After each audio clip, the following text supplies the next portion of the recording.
Hello, hello, boys, girls, cats, and squirrels. Welcome on in.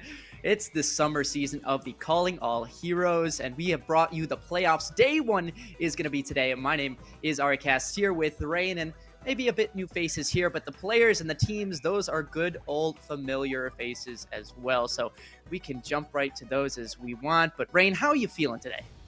I'm excited. I am looking forward to getting into the playoffs. Like you mentioned, Ari, these are players and teams that we're probably familiar with, right? We went through the spring stage. We got to see a lot of these names already. So getting to see them here in the summer stage, making playoffs once again, it's a real treat. Yeah, and I believe we had 11 teams kind of go forward and try and make this playoff stage. Of course, only 8 are moving on, so we'll get to see kind of a little spotlight on each of those and, our potential matchups for later, because we've got 3 total matchups. We only have the first up in stone because, of course, we need to see who goes on in those next few rounds. But I mean, it's just a great day for some Overwatch, a nice little breath of fresh summer air. And yeah, I mean, happy to be here with Radiant, with Overwatch, with the Calling All Heroes squad. And, well, I mean, we've got some players that actually have some prizes up for grabs as well. Yeah, that's right. We are not just here for fun, although that is a very important part of it, of course. Taking a look at the prize pool here. So, prizes here for first, second, third, and fourth, Ari. Yeah, I mean, you gotta love $3,500. Let's be real. I know that I would like to be playing in that. Unfortunately, my skills are maybe more behind the screens as opposed to in the game. But what would you do with $3,500? I mean, that's still pretty dang good. Oh my gosh, and I mean, this is 3,500 US dollars, so for everybody in chat, I mean, hey, if you're from, say, up north of America, that is gonna stretch a little bit further, but yeah, it would be so nice to be able to, get your name on some of this money. It is, of course, gonna be split amongst the players on the team, but really nice chunk of cash nonetheless. Yeah, and of course, we have these multiple kind of series going on today. We should have at least players qualifying for the cash at some point, so we'll keep an eye out on that for the players who do go on through and at least have a little bit of a part. Maybe not knowing exactly what rank they'll have, but still, I mean, the competition still very lovely today. And we just got word that the maps are ready. So let's go take a look to see what's going on earlier. Well, I guess later going into today.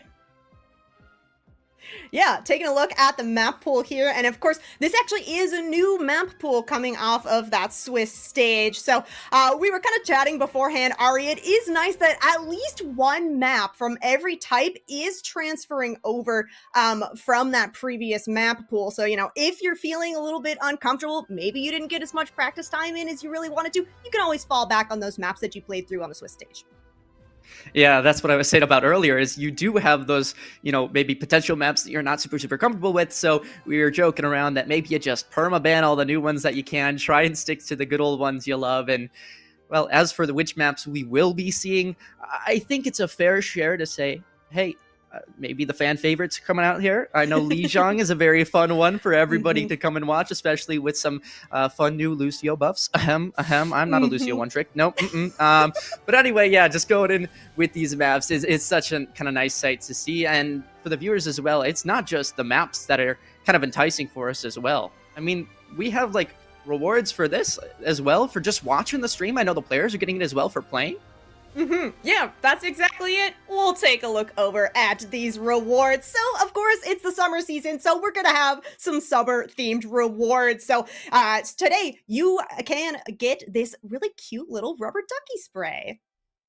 I'm not the best swimmer, I'm not gonna lie, so I definitely need like a life preserver or like something to float on here so we can have things going. So I hope I get a drop as well, because I need one of those duckies. It's definitely gonna help with me and my style into the pool. Just gonna look pretty dang snazzy. But yeah, just great rewards to have. Of course, very similar to the last time, but it's always keeping up with the seasons. So I mean, who doesn't love a rubber ducky? Yeah, so chat, make sure that your Battle.net account is linked to your Twitch so that you can get those prizes, because all you have to do is sit back and watch some really awesome Calling All Heroes action. It's really so easy. Yeah, I mean, that's it for the yep sesh, right? We always got to get the pleasantries out, but let's be real. We have a matchup coming up very shortly, and it's 2 teams that actually I'm gonna spoil something a little bit. We got to choose the matchup, a little bit. Kinda. We had a moment where we could say, hey, these are the teams to look out for. And, well, Rain, you were the main lead on this one, so I'll let you take the heat or the praise for it. Why don't you let us know what the bracket's looking like and which those teams are to look out for? Yeah, let's take a look over at this bracket. So, of course, 8 teams did qualify out of that Swiss, like Ari mentioned earlier. There were 11 teams that played through that Swiss stage. So these top 8 shown on your screen here. And we have the pleasure of casting that second match, the Exo Sakura versus Fable. Yeah, I mean, all of these teams, you've seen before. I mean, Rebel Hearts, even one that maybe, quote, doesn't have a logo on this graphic, still has been upsetting teams that maybe even won the previous seasons. I know Nightmare Eclipse wasn't the #1 seed coming out of this, which, is a surprise to some, but we also saw some shenanigans in the group stage that we can't wait to see now happening in these playoff stages. I mean, it truly is a pleasantry to get to watch all these different matches and look at these round 1 matchups. I mean, they're so crazy. The fact that we get these qualities in just round 1. I mean, what's going to happen in the grand finals? This must be insane. Right? Everybody that is playing in these top 8 teams, like, this is going to be pretty close. Specifically, like, these teams, I think that the top 6 or 5 or 6 teams all had kind of a very similar score coming into this out of the Swiss stage, including Exo Sakura and Fable here that had 4 and 2 coming into this playoff. So, of course, looking like it's going to be a really good matchup. And these teams actually did get an opportunity to face off against each other in the Swiss stage as well. So we'll see what these two teams have learned from each other. Yeah, I mean, everybody, may be familiar with these teams, maybe not. And that's why we're going to jump to these rosters, take a look at really who's who, and we can see maybe those players to look out for, or maybe what characters, because note to everyone, they did get to choose which character they were represented by. Now, if they didn't put anything, we put it something random. So it may not be super accurate, but I have seen the graphics where these players you're seeing are the exact comps they run. Don't quote me on that because it may or may not happen. That's right. So yeah, these 5 are going to be the starting here for Exo Sakura. Santi and Regime have been kind of mainstays on this roster, continuing from the spring season into the summer season. So it's really nice to kind of have that synergy between your tank and your main support. And I mean, speaking of main support, we might just get to see some of that newest hero in Wuyang. I mean, just an excellent character and something that maybe most players aren't familiar with. We were talking about how there maybe isn't an established meta quite yet because we're still seeing them kind of leak their way into this new age of competitive Overwatch. So very, very fun to see how they'll be used, maybe unique strategies, because calling all heroes, it may or may not have different ways to play than, say, OWCS as well. But with one team and their strategies comes another team and their strategies. So let's take a look at the second roster to see what's going on there, and maybe there is a Wuyang. Could be is in the mix as we take a look at these 5 starting players. So similar to our other team here, there are actually 2 kind of mainstays here in HK and Fiery continuing on this Fable roster from that spring season. So again, nice to have a little bit of synergy here. We have some other newcomers making an appearance here for the summer season, but just newcomers to this roster have experience playing in Calling All Heroes already. I just love that we have some Wrecking Ball representation out here. Like, it warms my heart to see that players are still willing to use this little hamster and just kind of run it down, be a brawl, and honestly, I respect that. I respect that. It doesn't feel great as a Zenyatta player, but I'll respect the gameplay nonetheless. Of course, I mean, you're seeing Tracer kind of hang out, and that gives us maybe a little preview into what we're looking towards with our picks and bans when it comes to the heroes, but yeah, I mean, this map 1, we've had the stage set. We understand which 2 teams we have. And now it's just about where they're going to town and where they're playing at. And of course, which heroes are going to be eligible for this competition. All right, well, we have all of the information that you were looking for here, Ari. The map that we're going to is going to be Lijiang. Don't mind that windmill that's on your screen there, a different place, a different time. But we also have the hero bans coming in right away, and I mean, I'm a little surprised by this Lucio ban, especially. Well, I mean, there's two reasons you could go for this, and I think everybody is there with me when we say it's Lijiang. It's a boot map that you can have fun on. Yeah, Lucio could just be annoying, and maybe that's just with the new season and the new perks coming through. They're just trying to be safe and careful, making sure they don't have anything that throws a wrench in their plans. As well, maybe it shows kind of the style that they don't want to go up against, right? Maybe that is a speed of a Reinhardt, something like that, or just a very heavy brawl with Zarya if you really want, something that you can kind of take out of the picture. And then on the other side, you have Venture, who's also had a little bit, not of a rework, but those perks, of course, being updated. You have a bit of changes and ways to play them. Those are different as well. Yeah, and Adventure especially, very, very strong on Lijiang. I'm thinking Control Center specifically, really enclosed space. Venture has so much burst potential, has been getting a bit more playtime. Like you said, there's some perk reworks as well, which can really change the way that you want to play these heroes, the style specific. So seeing the Lucio band out here and the Venture band out here, these are two heroes that have kind of been making their way into a bit more playtime. But the Lucio being banned out, especially where it's by Exo, makes me think that we might get to see Sim Wuyang here on our first map. I'm also just thinking about the fact that, Venture is banned in our first map. Then you go to the next one. Is that the plan? Is it like they have a very Venture-centric kind of strategy, and then they know this from maybe scrimming or past VODs? They did their homework. You can only do so much. You can only predict so much. So yeah. I'm here to see if they do end up running that Venture. But right now, Lijiang, I've said it before in the Rising casts. I'm going to say it again. # got to love Lijiang. That's so true. Yeah, getting started on the classic, the King's Row of control maps. Everybody gets their time on Lijiang.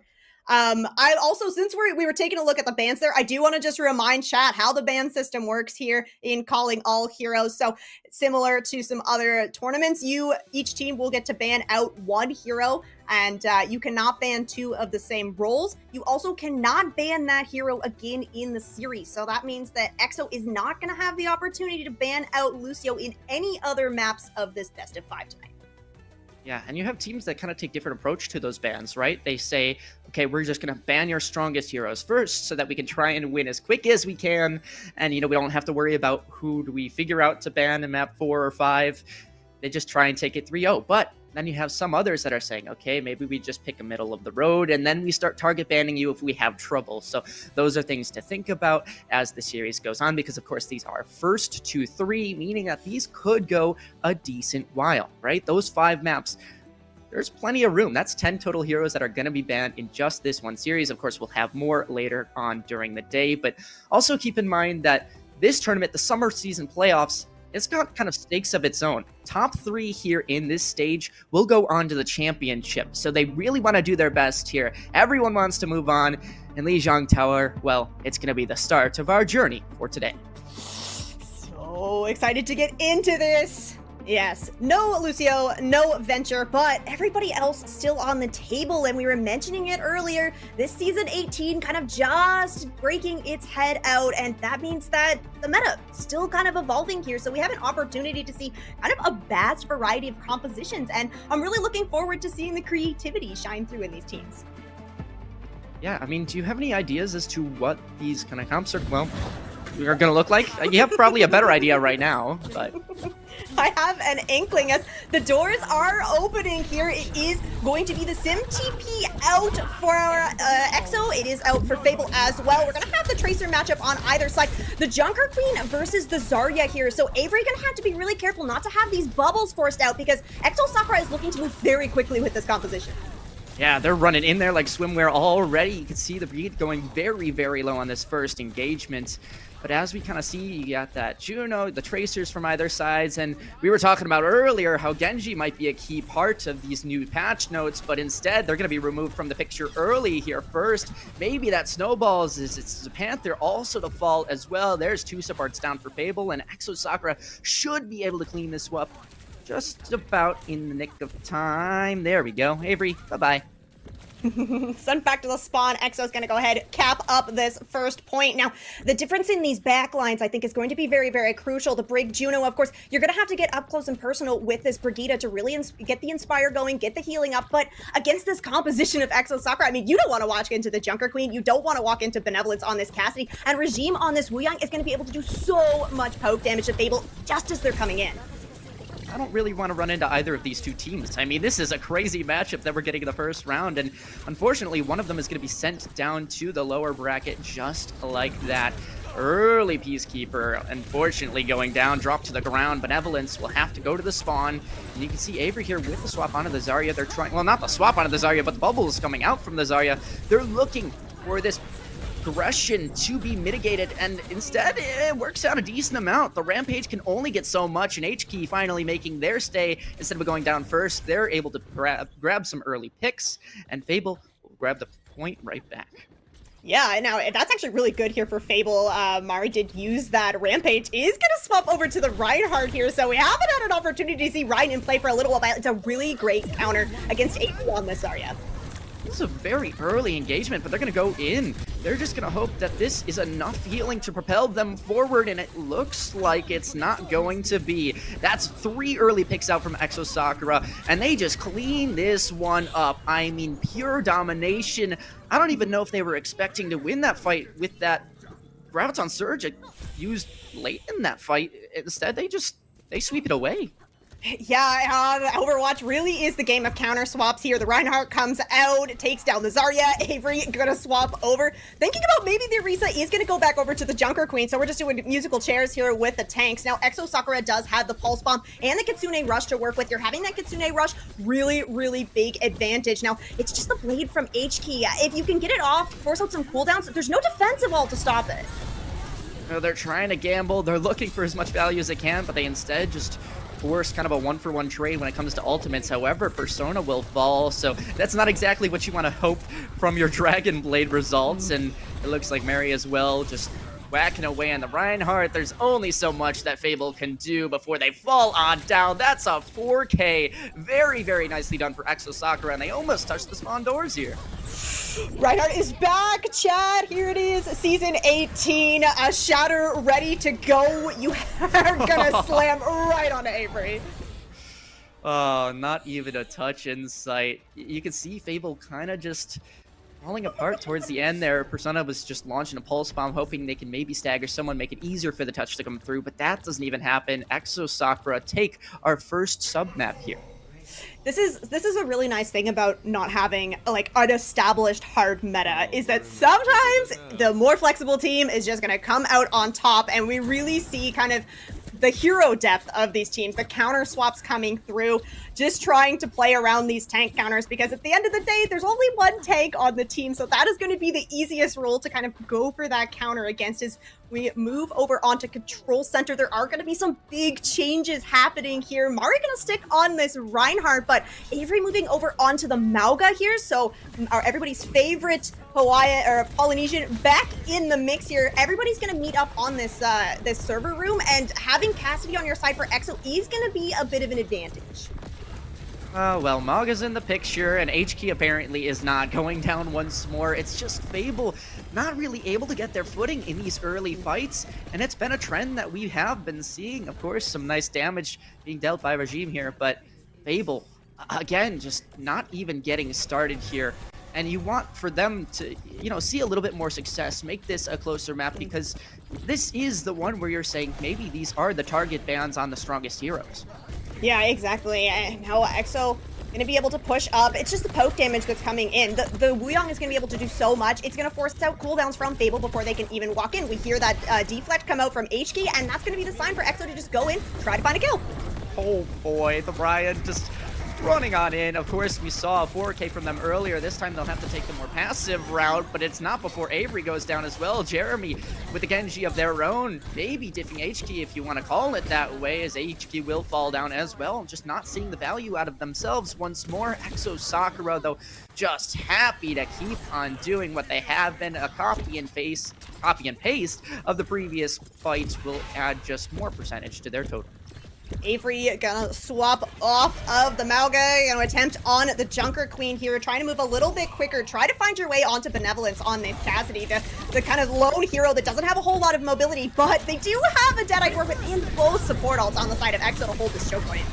Oh, this choke point's just so dangerous. Fable can't even get in. You saw that they had a sort of idea as to how they wanted to approach it, but Exo Sakura met the timing very, very early. Jeremy doing the big damage this time, and now 3 ultimates make that 4 that should be in charge for when Fable choose to walk across that choke once more.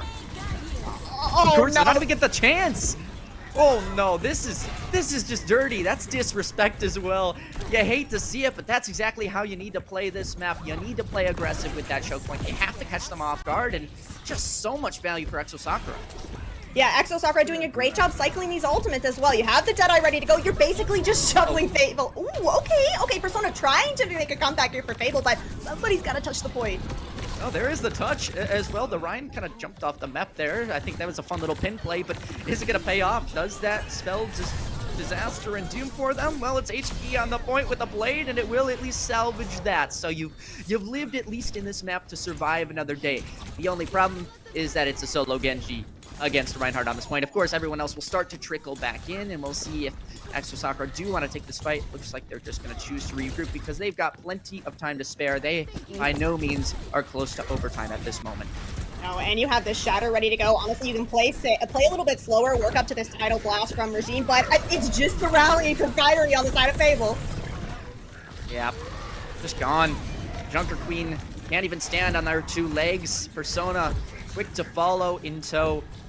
Maybe breaking some ankles in the process due to the Earth Shatter. Of course, getting booped out here is Mary, but it may not matter. Of course, Pauline does go down, though, so there is hope here for Fable to kind of reclaim this point. If they touch, that is. Looks like they didn't do that, so they did the funny letter number thing, and it'll be Exo Sakura, granted with all the pressure, and deserving that map 1 win based off of how they played. I mean, they do really deserve it, and they showed it. Yeah, this Wuyang composition is looking very good. You can see just how much damage that he puts out, and that allows you to kind of just avoid having this Lucio because you have speed for yourself. Sure, you're not giving it over to your team, but you critically have kind of the poke damage, and then you have the aura healing in that Guardian wave that's going to keep everybody nice and healthy. And really, really nice stuff from Exo, not only showing flexibility, being able to kind of change their tanks around, but also just showing that they're really understanding kind of how this potential new meta is shaping up. Yeah, Wuyang just is one of those characters where the learning curve is real. Like, there are so many different abilities you need to combo, you need to work with, and if a team doesn't know how to either utilize Wuyang to their best ability on their side or deal with it on the other side, they're going to have a lot of trouble, especially as his character kind of moves into the new stage of competitive. You're really seeing who can deal with it and who's ready to continue going forward, because that's what separates the best teams from maybe the teams that are still getting there, right? It's those teams that can figure out what the meta is, how to use it, and climb to the top of the ranks as fast as possible. So congrats to Exo Sakura for grabbing map 1 there. And of course, map 2 just coming up very shortly. Yeah, and so the way that this is going to work is that since Fable did not pick up that map win, they are going to have the opportunity to pick our next map.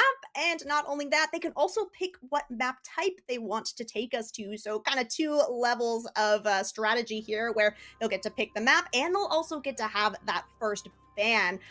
Now, interesting, you're not going to be able to ban out the Lucio on the side of Exo. And something that you mentioned, Ari, is that there's a big learning curve here for Wuyang. So I think that banning out the Lucio, forcing the ability to play that Wuyang Kiriko backline, might actually be a bit of an issue if you come up against teams that are really well practiced on this Lucio and that might have just a whole lot more time. It's just about putting the hours in to kind of build up that composition. So we'll see kind of if Exo still want to stick with this Wuyang now that Lucio's back on the table.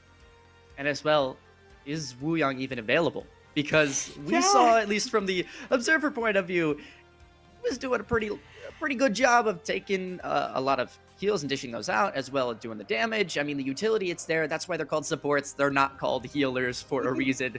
And yeah, I mean, Wuyang causing such an impact there might lead to an insta-ban coming up in this next map. Of course, we don't know exactly what the plan is, if it's maybe a valid character to play on the potential map that's coming up. That we don't know. That's what the players are deciding right now, but we'll see the results of that. And then we can maybe tell you what they were thinking and why they made that decision. Yeah, it's a good point, right? Maybe you don't have to necessarily ban out the hero that's been giving you maybe the most trouble. Just take us to a map where you're not going to get as much value from him. So Wu Yang, I'm thinking specifically, like, yes, you're playing this main support, but I've mentioned it multiple times. It's a lot of poke damage that can come out. Yes, he has some vertical mobility, but if you take this Exo team to a map where there's not going to be a whole lot of really hard choke points. I'm thinking like a big flashpoint map, like maybe a push map, where you're not going to be forced to kind of walk through this same choke point over and over again. That will take enough value away that maybe it's going to force Exo onto a kind of a different play style with Wu Yang or a different hero altogether. So you might not have to go for the straight up hero ban. Yeah, I love how you mentioned kind of Flashpoint, because we've seen in our previous cast together that in Rising, when teams would go do super well on Control, they just pick Flashpoint right after it or do whatever they can to get to a very similar map. Because, I mean, let's be real, Flashpoint and Control are both two where you need to capture an objective and then kind of maintain that control for a little bit here or there. So wouldn't be surprised if we do see that if their map pick does go that way. Of course, it's not their map pick, so we do have a bit of maybe different ideas that are going to get thrown in the mix, but we get to find out what those are right now. And if it is Flashpoint, well, it's not going to be. So there, we won't have to go that route. It's Esperanza. Esperanza going to take us to still one of these maps where there's not a whole lot of really hard choke points on Esperanza. Yes, it's a push map, so you know, you're gonna have some high ground control. There are gonna be some choke points, especially kind of trying to recontest onto the bridge area. But okay, well, we're not concerned about the Wu Yang ban. It is going to be Fable banning out the Freya here instead. I like that. It makes sense. I mean, you know, your classic ranked. Oh, guys, they have a Freya one trick. Let's just ban the character that's broken. Well, maybe that's not the case in this situation, but still, I mean, two characters that can do a lot of work here on this map. It's no surprise that you see at least one of them, if not both, getting banned. And here, yes, Diva kind of meeting that same sort of fate. Still potential for that dive. It's just not going to be on the Diva, and that makes me think, okay, what are the plans here for these teams? What do they want to run in their comps? Because is this something that the other teams knew from the scrims? Again, we can ask that question. Or is it just, let's ban the heroes that are good on this map?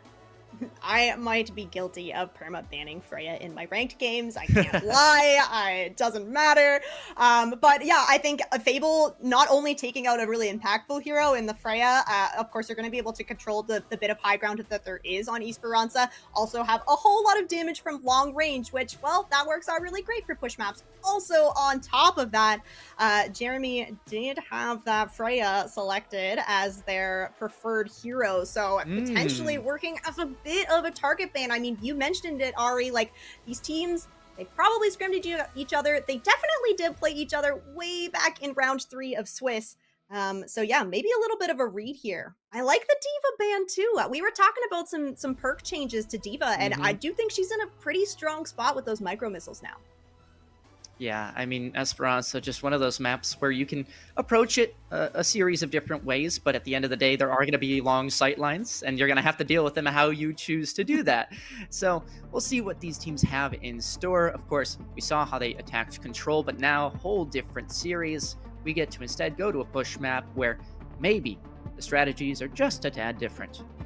Yeah, exactly. The push map, you know, you're going to have a little bit more of playing for these fight resets. You really need to like string multiple fight wins in a row to get any progress on this. But at the same time, if you gain a really big lead and then you lose a bunch of fights in a row, wow, the momentum can seriously build here on push. So it's all about kind of playing patient, recognizing when you are not going to win a fight and back out of it before you just get staggered out. I'm worried that these players are gonna accidentally, well, not accidentally, but get corralled into, you know, okay, we're gonna take these fights because we're used to this positioning. I want to see them as well kind of adapt to the situation that they're being presented with, right? Not being scared to take certain fights in maybe awkward scenarios if it's going to benefit them. And the Hazard pick coming out is going to benefit that as well with the Roadhog, two characters that I'm not gonna lie, I haven't seen them face up against each other in a while. Exo is just giving us like a feast of ancient tanks. We get the Reinhardt, now we get the Roadhog, who has been reverted back to an older state. So Roadhog is gonna have that alternate fire. Really big pick potential on the side of Exo between the Roadhog, even the Wu Yang, and this Sojourn. So Fable, with this Lucio Curie backline, you're gonna have to move really quickly here. You cannot let Exo do enough damage to you to find that initial kill. Yeah, these hooks are going to be really, really big because if you can manage to land one, I mean, that's one of these players removed. A Lucio, a Tracer, any of those picks would be nice.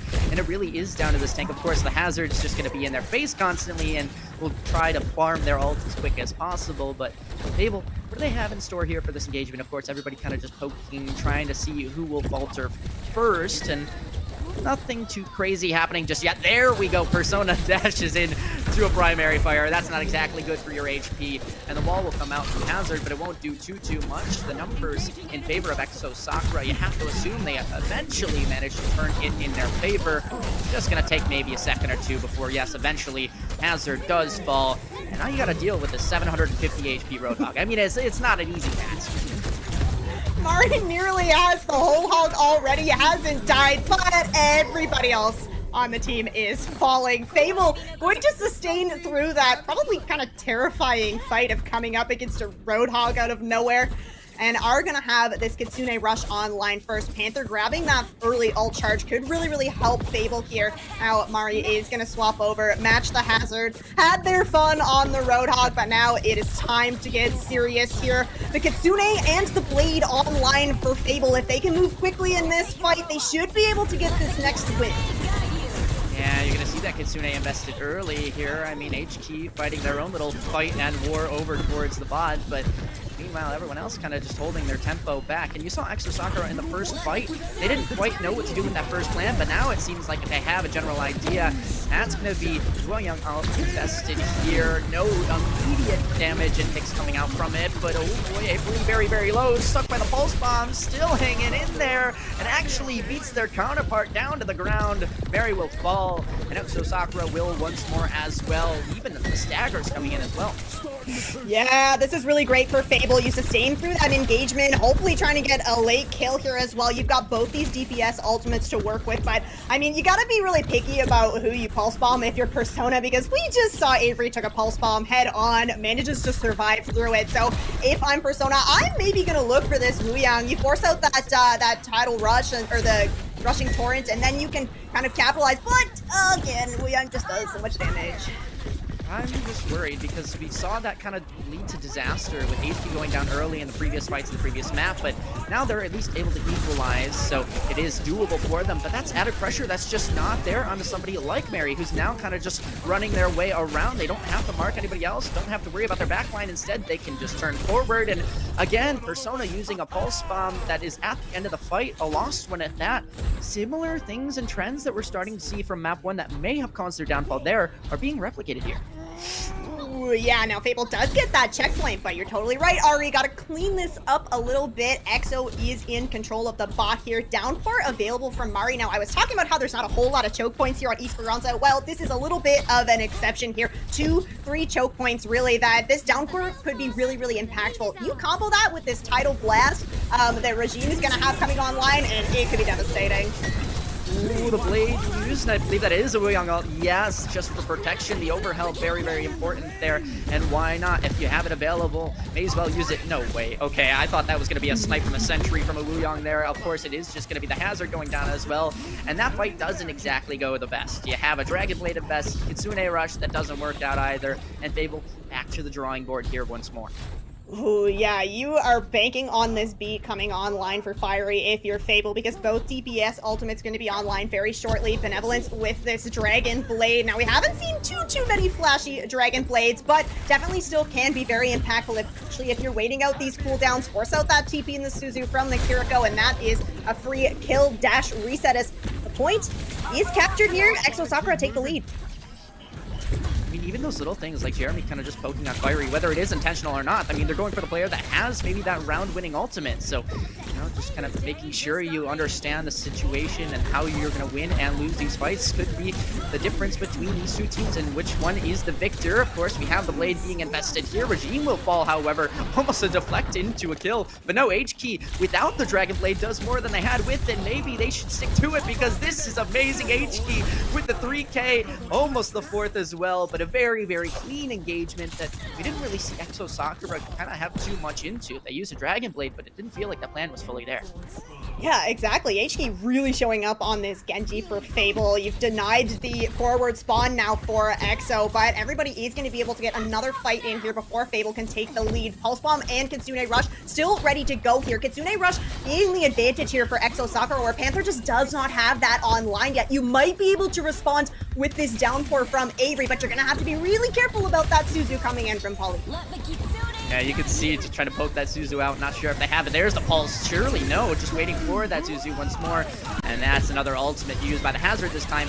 Avery will send it out as their dying breath, but it still won't matter. It looks like the fall will be for Fable in this one. Braves though still coming through, but eventually the trickling has completed, and a nice little snipe there from Regime to close it on out. Very back and forth here. Only 8 meters kind of separating these two teams here, and this is a much closer map, much more to what we were expecting in map 1. Yeah, I love these push maps, so much back and forth. Both these teams putting up a really good fight, but Exo in control now has this tidal blast from Regime. Now, we did see that used defensively last time. HK has this Blade online once again, so we could potentially see this tidal blast just be used to basically counter that. You kind of use this Wu Yang as bait for the Blade, but no, it's going to be aggression this time. Oh boy, so close, but doesn't land the shot. Never mind, lands the melee at the end of the day. So the Wu Yang ult used for attack instead of defense this time, and that's the duality of this character. So strong, just doing what they do and being utilized in any which way. I mean, even the walls here from Area are super nice, like forcing out those players can't stand in that position. And now a quick reset that needs to come through, but they do have 3 ultimates. Yeah, and Fable need to go first in this. The last couple of fights, Exo Sakura has been the first one to make a move, execute their plan, and it has been turning into fight wins for them. So good to see Panther coming out with this rush. Oh no, I mean, that just catches on barely. Pulse Bomb still in the mix if they need it, but it looks like it's just gonna be done and dusted. Benevolence doing their work, and although Hazard is having fun on the point with the bot, their life not gonna be too much longer for the world. It's a nice little quick respawn that they should have available, but Persona and Fiery really gonna be the keys here in this final. Yeah, the team kill coming through for the side of Sakura. You only have the 2 DPS on the bot, but very wise, gonna back out, wait for Mari, who has come back on this Mauga, looking to end this here and now.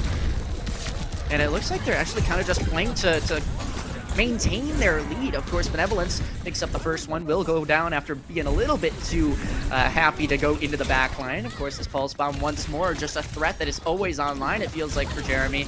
And just 1 HP on the Kiriko, the recall, the deflect, everything being used. And there's the Pulse, just lands on the stairs instead of a player. Not exactly good for that landing. At the end of the day, I mean, Exo Sakura, they've burned a lot of time off here, and that is good, but was it enough to maintain this lead for the final, minute 30, especially now that this is a very early Hazard ult, so one that I would say has been already won. Ooh, yeah, Fable, you do get that late kill onto Regime, but it's not going to be late enough to kind of get this this wave respawn canceled. Regime is going to be able to get this forward spawn, so everybody from Exo Sakura are going to be able to take a fight on this high ground. And look, you're getting set up to deny this high ground value from Fable, which is massive. I mean, Fable has these 2 support ults to work with, but again, we have this tidal rush, and we have the Blade ready to go from Exo Sakura. I mean, Regime just been so strong in this Wu Yang, well, with just the character doing so well for every single one of their needs. Looking, and you can see kind of just trying to get that activation onto their Genji, but now they need to force it out for themselves. Nope, just decides, hey, we're actually going to reset here because Murray has already fallen. Jeremy as well. Fiery doing exactly that, being a fiery specimen for their team and making this one a bit closer. Maybe final fight if you want to call it a stalled out one, but have room for this map to go either way now. Yeah, forward spawn been picked up by Fable here. You still hold on to those ultimates that you had, and you're building up towards both DPS ultimates, but this has given Pauline enough time to build up to a beat as well, so you're gonna have that as either a response to the beat from Fiery or to this upcoming Blade. Oh, Dragon Blade beat everything invested. That's a lot of overhealth, and Benevolence just going to have to give up on that target a bit too fast for them. Can't exactly trace after that, but the Maga will be nice in additionally helping out the rest of the team to take down HK, and this is just not a fun fight for you, Hazard. Avery will fall, Maga will reign tall, and it's just everybody falling a bit too short. Fiery will do all they can, but they're stomped to death, and the overtime timer trickles on out the cage on the bot for fun, and Exo Sakura will take the second map. Really nice. I mean, much closer for sure, but it still just looks like Exo is in control here. Regime looking fantastic on this Wuyang. We're seeing, again, a lot of flexibility coming out from Mary on this tank role, and that is just so impressive to see where we don't have that hard meta. It's all about who's going to be a little bit more flexible here and showing up on the Hazard, on the Mauga, just really making it happen here for Exo. You know, my Hazard doesn't really do that. I'm gonna be honest. Mine is shooting like peas, like two damage pea shooter, but somehow they're making it possible to just go in there, one swipe and one shot, the Tracer, the Kiriko, everything's just gone. So well played to them. I mean, their aim just on another level as well. We don't exactly highlight the mechanics from some of these players a lot, but boy, do they have it. It's just we kind of assume that at this point, everybody knows they're good at the game, and it's just about those little micro things when it comes to their general plans that end up making the difference. Very well done from Exo Sakura in map number 2, but of course it's not over yet. You gotta get to 3. There's still more chances to either let this one go or take it for yourself. Yeah, so that map didn't go Fable's way. It was their map pick. Really unfortunate. Okay, well, now you get one more map pick in this series to try and turn things around. Now, I think that, you know, we go over to Esperanza, maybe a little bit less Wuyang favored, in theory. Didn't necessarily turn out that way, but hey, Ari, there's still a ban in the back pocket. There is. I'm just worried that surely you have to know that if you're leaning into this Wuyang, that something is not gonna go your way in terms of the hero selection process, aka Wuyang is gonna get banned at some point, right? They have to assume that. So what is the policy that they have in place? Is it strong enough? And if it's not, I mean, I guess just wait through map 3 and then go and be strong in map number 4. I mean, these are just things that we kind of have to look at in the overall picture where it's like, okay, yes, Wuyang could get banned, but is it going to be enough to provide that Fable win? That I just don't know. I mean, do you have the receipts from when these teams first played? Do you know what the score was? I didn't exactly catch it. So in the Swiss stage, again, this was round 3, so this is a few weeks ago, but it was a clean 3-0 coming out here for Exo. So Fable's really looking to take at least the first map off of this team, but really looking to try and start this reverse sweep. Of course, what comes along with that is like I said, this is going to be your last map pick. Even if you win this map pick, you're going to have to go back-to-back with map picks from Exo then. So it's a really tall order for Fable to try and turn this around, but I think that what we saw on Esperanza was definitely them kind of coming alive in this series. Yeah, so make sure you're checking in on that bracket as well, because maybe you're liking one of these two teams, but maybe there's somebody else that's going to come out of the woodworks and just absolutely smack things out of the water. You never know. But such is the summer season, and we love to see it here. Wuyang just being a mainstay in these games so far, and potentially one more to make it that clean 3-0. Of course, we hope for the best for Fable as they continue their efforts here. And of course, their run would not be over if they drop it short, but you always want to win as many games as you can. Keep yourself in it and as comfortable as possible. I don't think they're doing so comfortable right now. That Wuyang is throwing too many wrenches in their plan. I mean, even the Genji, the Tracer, are just being so annoying. Like, I would hate to be playing that map. It just doesn't feel well for them at all. No, and I think that there were kind of a handful of scenarios that were happening here in these fights. 1, it's a scrappy fight and it's going the distance. Goes Exo's way. 2, Exo goes first. Exo wins. The only kind of scenario where it felt like Fable was winning was when Fable was going first, when Fable was finding those first picks. So they gotta find their way back into that kind of faster tempo playstyle, because that is when they were really winning those fights. Yeah, I mean, winning their fights, hopefully, on a map that is now chosen by them once again. It's Suravasa Flashpoint Coming up next, of course, you can see the result of our previous map, just 1-0 on the push for Exo Sakura, but Suravasa, a different scenario. Again, we can talk about the similarities between Flashpoint and Control and the fact that Exo Sakura took that. Is there a world where they maybe pull what's, I guess we can call it the upset now? It's possible, and I mean they're looking to make it happen by pulling out this Wuyang ban that we were talking about. Ari, it is going to be Fable banning out that Wuyang here on Suravasa. Exo responding with the Cass ban here, so of course Cassidy doing a fantastic job at shutting down flankers. I'm thinking specifically Tracer that we've been seeing a whole lot of, and that you just mentioned, Ari, very scary, very strong. Yeah, I mean, is it just a 1-for-1 with Wuyang and Lucio now? Does Lucio just come in and kind of replace this? I mean, obviously, there's only so much that both of them can do. Obviously, pros and cons to choosing which one you want to put in the mix for yourselves. But I just have to worry for the side of Fable. It's like, okay, you've moved one piece, but now the entire game you've been playing for the past 2 maps is going to change. So if you got used to it and you said, okay, we know how to approach this next map, we can target the Wuyang, or we can, make sure that we target the backline. Well, now there's going to be a completely different strategy coming through. So what do they really approach for? That's for them to find out, and hopefully them to adapt to as well. Yeah, and you're gonna have to do a whole lot of adapting, because I mean, Exo has just been throwing us like kind of curveball after curveball with these compositions that they've been rolling out with here. Now, do I think that we're gonna get the Mercy Lucio backline? No, but you know what? Exo has taught me to expect the unexpected. So you know what? Could be happening. But Fable, sticking a little bit more classic here, gonna have this Hazard H key on the Symmetra, likely just the TP out, then potentially see them go back over onto the Genji. This is the composition that Fable has been rolling out with its entire series long. Exo though, alright, it is going to be the Lucio Kiri backline to match Jeremy over on the Venture now. So we mentioned about the Venture ban happening on Control. Venture has a lot of burst damage potential. You combo that with the Diva, who now has extra damage on the micro missiles, and this is a recipe for disaster. Yeah, disaster indeed, except for Persona. Just wasn't expecting to get caught out like that, and honestly, neither was I. I can see everything what's going on, and still, I didn't see the bullet land into their face, but all well.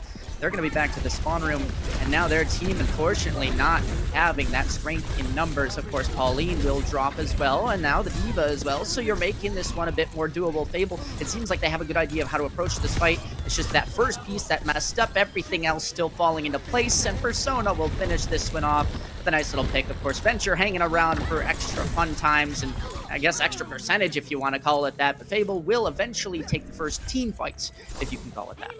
Yeah, and this is actually nice for Fable rolling out on this Hazard composition. You're gonna have an advantage over that Diva. In fact, well, Mary, yeah, swapping right over to that Junker Queen. So Fable is gonna have still a little bit more kind of staying power in these fights in the Hazard versus the Junker Queen, but in the combo of kind of this Junker Queen speed plus the Lucio speed, plus you have a Venture that's gonna be able to get set up on an angle, the squishies on the side of Fable are gonna have to be very, very cautious. See Avery here kind of being left hung out to dry, just nobody hanging around with them. Instead, they're going to be going in to the back lines, and it actually works out. Fiery joins them at some point, and it's that split pressure, that kind of multiple angles that just leads them to a fight win. Very nicely done. It seems like they had that one drawn up maybe straight out of the strat book, but Fable, a whole different team than what we've been seeing, in my opinion. Yeah, I'm loving this from Persona on the Tracer, doing a really great job keeping Benevolence in check on this, on the Tracer for Sakura. Actually gonna have some DPS swaps over as Jeremy's gonna move over onto the Tracer, Benevolence over onto this Sojourn now, so looking to just build up these railguns, but Fable's got all the ultimates to deny this. Yeah, gonna be tough to really secure this point for themselves, especially when Mary has just been removed from the picture. I mean, that's a big blade to your face, not exactly good for your health. H key now waking up once more in this map, and it seems like that's all she wrote for this one. Submap 1, the first point will go to Fable in this one, and honestly, that's the first, official lead that they've taken here. I know they had one on push, but this feels like they are truly set up for success. Yeah, and they're showing that in their ult economy as well. A lot of swaps came through from Exo, so they're falling behind in this ult economy, but they are going to go first in this fight. Yeah, Benevolence, I mean, just taking out a strong early player in Persona. That's going to be the beat invested as well, just to make sure that everybody can stay strong. But it's, of course, for that sustain, not exactly a big damage dealer. Rampage in the mix now. And yeah, HK will fall. That anti-heal is not good to deal with. And everybody slowly falls on down. Only a matter of time before the Lucio is taken out just as well. Now the stagger game commences with Panther being sent to the spawn last. Nice patience there from Mari on the Junker Queen. You wait for that beat from Fiery to extinguish, and the Suzu from Panther. You connect onto 2 there, and that is enough for Exo to just walk forward, who have now built up a couple ultimates of their own. Gonna have this beat advantage and the pulse bomb as well. Now, the downpour from Avery could open things up here, but you're just gonna have to be careful because you could just have a response in the beat. That was a very deceptive jump, I'm not gonna lie. I thought that was going on the Junker Queen, and I think they thought so as well. But instead, it's Disaster. Persona will fall first. And the Hazard now pinned in the corner, of course, still has that block up, but the rest of the teammates not exactly there to help them. They'll be removed. Pauline doing the big damage in this one, and Mary will close this one up with a nice little bleed stack here on the H key. That's 80%, and a much cleaner point for Exo Sakura here with now 2 ults. Yeah, and you have to wonder if Fable is even going to come in for this recontest. The percentage is just building up so quickly. It looks like Fable is not even going to go for it. Just play for the next one. Exo, both DPS ultimates to work with. You're going to get this Rampage and the Kitsune Rush kind of mid-fight in this next one, but Panther has the Kitsune Rush kind of advantage here, so you have the opportunity to use that first. And as we're moving over onto Temple, this is a really great point to use it. Nice open sightline. Yeah, already the ultimate's going to be used early in this one, and we see it feels like whoever uses that ultimate first is somehow the victor. Do with that mathematics and analytics what you will, but Fable just take this one cleanly. That positioning that they grabbed for themselves, giving up that second point, means they'll go out to an early lead in percentage on the 3rd point. Yeah, beautiful blade there from HQ. Well, Exo is trying to kind of rotate towards this point. You catch them in the split, you capitalize it, no beat in response from Regime, but you win the fight out maybe a little bit too cleanly. As Fiery, she's not going to be able to build up to that beat right away. Now, it's Kitsune Rushes available for both sides. Mari has this Rampage again. We saw value from it last time, but both the beat and the Suzu have to be used first. Whoa, that's just a dangerous room to be in, and honestly, well, a dangerous one to be out of as well. Benevolence just gets taken down. The point swap will come through, but the fight, it looks like it's all Fable. Yeah, you're not exactly breaking through that block. It's just the damage that's going to tickle you on down to the spawn room. Avery with that nice positioning, and Fable with the recapture here of this point will be tied up in percentage just about, but not for long as Fable continue to move themselves forward. Fable just making it a very tempting, juicy Rampage. Everybody inside that corridor, but the Suzu wasn't forced out, the beat wasn't forced out, and that is Fable using both their support ults in one fight. So now you're looking to build up to this beat faster than Regime can get this beat online. But Pauline has this Kitsune Rush, and yeah, we've talked about it. Opening ults seem to work out in the favor of the user.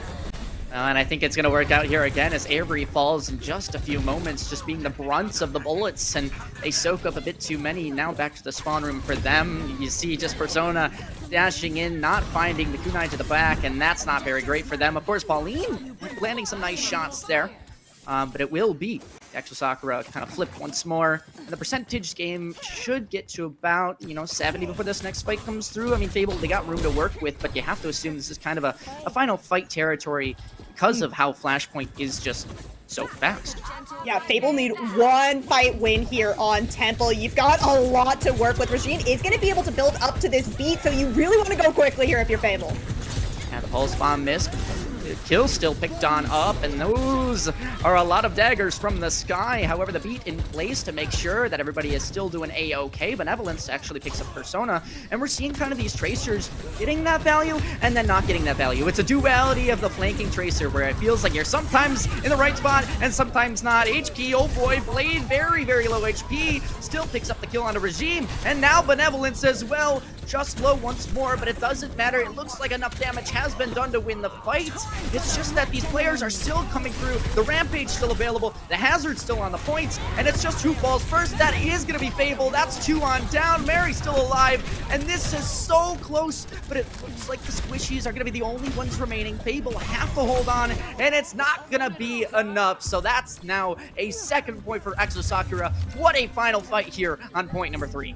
Oh, it just slipped through Fable's fingers. Mario on this. Junker Queen coming in later in the fight. Everybody has used their cooldowns already at this point from Fable. That means that the Junker Queen come in, use that Rampage. You have the Shout to work with. You got every cooldown to work with, and that's going to just allow you to clean everybody up from Fable and take that win. We're heading over to Garden for a fourth, and potentially last if Exo are able to cap this up. It is going to be Fable getting set up around the point first, though, so gonna have a bit of a positional advantage.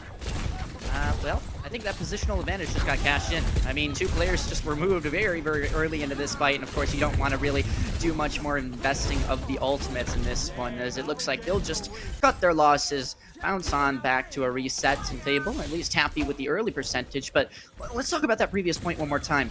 I mean, we saw that they were able to almost get that tied on up, or at least take the lead once more, so you have to assume they have the potential to take this map. They look strong.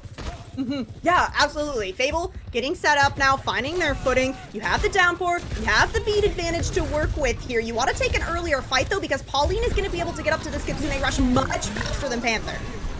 There's the beat. It looks like everything is just going on in the railgun as well. That overclock, and it's just not enough. You can overclock all you want, but you meet the timing of the beat, and the beat says no, you will fall down. Instead, everybody else will from Exo Sakura.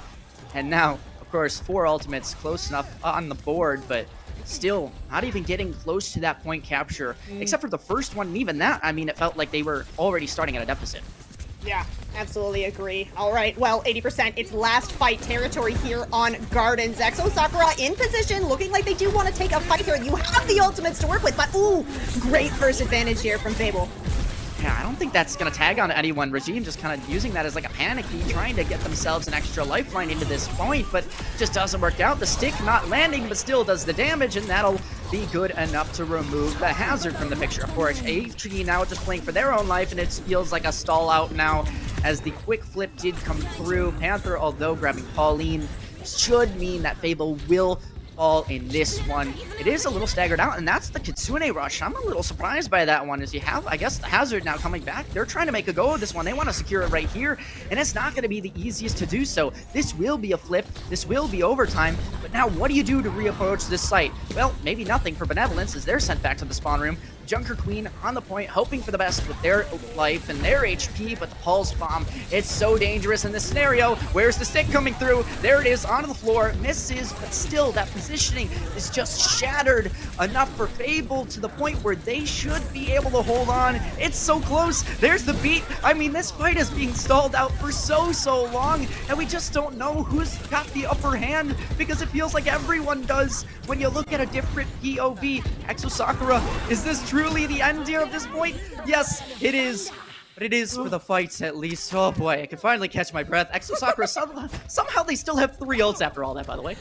Right? Okay, we mentioned this a little bit on Esperanza, is that these scrappy fights seem to be going Exo Sakura's way, doing a really good job kind of finding these cleanup kills, finding the cooldowns that are coming out from Fable. Now, like you said, 3 ultimates here to work with. Fable doesn't have anything. You're going to be able to build up to the rush, but you got to wait a little bit. You're going to have to take this at a 99% fight. That's not good. I mean, we're seeing these kind of early mistakes that are being the separating moments of these games. Like, Fiery just went to Narnia. I don't even know what happened there, but they get booped out of the way. Instead, the Lucio getting booped is a funny little oxymoron, if you will. But HT falls down, the Rampage being used. I mean, just this axe, it does a lot of damage, but does it do enough to hold on to your hopes in this point, or will we be going to a 5th? It looks like with that, the turn should come through, the flip on in, and Fable have secured it. That's good enough to get us to the 5th and final point of this map. Fable giving themselves an extra lifeline once again. Not out of it just yet. We're heading to Palace, the determiner of not only Suravasa, but potentially this series if Exo can make a comeback. Now, once again, Fable are going to get themselves set up kind of around the point first here. Both GPS ultimates. This downpour could be very impactful. Palace a little bit more of a narrow entryway. Well, that's one way to get an opener. if you just walk into their backline, hope for the best, you know, pull a stick, and yeah, you're A-okay to run that number. But of course, how do you approach this now with Exo Sakura? I mean, it feels like they're just farming their ult charge because they're going to get taken on down. I guess that's not the worst fight if you think about it. You bait out 2 ultimates, you're going to lose a point anyway because you started at 4v5. Not the worst result. Yeah, not too bad. You're going to be able to build up to this Kitsune Rush. You're going to have that advantage over Panther. And you have the Blade to potentially combo with it. Now, HK has a Blade to work with as well. We have seen the Kitsune Rush come out as kind of a pseudo-defensive ultimate where you're basically just doing a whole lot of damage to Genji. So you have that as an option, but HK's got plans. Yeah, the plan is to slice and dice and see what else happens here in this tiny corner. The only problem is it's Benevolence falling, which is strange because that wasn't even the primary target. I mean, hey, you'll take whatever works for you, but this has actually provided a little bit of a swap on the point, aggression and positioning. HK gonna hold on to this space and should go well for them as Pauline gets a little bit short on the HP, goes back to the spawn room. Now everyone trying to hang on here, but there's the Blade invested, cancels the beat. That's gonna be big. Regime, though, as well going down, so trading the Lucios, and it's just not enough, it seems. The HP, not plentiful enough for Exo Sakura, and it looks like they're gonna fall short here once more. Yeah, they are going to grab the lead very, very briefly here from Fable, but Fable is looking really, really good when you can get Persona and HK set up to go on these same targets. We saw them kind of targeting out Pauline, which I think is a really good one because Pauline has been doing so much damage on this Kiriko. Now, Fable, you have the Kitsune Rush of your own to work with. The Pulse Bomb, beat, and the Rampage going to be coming up here for Exo Sakura. We've seen Mari kind of either maybe go a little too early with this or time it just right. So you don't have to worry about the beat here, but you do still have to worry about this Suzu. They could just cancel out this Rampage altogether. Yeah, they're looking for it, especially when you see that health bar going very, very down. There's a match in the support ultimates, of course. Kunai to the face is not very good. HT will fall early, and you can see how many assists are on that body. Not very likely that they get taken down easily, and yeah, it's been proven. Have the point positioning once more. It looks like almost being swapped at early touch here. It seems like they do not want to give up the point positioning, and that actually cost them. I mean, Avery had the idea that we're going to hold on to this point possession, and it just didn't end up working for them. Instead, all the space goes to Exo Sakura, and now they're going to be able to take this next fight on their own terms. Ooh, little Tracer duel coming out. What?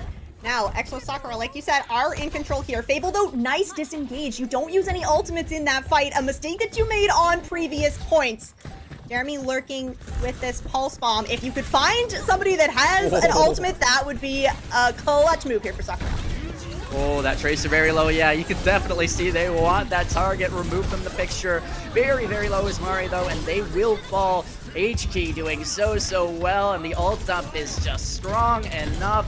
If you can't win it the easy way, or the hard way, go for the easy way and take all the ults out in the same moments. It's Fable to conclude this first map win for themselves, and we move on one step further. Okay, this is it. Manifesting a reverse sweep is what Fable is doing. They win their first map pick here, but it is still a long road to go. Exo looking good on so many of these compositions. Again, still seeing a whole lot of flexibility from this roster. And I think that, you know, Fable is kind of finding their footing there, right? You're going first in more of these fights. You're taking them on your terms, but you still have to put in so much work to win a fight against a team like Exo. Yeah, 3 maps concluded. Of course, we kind of look back to those bans, and what does this mean again? Uyon's available. So for one side, maybe that's good news for you. On the other side, maybe not the most happy about that coming back to fruition. But hey, I mean, you've got some time to think about it as well. Players are, you know, just concluding that map. They're saying, okay, this is what worked even when they didn't have Uyong, so let's do it when they do have Uyong, and maybe we can make this picture a little bit better for themselves, right? Yeah, exactly. So it's nice that, you know, you get this first map in. You're trying to get a little bit of a snowball going on here if you're Fable. But, you know, if you're Exo, this is your chance to kind of close it out here and potentially take the series, send Fable down a bracket. Yeah, I mean, it's not exactly the easiest of journeys, and remember, you have to be happy with the result that you've already escaped with one map, because this is topping what they did before. Obviously not the easiest opponent to play against, but that's why we kind of chose this matchup, right? Because there is that potential to showcase not only one of the teams that maybe isn't a favorite, but has that underdog potential go all the way, but also maybe one of the favorites who has a bit of weaknesses. So we're, I guess, playing to the whole audience in the sense that maybe there's some things that you don't quite know about these teams that are there to kind of make this picture keep on being shaken up. I mean, it's a great day with Calling All Heroes. Of course, we do have 3 total series and a 4th map on the horizon. We'll get to that in just a moment. I'm not quite sure. What do you think this map is going to be, right? Yeah, so like we mentioned, I mean, this is Exo getting the map pick in. So we've already covered, we covered Control, we covered Flashpoint, we've covered Push. So those are kind of like the 3 fan favorite map modes. So now we have been relegated to Escort and Hybrid. So it'll be interesting to see, where Exo is going to opt to take us. I mean, this team has shown just so many different compositions that you could really take us to either of those map modes. Maybe you take us to a dive map, maybe you take us to a poke map, but regardless, Exo's gonna come into it prepared. Am I the weird one? You said that and now I feel weird. Like, I love Escort Hybrid. Am I? Oh, I'm sorry to break it to you. Okay. Except Scrims Row. No tea, no shade on sorry. Well, everyone loves Kings Row. If you didn't, I'd be very surprised. But, going into these, I guess I'm the real winner here. I guess I get to see Escort or Hybrid, so that works for me. I'm all happy for that. Maybe one of these teams are not, as that means their fan favorites, or I guess their practiced favorites are now out of rotation. But that means there is room for either team to kind of go with something that's either unconventional or to sneak away things that maybe don't quite work as often. Like, say, maybe you pick a character that's weird, or maybe you just go for unorthodox plays, or maybe we just see a lot more mistakes on this map because it's not practiced as much. Those are things that we need to look at as this 4th map keeps on coming in, because, well, we're not sure of how these teams are going to approach it. And look at that. It's Kings Row. Are you not entertained? I surely am entertained. My forgivable Hybrid map in Kings Row now. Okay, bans are ready to go as well. So Exo, of course, being the team that got to pick the map, also get to pick that first ban.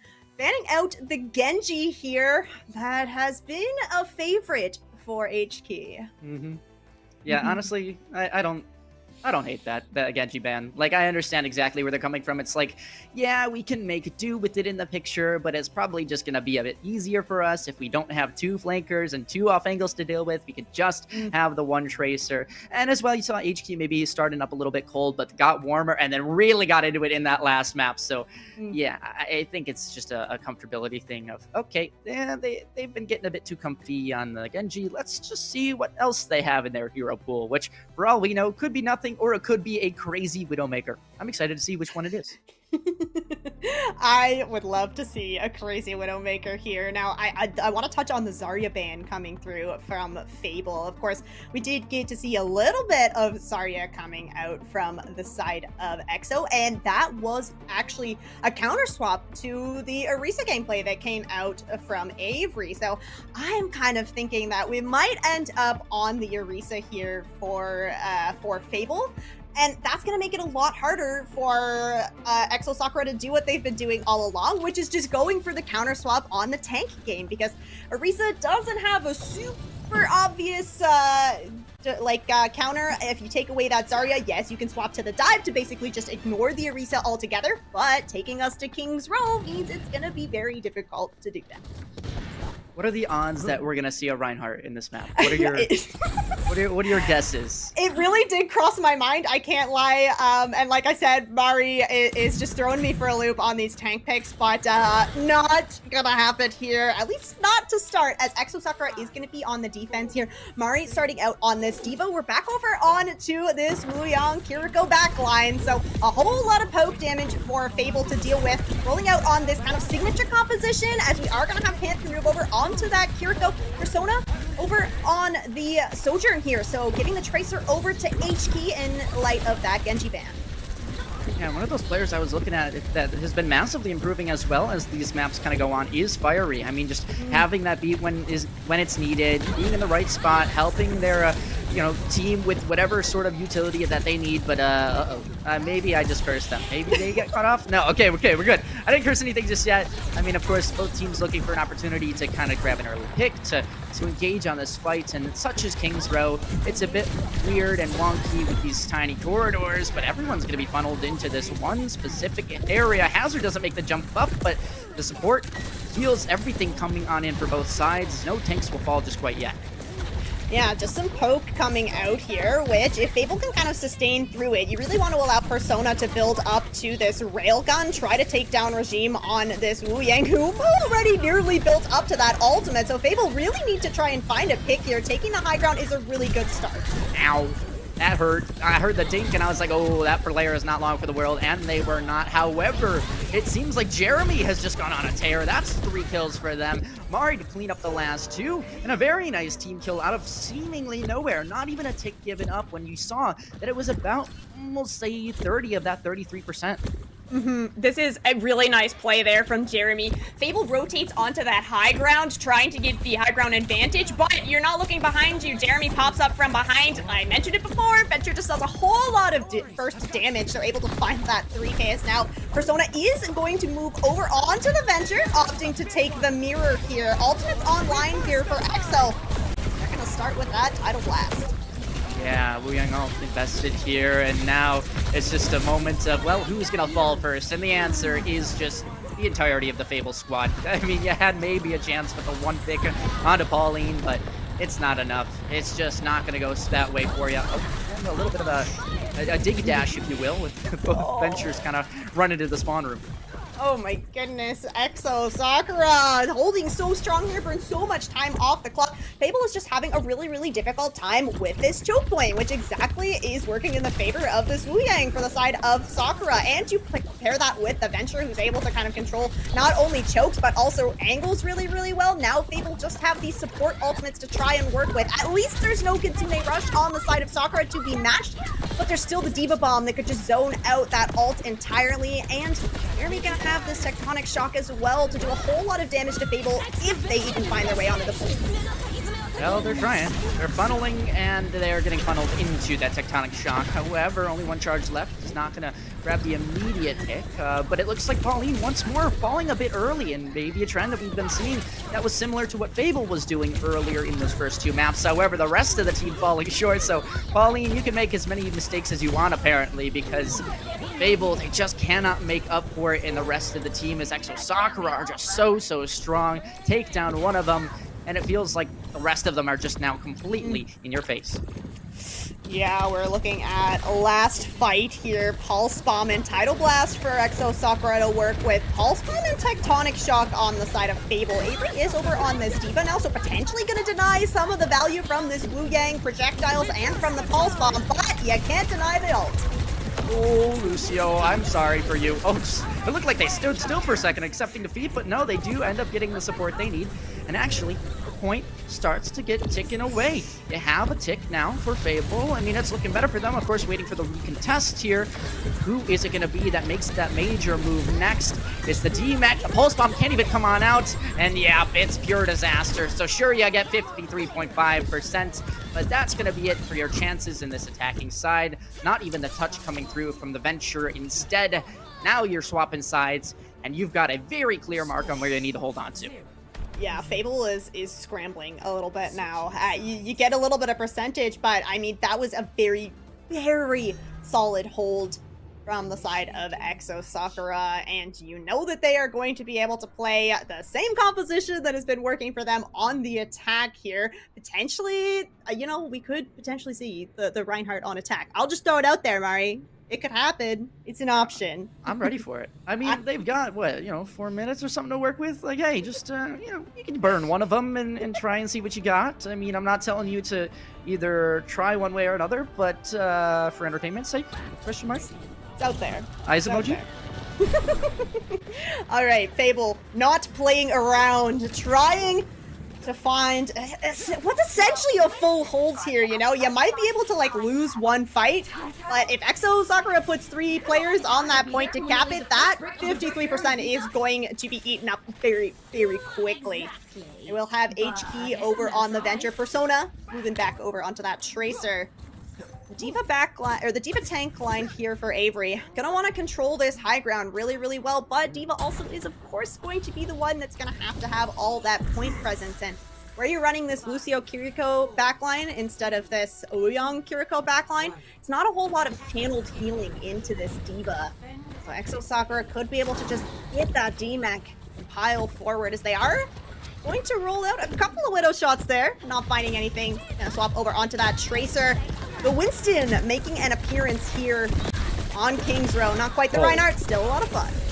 No way. Is this just one fight and it's over? Surely not, right? We had such a no, okay. Well, there's 2 players left from Fable. What can they do? Well, one got D-Mechs, and I hate to sound all doom and gloom, but no, that's the reality of the situation. Nobody's remaining, and with that, one fight is all it takes. Exo Sakura, they almost get the full hold, but they hold them to just the point, and then they take it instantly themselves. Very well done. Congrats on the match win of 3-1. Yeah, keeping this win against Fable going, but Fable managing to pick up their first map against this team. Hopefully gonna bring that with them as they move into that lower bracket, try to fight their way through, potentially get some revenge. But Exo Sakura staying up here in this upper bracket and looking very comfortable with this Wuyang. Oh, wow. That was a doozy. Like, that third map was so intense, and it feels kind of anticlimactic that we had the one fight ending on the 4th, but I don't think that does it justice, right? We know how close these 2 teams were, and, you know, mistakes were made. That's inevitable. The Overwatch games are not perfect all the time. So for Exo Sakura, they were able to hold it together just a little bit longer, and congrats to them. They are, of course, going to move to upper round 2. One team going to be falling a bit lower to that lower bracket, but Fable, I'm not going to count them out. I still think that this is a rematch that we could be seeing. Exo Sakura, they showed potential to move all the way to the grand finals and potential to also drop out. And I'd say, honestly, the same for Fable. Although they got bested today, they still have room to work with. Yeah, absolutely. This is, of course, just the first round in these playoffs, so you get that second life down in the lower bracket, which you're gonna really want to make the best of it. I like you kind of throw it to the third map there, and this is where we're really seeing those bans be so impactful, right? We saw that Wuyang ban coming out, and I mean, you had to fight tooth and nail, get it, but that's the beauty of bans, is that you only get one per series, so you really, really have to make it count, and it, you know, it kept you alive for a little while, but it wasn't enough to keep you going for the next one. Yeah, and unfortunate for Fable. Of course, we will be seeing more of them potentially even today, for all we know. But that's going to do it for us for right now. We're going to jump to a quick break. And when we do, we'll have another series up for you, potentially even an interview from this one. We'll just have to wait and see, and we'll give you the rundown right after this.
Hello, everyone. Welcome on back. Calling All Heroes Summer Playoffs continue right now. I told you I'd give you the rundown, so here it is. We do have an interview from the previous matchup, so stay tuned for that. But, before we get to that, we got to remind you of what actually happened and maybe who the players are to look out for in that interview if we get word. So let's look at this one more. Of course, 3-1 in favor of Exo Sakura over Fable.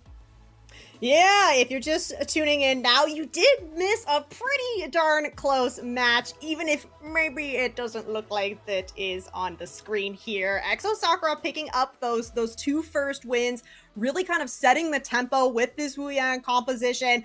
Third map hits, Wuyang then comes out, and that is where Fable kind of claws their way to victory in that 3-2 Surabasa. Literally couldn't have been closer. There were so many 100-99s in that, both teams putting up an incredible showing on Surabasa, but unfortunately, we fell a little bit flat here on King's Row.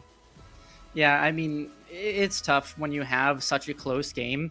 And then you have to keep up that momentum. You use, let's say, 150% of your effort in that third map just to get that win.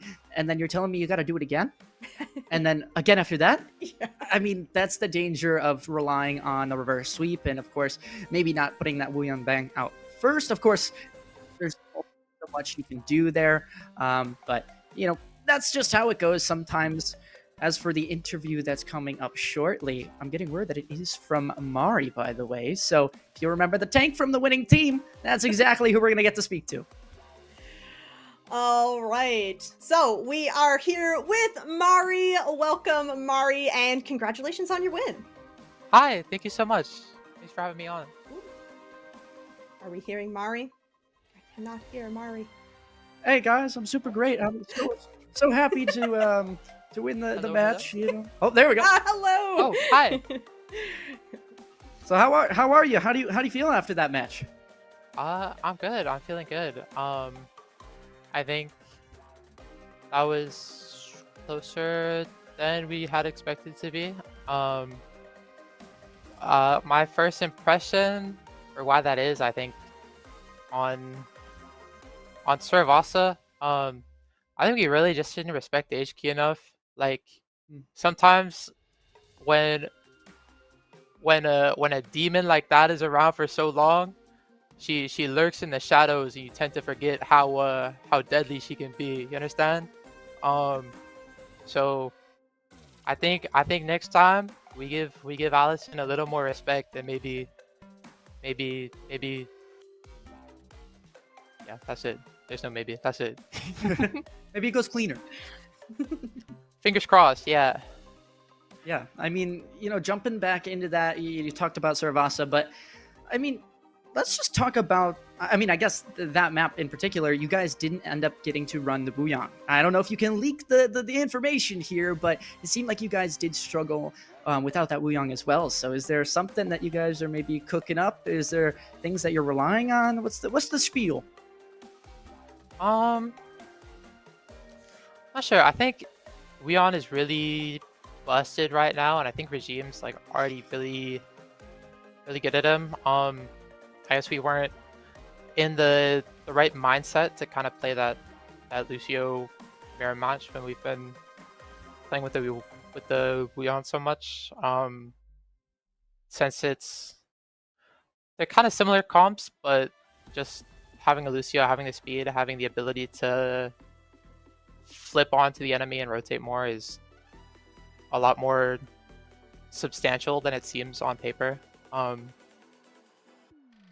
And yeah, we're all beefing with each other. We're all like at each other's throats right now. Like me and Paulette especially. Like we're just fighting. We're yelling at each other the whole time. I've never seen beef like the beef that Paulette has with me. I'm sure she's never seen the beef that I have with her. It's just like a dog fight all the time. But map 4, we decided, you know what? We got one common goal. Let's just squash the beef for this one map, and then we can all start fighting again afterwards. Yes. Oh my gosh. I mean, you definitely can't tell in the gameplay. There is no signs that there is inner conflict happening on the side of Exo Sakura. So kudos to the team for, keeping it together. I was giving you shout outs here, Mari, because you were playing tanks that I have not had the opportunity to cast in a very, very long time. We got to see not only the Reinhardt make a brief appearance, but we also saw you come out on the Roadhog. And I'm just wondering, do you think that these tanks are going to maybe find their way back into some playtime, or is this just you being the GOAT? Well,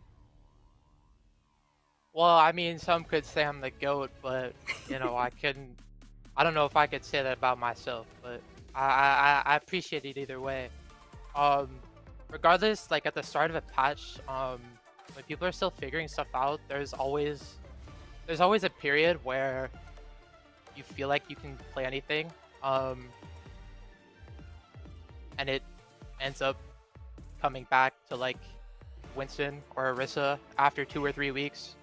And I guess we're not at that point yet. But I think this patch like does feel really good for my hero pool and my flexibility, especially with like things like Zarya, Junker Queen, Diva being so strong, at least feeling so strong.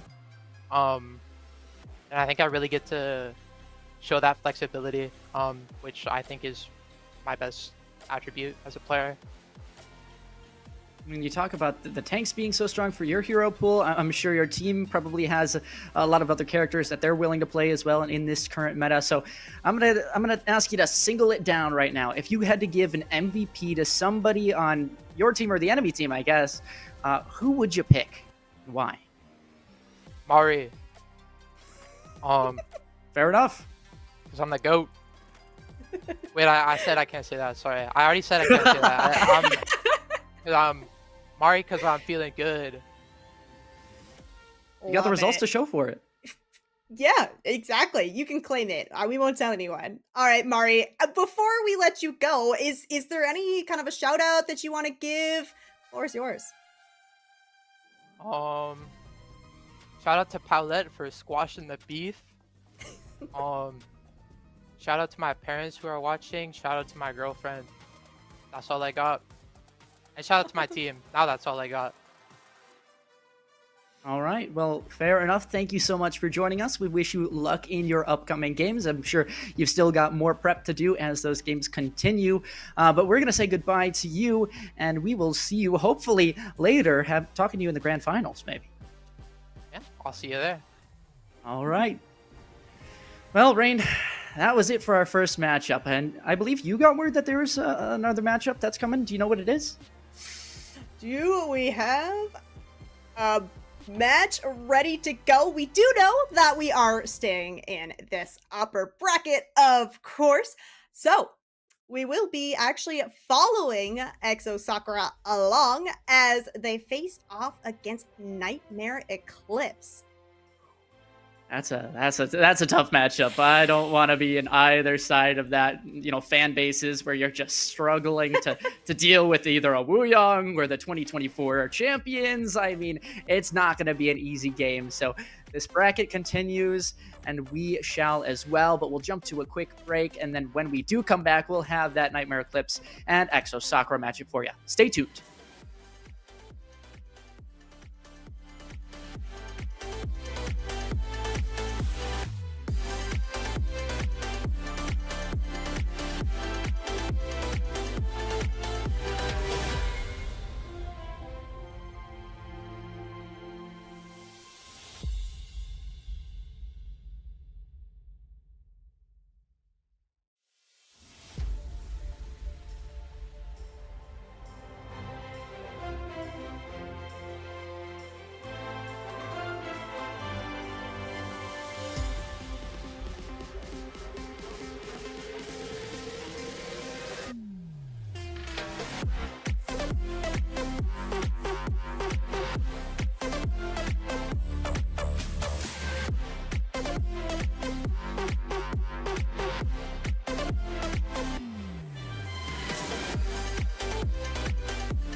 It's a good day to be watching some more Overwatch. For those of you just joining us, we saw what was the longest series of the first round, and we got to see even more after that. So, high quality game after high quality game. Of course, my name is Aricast here with Rain. We'll be your yappers for today.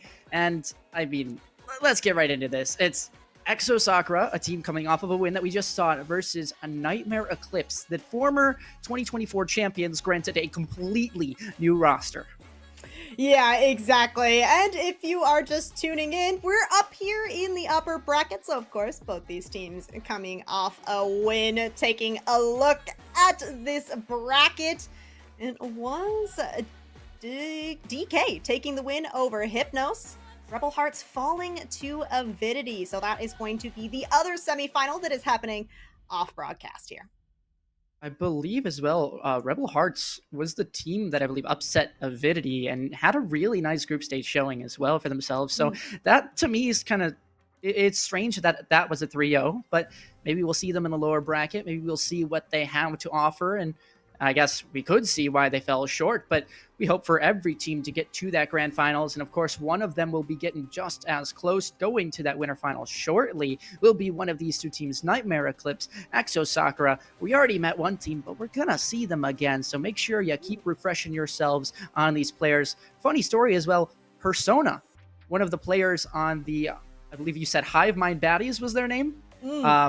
This is the Hive Mind Baddies roster now transferred to Nightmare. So Persona was the only one that didn't jump ship with them, and we saw them just go down with Fable, who you can see now are in this lower bracket. Yeah, lower bracket. Now, we were talking about in the last series how, okay, you can suffer a loss, you know, it's not the end of the road. Well, unfortunately for these four teams, the pressure is now seriously on, as one more loss is going to unfortunately send you out of the playoffs. But one of these four teams, or potentially one of the teams that drops down in the preceding rounds, will have an opportunity to fight through that lower bracket. But we are up here in the upper bracket for now. Nightmare Eclipse X Zocorp against Exo Sakura. And like you said, Ari, we already got the opportunity to watch Sakura here on this broadcast tonight. Yeah, we're going to still familiarize ourselves with the players, both from Exo Sakura and Nightmare Eclipse. So, you know, we have the general idea of who to expect. Again, maybe star players and names that you might have recognized from previous seasons, previous stages. But here you go. Here's the roster one by one as they trickle on in. Yeah, and we did mention it earlier. So this roster coming off of the spring season, they were better known as Hive Mind Baddies.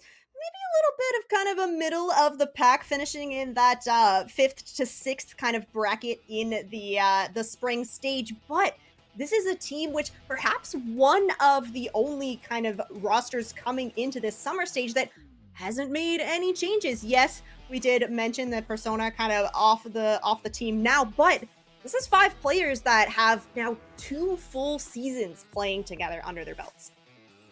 And I made the bit before. I'm going to make it again. Are we going to see Bastion now? Because we're seeing it in the screen here, which, by the way, the players can choose which character they have represent them. Of course, if they do not put anything forward, we will select something random for them. But there is potential maybe that we see Bastion. I mean, we saw a Wuyong in the last roster, and we saw that every single map that we could. So maybe this tells us what we're in store for. I'm liking the Ana as well. I mean, something that we didn't quite see as much of before. Yeah, we were kind of mentioning some of course, coming into Season 18, there have been a whole slew of perk changes and balances, and one of the changes to Ana is bringing back that speed boost to the Nano, so we were kind of, thinking that that could be a really nice little throwback, if anybody remembers Beyblade meta way back in the day, but yeah, we didn't get an opportunity to see too much Ana, but with all these perk changes coming through, it really does change the way that these heroes can play. And of course, we do have 2 teams to this battle. It's not just one side. So here they are again, familiar faces. And have they changed? The answer is no, because it's the same team. We didn't make them redo the process. So if you're missing some Wuzhong gameplay, guess what? You're gonna get some more we have to gamble on. Regime, that Wuyong player, representing them here once more. And Exo Sakura, I mean, they were a treat to watch, but the question is, have they met their match here with Nightmare Eclipse? Yeah, right? Obviously, both these teams coming off a win. You have the momentum going. Exo Sakura dropping a map, meaning that, maybe you had to use a little bit more gas in the tank than a Nightmare did, but it also means that you've just been tested on what happens when you can't play this composition that you've been running, and you still put up a really, really good fight if you're Exo Sakura. And we have been informed also that Mari has squashed the beef with Pauline. So, it's all up. It's all better from here now. Yeah, they're all ready to keep on going, to continue their winning streak. But of course, we do have to wait for them to load into that map selection and the hero bans, which we actually are going to have momentarily for you, because we saw before the strategies that were in place. Now, does Nightmare Eclipse realize that, Exo Sakura, they love their Wuyong? Is that what's going to happen here? And now we have Ilios, except it's actually Ilios this time. That lighthouse is correct. No teasing here. We are going to Greece. Now, the bans coming through as well. Nightmare having the opportunity to take us to Ilios, and gonna go ahead and ban out that D.Va right away. We did get to see a little bit of D.Va in the previous series that we had on the broadcast here. And on the side of Exo, banning out that Genji. A little surprising to me, seeing how well HK was doing. I mean, it makes sense, though. Well, they were having trouble with HK, Mm. I think. So I'm assuming it's just kind of like a safety thing where we don't know what Nightmare Eclipse are going to bring out. So we're just going to go with our safety ban from what we used last time, because that gave us the problems before. And if they do want to try and replicate the success that Fable had in that one map, well, they can try, just not this map. So, a very safe kind of ban going in here. And then as well, the D.Va, I mean, hit or miss on to if that Exo Sakura's team is planning to run it, but you have to assume these are educated guesses based on something they've seen somewhere. Yeah, I think having the D.Va ban come out here for Nightmare, typically we do tend to still see some dive of some sort happening on these sub-maps of Ilios. There's an option to potentially play some Brawl, but having the D.Va banned out makes me think that it's a little bit easier here for Nightmare to potentially run that Winston, still in a very, very good spot. And then having this Genji banned out, well, you're going to have to play with something a little bit different. Probably still going to have the Tracer, but it's going to force you on to not that double flex DPS setup. I am curious, because on a map like Ilios, right, obviously we've seen Exo Sakura run the Wuyong a lot, but do they swap to the Lucio here? I mean, after all, this is, quote, Boop City. So, we need to have an idea of if they're running it just based on comfortability, or if it really is a map-dependent thing, because this strategy could change. But at the same time, then you're worrying of, well, last time we went Lucio, we lost. What's in store for them? I'm curious to see how they kind of come to that decision and what that result is. Yeah, we're curious about the Lucio. I'm also curious about the Roadhog, Ilios, well, it is calling. We saw some Roadhog. There's a potential to drop some people into that well, of course. A lot of the heroes that are kind of being played right now have a whole lot of mobility, so you're maybe not going to get just a free hook into that well, but Exo Sakura has already shown us that they are perfectly fine pulling out compositions that are going to catch the opposing team off guard, and so far it has really been working for them, so they might have the upper hand, the factor of surprise here against Nightmare. I'm going to go for a really, really bold prediction and say that we're going to see Tracer. I think it's Shocking. pretty bold there that we are going to see Tracer here maybe on this map. We've seen it from both teams before, and chances are we'll see it again. Maybe not in this map, but you have to assume that one of the strongest characters in the game and one of the most flexible characters in the game is going to be selected at some point. Of course, we'll let the players tell the story, and we'll just be yapping alongside it, because they truly are the ones that are giving us the information of what's in store. All right, we are starting out on this sub-map of Well. An excellent opportunity for Boops, an excellent opportunity for Hooks. Nightmare versus Exo Sakura. It's all getting started here on this first map. Now we have Some compositions being teased here. Edie selecting the Wrecking Ball. It does seem promising for me, especially where we went ahead and banned out that D.Va. The D.Va, of course, is going to have a whole lot of kind of heal for those Wrecking Ball slams. The second of CC is sometimes all that you need to kind of confirm the kill, especially if we have Natakoto coming out on this Freya. Mara onto that Symmetra right now, I suspect, going to swap over to potentially the Tracer. You never know. Yes, it is going to be. Now, Exo Sakura still running that Wuyang is going to have a Freya of their own. Santi over on the Hazard as well. Nightmare Eclipse are going to be able to take so many angles with this extremely mobile composition. And my eyes are on Santi here. They're really going to be the one that has to peel for their team and has the mobility to do so, but also needs to get that effective damage out there as well, making sure that their team is just not run over by a ball constantly. So Navilia is actually going to open this one up with Jeremy falling short. And these Freyas, I mean, they're going to be just launching bullets every which way, arrows in the sky, flying by, and it's only a matter of time before somebody truly gets that real aggression that we're kind of hoping for. Oh boy, that's a Tracer in the back, not feeling super comfy about this. And oh, drive-by against Benevolence. I hate to see that for them, but love to watch it on the screen. Very nicely done. And the stalled fight will come to a close as it looks like Nightmare Eclipse do end up securing this point. Yeah, doing a really good job just taking full control of this point. The more kind of angles, the more quadrants that you control of these controlled maps, the better a chance you have of winning out the fight. Now, Nakato has nearly built up to this Bola. Benevolence lagging a little bit behind, but you're going to make up for it in the Kitsune Rush ultimate charge. Still, you're going to have to find a target through all these mobile heroes from Nightmare Eclipse, and that's just going to be a tough ask. Ooh, little loop there, almost into the hole. Maybe the well will beckon at some point during this game, but not quite yet. Instead, Mara on the Tracer, picking up their first on the Jeremy. Not exactly good for their chances in breaking into this point because they're down to numbers once more. Hold up, it's tied. But again, where is that initiative to actually take this point? They don't feel comfortable doing that yet, and so this percentage will continue to rack up, and it's not going to go anywhere very easily for Exo Sakura, as that pile drive along with the minefield, not exactly good. We're walking on through.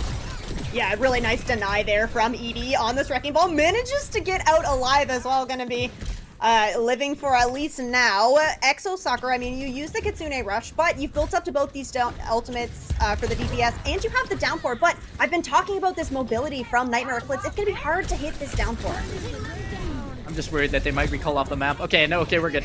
They got the 2 blinks out. Everything is very nice. And Evie actually as well doing the damage onto the Freya. It's just a problem of, well, they didn't do enough and they didn't get out in time. Exo Sakura, it seemed like a very scrappy fight from Nightmare Eclipse. And we said it again. I mean, in the previous series, Exo Sakura, when the fights were scrappy, they were the one who was winning it. Yep, that's exactly it. You do use a couple of ultimates there to break into the point. You're going to have the beat from Regime, but Crum going to be able to match that. And you do have the Kitsune Rush. Let's start out with the Bola here. Quite connected.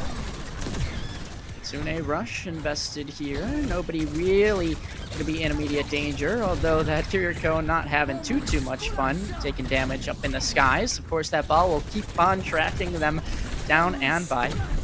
And a beat exchanged from both sides as it looks like everyone just kind of holding on to this current positioning. They're playing the stability game, and for all intents and purposes, Exo Sakura are happy with it, except they're not happy with that. That first pick not going their way, and matched on up onto a tank, though, is pretty good. And again, we're seeing kind of a situation where everyone's just not quite sure of the initiative when to take this point. There's no real set play, and I mean, such is this kind of staggery brawl dive. I mean, is this the teams or is it the comp? That I'm not quite sure. Yeah, and the longer that this kind of staggered fight goes out, the better it is for Exo Sakura, because all the time you're building up percentage here. But now, finally, 5 versus 5 happening on the point, but Nightmare need to commit something. They need to flip this point. Freya and the back lines potentially not quite getting the damage they were hoping for, but flip on. And that's them very, very low. No follow-up on that, though, so they will get healed up back to full.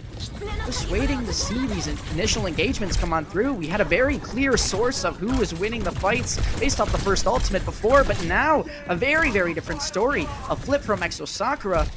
And again, we're waiting for these moments of, okay, who is going to make that first big blunder? Because again, it's just in a positioning trade. Yeah, now the flip does come back here for Exo. You have the bola to work with. You're gonna have to deal with these mines, though. Gonna be able to cover a whole lot of percentage on the point. Exo finding that pick, though. They just need to clean this fight up. And Exo Sakura actually grabbing 2 off the back of Benevolence. There's an ult. I don't know where that one went exactly, but might have gone off the map. We'll see as Benevolence is back to the spawn room. This one very close to completion, except for the fact that Exo Sakura are just continuing to hold on to this point. And they shall, as that overtime ticker keeps on counting down. What is the response here from Nightmare Eclipse? It looks like just these stagger touches, and I honestly don't know if it's enough. They're going to try their best, but what are they going to do for the initiation part again? I mean, you'll have these touches, the walls in your face. Mara starts it off at least with a breath of fresh air, except they're taken out of the picture. And now these ultimates get invested, except maybe too little too late. Nadokado will fall, the pulse bomb in the back line, and it feels like a moment that will be cut short eventually. It's just staggered out, it feels like. But you have to imagine Exo Sakura take this, right? Wait a minute. 2 picks. Nightmare. Ooh, okay, Pulse Bomb coming through here from Jeremy, trying to keep things alive, but the flip did come through for Nightmare Eclipse here. Only have this Pulse Bomb from Mara to work with, though. You need to find something, because up against this bola from Benevolence, it really could force everybody from Nightmare into a very tight corner.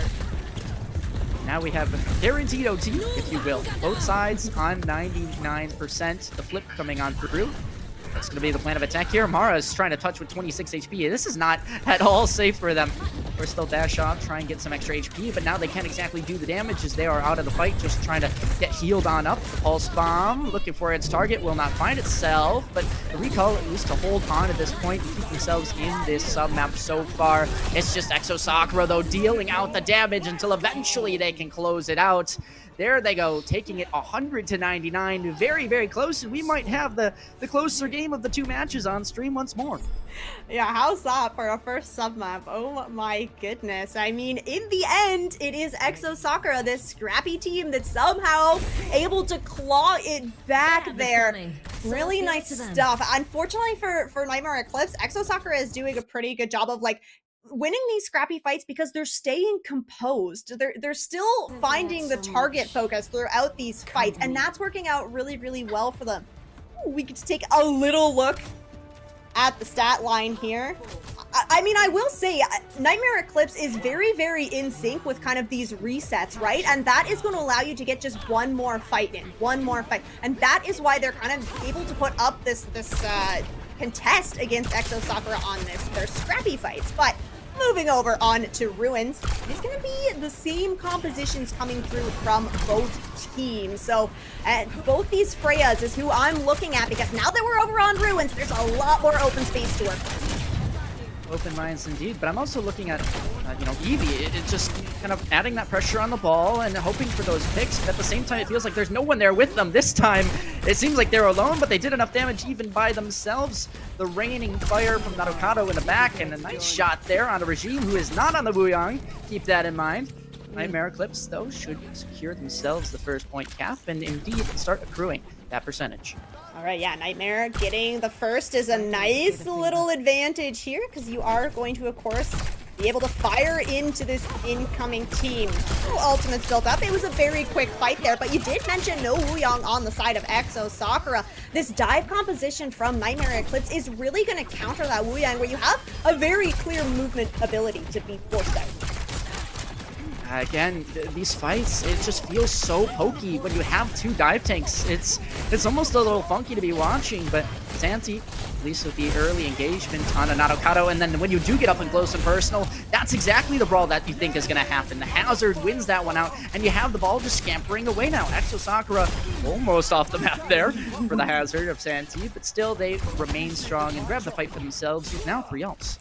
Yeah, you mentioned kind of both these dive tanks. So, of course, Santi has picked up this perk that's going to give this Violent Leap a little bit more distance. And that can be very, very scary if you use a cooldown from the side of Nightmare Eclipse. Of course, trying to force out these movement cooldowns, right? You have so much mobility. Exo Sakura needs to take one of those out before they kind of go in with either their cooldowns or even these ultimates. Oh, Navilia. Oh, my goodness.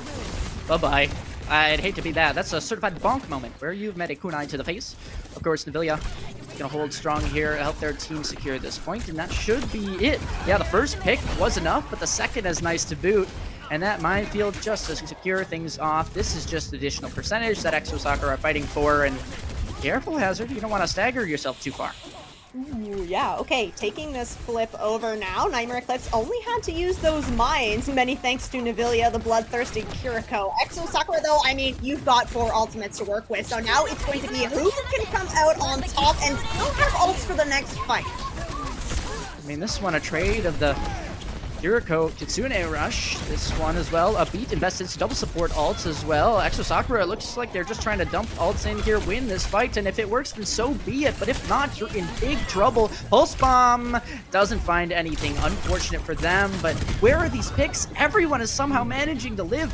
Mara will be finally the first to fall. Benevolence holding on to this point. Where's the damage? Oh, melee on out, and eventually, the picks come through, but Exo Sakura still do not have control of this point, so percentage continuing to acquire 4 Nightmare Eclipse until finally they can get that flip. This should be about even when we see the next fight. Yeah, I'm thinking that as well, Ari. Now, the mines are the only ultimate that Nightmare Eclipse are going to have to work with here. Even if you take an extended fight, you are not going to build up to another one. Okay, big pick onto Regime. That's the aura healing gone. Exo Sakura is going to have to respond with one of their ultimates, or just take this loss and go for the regroup. Well, I mean, it giveth and it taketh away. I mean, one Lucio for a Kiriko.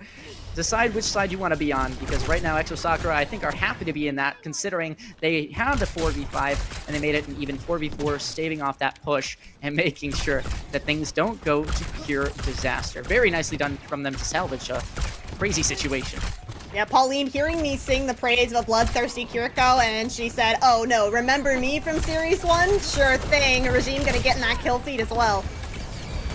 Bit of advanced positioning there. Benevolence gonna get punished for that one, but the minefield out on the point, maybe just for the flip. We'll see how that works out. Hazard ult used as well, not gonna land on anyone. And now we have Boop City doing Boop City things, except the TV that can't quite find anybody off the map, just the dispositioning. Of course, that beat available for Regime when the team is ready, when they decide to go on in. There it is. The beat does tag on, but very, very low HP still, even with that beat effect and that overhealth. Very, very low for all the players on the side of Exo Sakura, but they're still holding on. They want this positioning. They want this fight to be done now, because if it's not, you're going to see a bit of a disaster for them. They're going to invest all the ults that they can, and that means Jeremy needs to farm up quickly. Needs that Pulse Bomb to land onto somebody close, and it's just not going to happen quite yet. I have a feeling this Hazard's going to go down. Yes, very, very close, but still Nightmare Eclipse will manage to grab this one from Witsu. Very nicely done from them, and Exo Sakura will have one final chance to secure the map, although this time it'll be kind of an overtime guaranteed fight. Oh, let's go 199 once more, as close as we can make it. It is going to be the Kitsune Rush and the Pulse Bomb ready to go here from Nightmare Eclipse. That Kitsune Rush from Navilia is a really, really good chance to close this out, tie it up, and send us to that 3rd sub-map. Initial touch coming on through, but where's the follow-up? There it is. Okay, hi Hazard, how's it going? Oh, bye-bye Hazard. You are gone. What? No, you're still alive? You take a pulse? Okay, there we go. Everything's fine. It looks about right.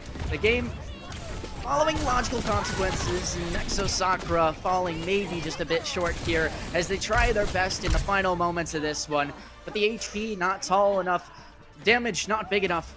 And so, Exo Sakura will fall short just in this sub-map, now guaranteeing that sub-map number 3.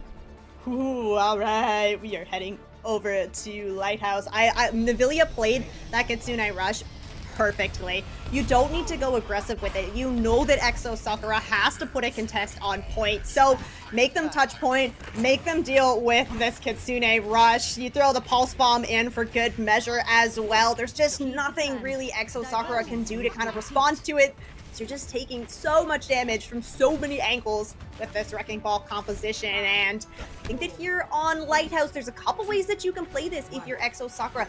You're going to want to take the high ground. You got to get Benevolence kind of set up there, but you are going to have a little bit better of a time kind of forcing a fight on point with this Hazard compared to this Wrecking Ball. But then comes the problem of angles, where Nightmare Eclipse can basically just flush you out from the point. So how is Exo Sakura going to look to play this? I'd say one of the easier things to try and attempt to master would be that aim side, but yeah, mastering the angles and which ones to go for, not exactly easy.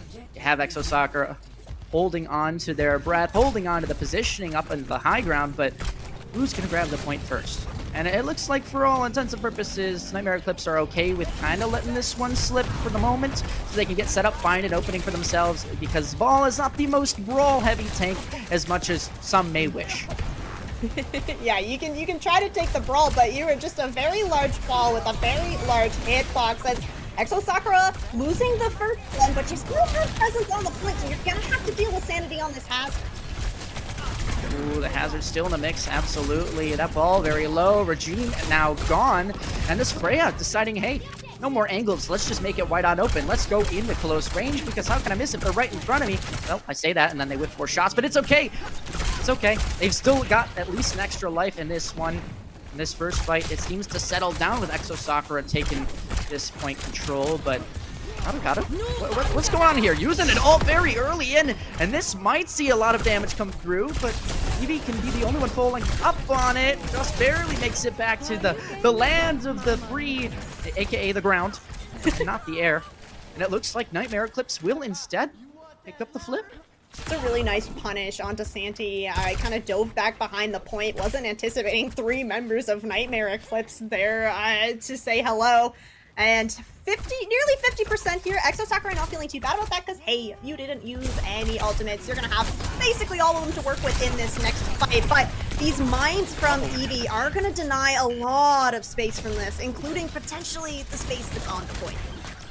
It must be so annoying to deal with. I was like, oh, that ball is getting pretty low, and then they pressed one button, and I was like, oh yeah, they have 1,000 health now. They're fine.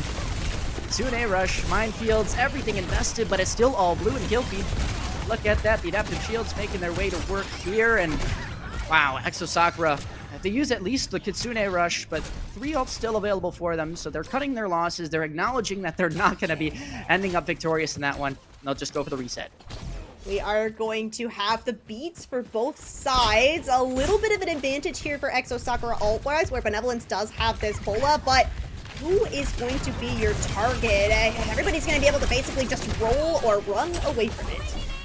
Ooh, Pulse Bomb, it looked good, but unfortunately maybe a bit too far. Beat's going to be matched up from both sides, but where are the picks? Of course, the Beats giving that overhealth should make it a bit tougher for them to come through, but Crumb will fall first. And Benevolence, I'm going to say, has been the wild card in this map. We've seen Crumb get the best of them a few times, but now it seems like when that is flipped, there's a solid chance for Exo Sakura to make this one good for them. And spin to win will be all she wrote for you. The ball of Eevee here, as it looks like everyone else is removed. 85% for Nightmare Eclipse, but Exo Sakura still holding on and making sure this one doesn't get too out of hand. On paper, that really did look like it should have been a fight win for Nightmare Eclipse. You see the Pulse Bomb comes out, and that forces the beat from Regime, and then Nightmare Eclipse are able to immediately respond with that kind of better beat. But Exo Sakura not getting too aggressive in it, right? You're not playing into these overshields. Instead, you're just playing to wait it out. You find that opening pick onto Crumb. Taking out the speed from this composition of Nightmare Eclipse is really going to shut them down, and that aura healing on top of it. So Exo Sakura back in control of this point. Only the Pulse Bomb to work with here, but that's more than Nightmare Eclipse can say. But 85% means that Nightmare Eclipse really just have to win one more fight, and they're going to put themselves in a very, very good position to take Ilios here. Playing a little bit slower here. I think trying to build up to this Bolo from Natakoto, since that's really the only ultimate that you're kind of getting close to. Maybe the Pulse Bomb from Mara as well. Uh-oh. Bit of a wacky fight going through there, and that's the Pulse Bomb now baited out, so I guess he'll take that trade every single day. But Crumb, again, a nuisance that we've been seeing. A fight happening separately from the rest, but I mean, hey, if it gets, 1-2 players out of that fight, not dealing damage on your team, not worrying about the supports that are actually doing that main source of healing, then so be it. You will take that value. Crumb, oh boy, be careful. 70 HP, but still comes on back. And Exo Sakura have reached that 99%, so overtime will begin. Now somebody has got to make sure that this point does not just fall into their hands. What's the response? It's the minefield over on the point, but somebody else needs the touch. There it is. Very low onto this Freya, still holding on, but sniped out of the air by their counterpart. Everyone just having some pure pandemonium on this point, and eventually Exo Sakura take the lead here. It's enough damage, it's enough picks, and it's enough for the map. Exo Sakura continuing their winning streak from the previous series, now up 1-0 in this one. Yeah, taking away the map pick from Nightmare here, getting started off nice and strong, and showing us all that the Wuyang, they can do without. Even if he's not banned out, I like this composition that Nightmare rolled out on, because really you are kind of playing to shut down that Wuyang, right? You're going to be able to just take so many angles. You have so much mobility that you're going to be able to collapse on him wherever he goes, anytime he uses his torrent. So forcing the swap off of Wuyang for Exo Sakura is kind of a win in its own right. Yeah, I mean, I'm taking notes from that game. I'm like, wow, okay, that's how you play Kiriko. That's how you aim. Okay, good to know. But you have to assume that the other team as well is taking notes of what's happening, what's going well for them, what's not going well, and they're going to adapt coming into these next matches. Of course, we tell you that the bans will change, so maybe the play styles do as well. But when these teams, well, if these teams go head to head again on a dive versus dive map, you could call that. I mean, it was a ball versus a hazard, good enough. You're going to have a situation where they're looking at it from maybe a different perspective. Maybe you see the ball go for a bit of different pathing or a different style of pressure, as opposed to just kind of holding on to that point control and hoping that the rest of the team does the damage dealing for them. But map 1, done and dusted. You can't go back and change that. Now you just look forward to map number 2, which of course you said was the map pick of Nightmare Eclipse, right? So they're going to get another one?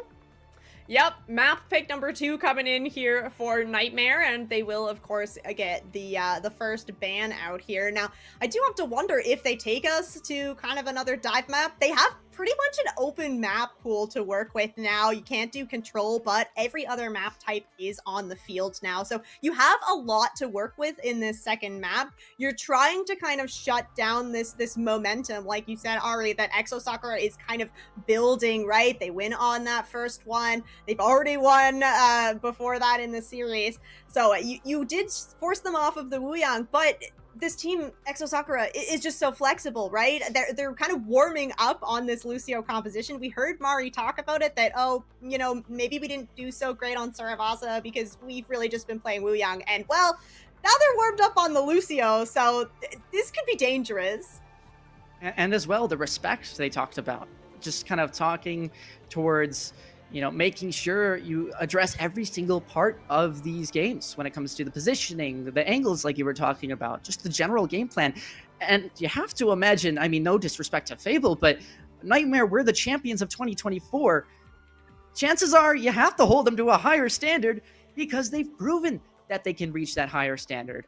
I mean, it's going into this game, not making any mistakes or as few as possible, and then continuing to run with the momentum that you can gain, which they have, at least in this first map. I'm excited to see where this one goes. If you had to pick an archetype, like a map archetype, for where you think this is going, what's your guess? Well, I have to wonder if, okay, you forced Exo off the Wuyang. You've gotten them warmed up on the Lucio Kiriko. So do you just pivot entirely? Try to force a map where you're not going to run the Lucio Kiriko? Maybe bring out some of that Ana that we maybe saw? Because Watchpoint Gibraltar is in the map pool. It's going to be, you can definitely still run the Lucio Kiriko there. But, speaking just topographically, really, you're just going to be able to set your Ana up kind of in a safer position. It's going to be hard to kind of take space on that Lucio Kiriko comp. So you have the opportunity to maybe just throw the backline off entirely. But of course, that is going to apply to yourself as well, right? We've been seeing the Lucio and the Kiriko come out for the side of Nightmare. So having to kind of pivot like that, it really kind of questions, like, are you going to be prepared for that? Or is that really just going to be kind of neutral fight between both teams? Yeah, we're seeing a lot of the hazard being used for space closing, but if it becomes altitude, what's the deal? Either way, we're not going to see that just quite yet. Of course, it's King's Row. Is anyone surprised that that's the hybrid map that we're seeing? I guess I'm slightly, but at the same time, this is not foreign at all. No, also, for everybody wondering, the other options that we could go to for hybrid is Hollywood and Eichenwald. So, I mean, it's, we're going to see King's Row a lot. It's just how it is. But we do have the bans coming in. So, the Hazard ban coming in from Nightmare. And then we do have Exo going ahead and banning out that Lucio. So, I think you and I might have an idea of what's going to make an appearance from Exo Sakura. Really? Reinhardt without the Lucio? I'm so down. Let's see it. But yeah, I mean, I love this ban of the Hazard. It's just so strong when you're going up against maybe like a ball comp, right? A ball versus Hazard. The Hazard's going to be a little bit better for these scaling scenarios. But if you are really, really comfortable on ball, taking out a direct competitor and forcing them to go counter dive with maybe, something like a Diva or a Winston, things like that, maybe they're not as comfortable on, and maybe it's not as effective. So curious to see how that plays out. As for the Lucio, I think we have an idea of what's going on there. It's Wuyong time, I suspect. One of the things, what I'm noticing about these bans is it's really interesting because it's kind of two sides to a ban, right? We see Nightmare going for the Hazard ban because you're trying to empower your own composition that you're running. And then on the side of Exo Sakura, you're trying to like set up a very specific type, right? So you know what you want to run. You probably know what Nightmare is going to run as well. So coming out with potentially the Wuyang, spoiler alert, it's going to just kind of play to the strengths and send Exo Sakura back into that like performance that we saw in Series 1. All right, this one, I made a bold prediction earlier. This time I'm going to say it's a very safe prediction that I'm going to make. We're going to see a Ryan Zarya mirror on this map. Right? We're still running that, right? Yeah, we still run that. Oh, okay. Yeah, hopes and dreams, staying alive for the off-tank, mid-tank duos. There's still hope for you. There's an Echo that could be played, An Echo? The stars could align. You get the duplicate onto the Zarya. It's back to old times. It's not out of the picture, but it's definitely difficult.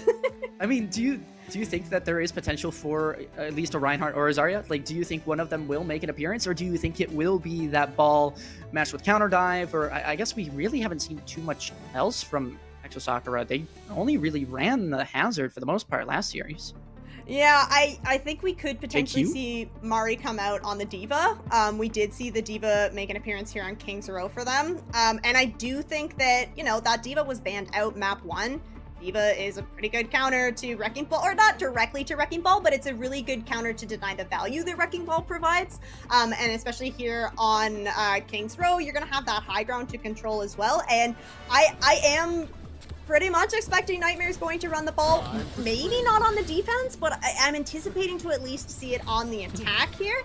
They will be actually starting out on the defense, so Nightmare gonna pull out a Wuyong of their own. EV going over onto that Winston, and roles reversed. Maybe Santi's gonna be on the ball here. I'm just keeping my eyes on Crumb. Again, they had so much value in that first map, and we kind of talk about the differences between the Wuyang versus the Lucio and comfortability there. Is Crumb one of those players where they can make, Wuyang look maybe not as desirable as a Lucio because they're so comfortable on Lucio? It's just one of those things we don't quite know yet, and we'll have to just wait and see as this map gets underway. Right. Maybe a potential shot from Jeremy. Not going to find the intended target. He's going to go ahead, swap over on to this Venture. So the combo of the Venture and the Cassidy is basically a nightmare for Eevee, as Exo Sakura going to look to get set up on this high ground, give Benevolence all the room. Oh, that didn't look too good for your health. Eevee got caught out there, and, well, they paid the price. Just getting funneled into these different corners. And Exo Sakura, remember last series when they took the first point in one fight? Well, guess what? Looks like they're set up to do it once more. Suzu can only protect you for so long. Navilia, you will fall short, along with the rest of Nightmare. Clip for this hold of the first point in King's Row. Oh my goodness, Benevolence just finding kill after kill on this Cassidy.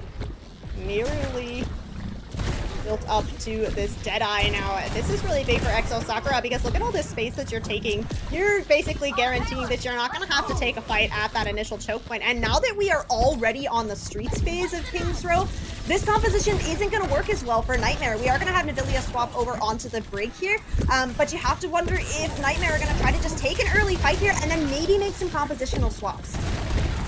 When you see as well the swap off of the ball on Diva, it makes sense. And Santi already close up to that ultimate, just looking for the additional value of this DM to just kind of let Benevolence do whatever they want. Of course, this time they get a bit too greedy, and they will be sent back to the spawn room. Santi will have to kind of pay the price in HP, but that space still being gathered. So the recontest is going to come through. Nightmare Eclipse trying to push their advantage, and actually, it's not going to go super well for them, as that Ruyang ult is going to be invested, making sure that they can make a difference here in this fight and hold on to the space they've gained. There's the bomb most likely going to be invested, the shield broken, done, dusted, out of the picture. The rematch comes through. Exo Sakura just maintaining this very forward momentum. Even though the backline might trickle and fall a little bit, you still have to assume that this space is going to be taken by Exo Sakura.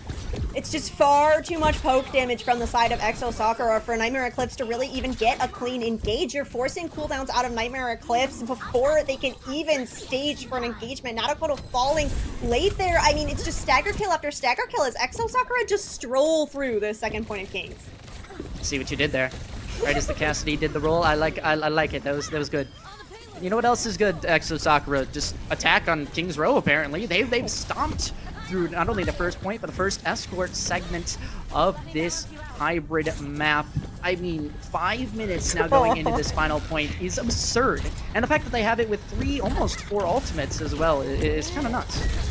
Yeah, we're gonna have to see a stabilization here from Nightmare Eclipse. You have to commit some of these ultimates, but this Deadeye from Benevolence just forcing that Primal Rage right back to where it came from. Yeah, well, once more the engagement comes through. Big ult moments. That was definitely a 3-2-1 countdown if I've ever seen it, except it doesn't find the value you're hoping for. It's a 1-for-1 trade, and although trades are nice, those spawn rooms are looking awfully close for Nightmare Eclipse. You have to start to worry for the attacking side, especially with that Brigitte in the picture. I thought they were going to fall off the map. Instead, they fall to the Pulse Bomb instead, and very, very close, but it looks like Nightmare Eclipse have found some stability in all of the chaos, managing to grab a few more picks. All it took was pretty much all their ultimates. Now Crumb is going to be able to build up to that Tidal Blast, potentially see that go over onto Eevee. If Naruto and Mara can kind of get set up on an angle before that engagement happens, that could be a really, really clean fight win. But Exo Sakura really not enjoying this Winston. Sandy's going to swap over onto the Junker Queen, and it's just more damage for Exo Sakura. Defensive ult, potentially transitioning into an offensive ult. I mean, Jeremy just doing that high damage and can only find two, maybe a third. They're looking for it, yeah, but doesn't want to get too antsy. 1 HP on the Winston could grab them as they escape, but ducking behind a shield that isn't theirs. Instead, just pushing this cart as much as possible. Waiting for the right moments to strike once more, but instead they're going to have to get right out because there's another Winston in the mix. Back from the spawn room, but actually booped to oblivion. That's beautiful work from Jeremy, and they will continue to move on with this fight. Now being up in the numbers, now having a tank, HP in their favor. This is pure disaster. Narakado's pinned in the corner. Jeremy, the MVP of this fight for sure, and this should clean it up. You just have to deal with an Orisa, and that should be to go. Wow. 3 minutes, 18 seconds for Exo Sakura here as they completely full cap first side of King's Row. It's kind of brutal because, like, even though you get 2 minutes off the time bank, which, like, it's a lot of time, there was just so much that Exo Sakura had to work with that it ultimately doesn't really make a whole lot of a difference. As take a little look here. Oh my gosh, yeah, Exo Sakura, I mean, just Benevolence is definitely trying to be focused out, which I think, you know, kudos to Nightmare Eclipse for recognizing all of the work that the Cassidy is being put in, but otherwise everybody from Exo Sakura is just not dying, and that really does come down to just the incoming damage. Nightmare Eclipse is just not getting like clean dives in.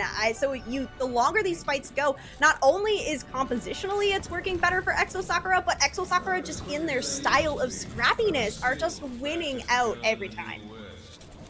I was thinking in my mind, I was like, does Nightmare go to, you know, something that's a bit more comfortable with what they were running, where it was that ball that looked pretty nice for them, although it did fall short in the end. It seemed like that map was a lot closer than what they were holding on to here. Of course, Eevee just swapping onto the Zarya. Maybe it's a first fight thing. Maybe it's a whole time thing. We never know. Maybe they swap it up after they capture the point. But the point is, if they do not find their footing here, this map is going to be over before they know it. Mm-hmm.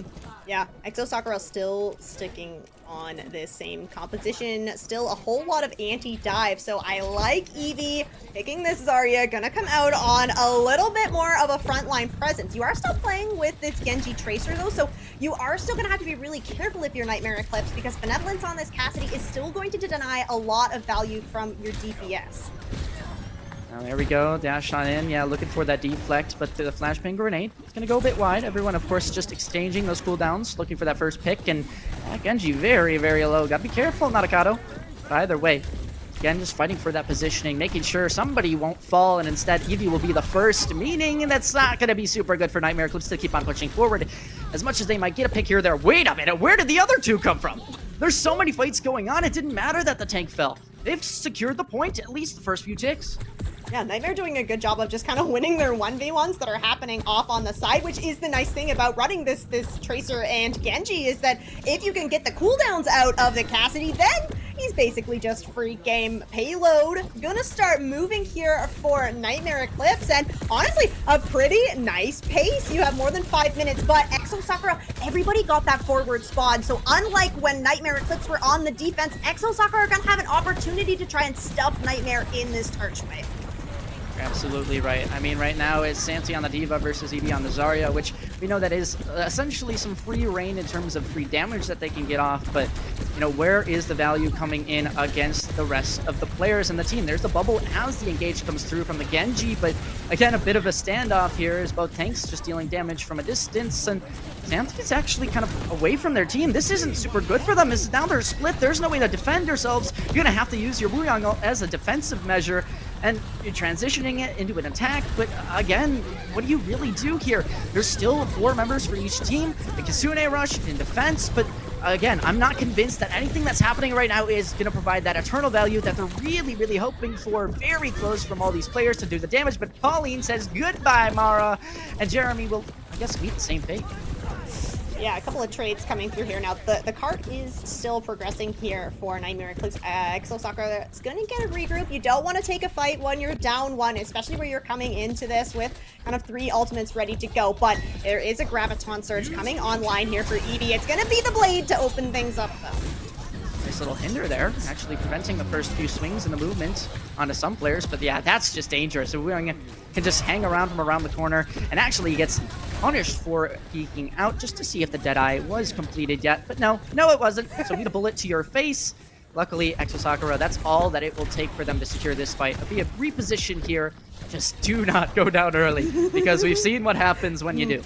Yeah, exactly. Exo Sakura needs to keep everybody alive here. You have a really nice bomb to work with here. You can actually have a pretty good chance to kind of find a kill with this, but you're going to have to force out the bubbles. It's going to be the grab. It connects onto 1. And that is the Wuyang as well, so that's a big source of damage, big source of support, but what can you do with this Tectonic Shock? You need to match the value, and they just haven't. Even though there's 2 for 3, you have lost some supports. Is there one hanging back? Well, it's a Kiriko, but yeah, you're going to have to run, Pauline. Pauline, get out! No!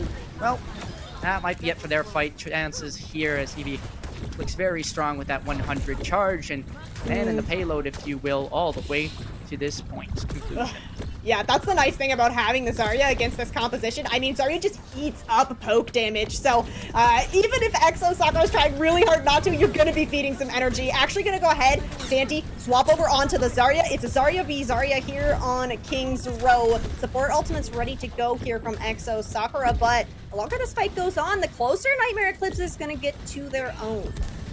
Yeah, I like the swap here from Santi onto the Zarya. It just felt like the Diva wasn't getting enough value, especially against the beam of the Zarya, just not exactly ideal. Of course, the bubble comes through from both sides, one offensive, one defensive, and it seems like the damage is still relatively be going through for Exo Sakura, as that Kitsune rush is shredding Eevee there. No mercy to get you a res. Instead, you'll just have to fall a bit short. Of course, Pauline somehow manages to get sniped by Narukato in the backline, but all's well that ends well for Exo Sakura as they hold strong, they hold the positioning, and burn some much-needed time off the clock. Ooh, yeah, gonna have Jeremy swap over onto the Pharah here as well. So poke damage galore. Now, there are both DPS ultimates ready to go here for Nightmare Eclipse. This this Blade from Narukoto, you're gonna have to be careful because Benevolence has this Deadeye, and we've seen, you know, Deadeye, it's his own all. Oh, that's a Zarya beam that was, you know, just very low on the previous Zarya, but I guess Narukato will be the one falling. Santi as well. Even numbers, but positioning, the boop out from behind. You saw the Wuyang try it. Unfortunately, not going to happen this time. Get out, though, because that Zarya is high charged, and they are coming for you. They are running you down, and the space gained, even if the fight hasn't been won from Nightmare Eclipse, it's still very, very close. And again, we're just waiting for them to kind of harness the space that they've been given. Yeah, we can see how much damage is being done to Nightmare Eclipse in these pre-fights, and unfortunately with the big Wuyong backline, you just don't really have a whole lot to sustain through this poke phase. Well, maybe that's why they went for the Zarya swap. Or sorry, the Pharah swap, because you can shoot into a Zarya grab and it's just a whole lot of damage. Mara will let the gravity take themselves out as opposed to the bullets, but yeah, Exo Sakura, I like the swap even if it is necessarily for one fight or maybe more. Just realizing the situation you're in and adapting. Yeah, Narukodo is going to swap over onto this Cassidy, perhaps in response to this Pharah, trying to take some of this damage out of the equation. Nightmare Eclipse coming into this, that grab from Eevee ready to go. No concern about the Diva eating it up this time, and in fact, not really a whole lot of a response that's going to come in from Exo Sakura to this grab. I'm very worried for the Zarya. They're kind of split from their team now, though everyone else just hanging out in the backlines where this area tries to scale back by themselves. Very bouncy into the air, but the grab does not, well, yes, it does end up landing on 3, but the trades come through. It's the Pharah barrage from above. Jeremy looking strong, and this rally, the only hope for Nightmare Eclipse, and it won't even last for long. Exo Sakura, a very dangerous situation for them that they managed to close that fight out. How is that for a response to a Graviton Surge? Jeremy pulls out the barrage. Everybody from Nightmare Eclipse kind of gathering together around that rally from Navilia, trying to capitalize on the kills, immediately met with a whole bunch of damage. Now, the Jedi taking more time off the clock here. Yep, zoning ult. That's what we call those. I mean, hey, you don't always need that initial pick, although it is nice. Just holding on, making sure you have that space for a bit longer. Making sure you can get yourself back up. Using those ults as necessary, but oh, nice little bubble there. That's going to be no kill for you from a pulse bomb. Instead, you'll be feeling sad, and you're going to want to go back to a time when that invincibility wasn't in the game. Too bad for you, though. The fight continues on the point, and these players just poking themselves out. We're waiting for this engage, but it's not happening quite yet. There it is, the Booyang ult, Jeremy in as well, and now this entire team getting split. Not going to go well for Nightmare Eclipse. They'll start to fall. That's 3, 4, and 5 should come as well. Oh. Hopefully that was enough to make them not touch.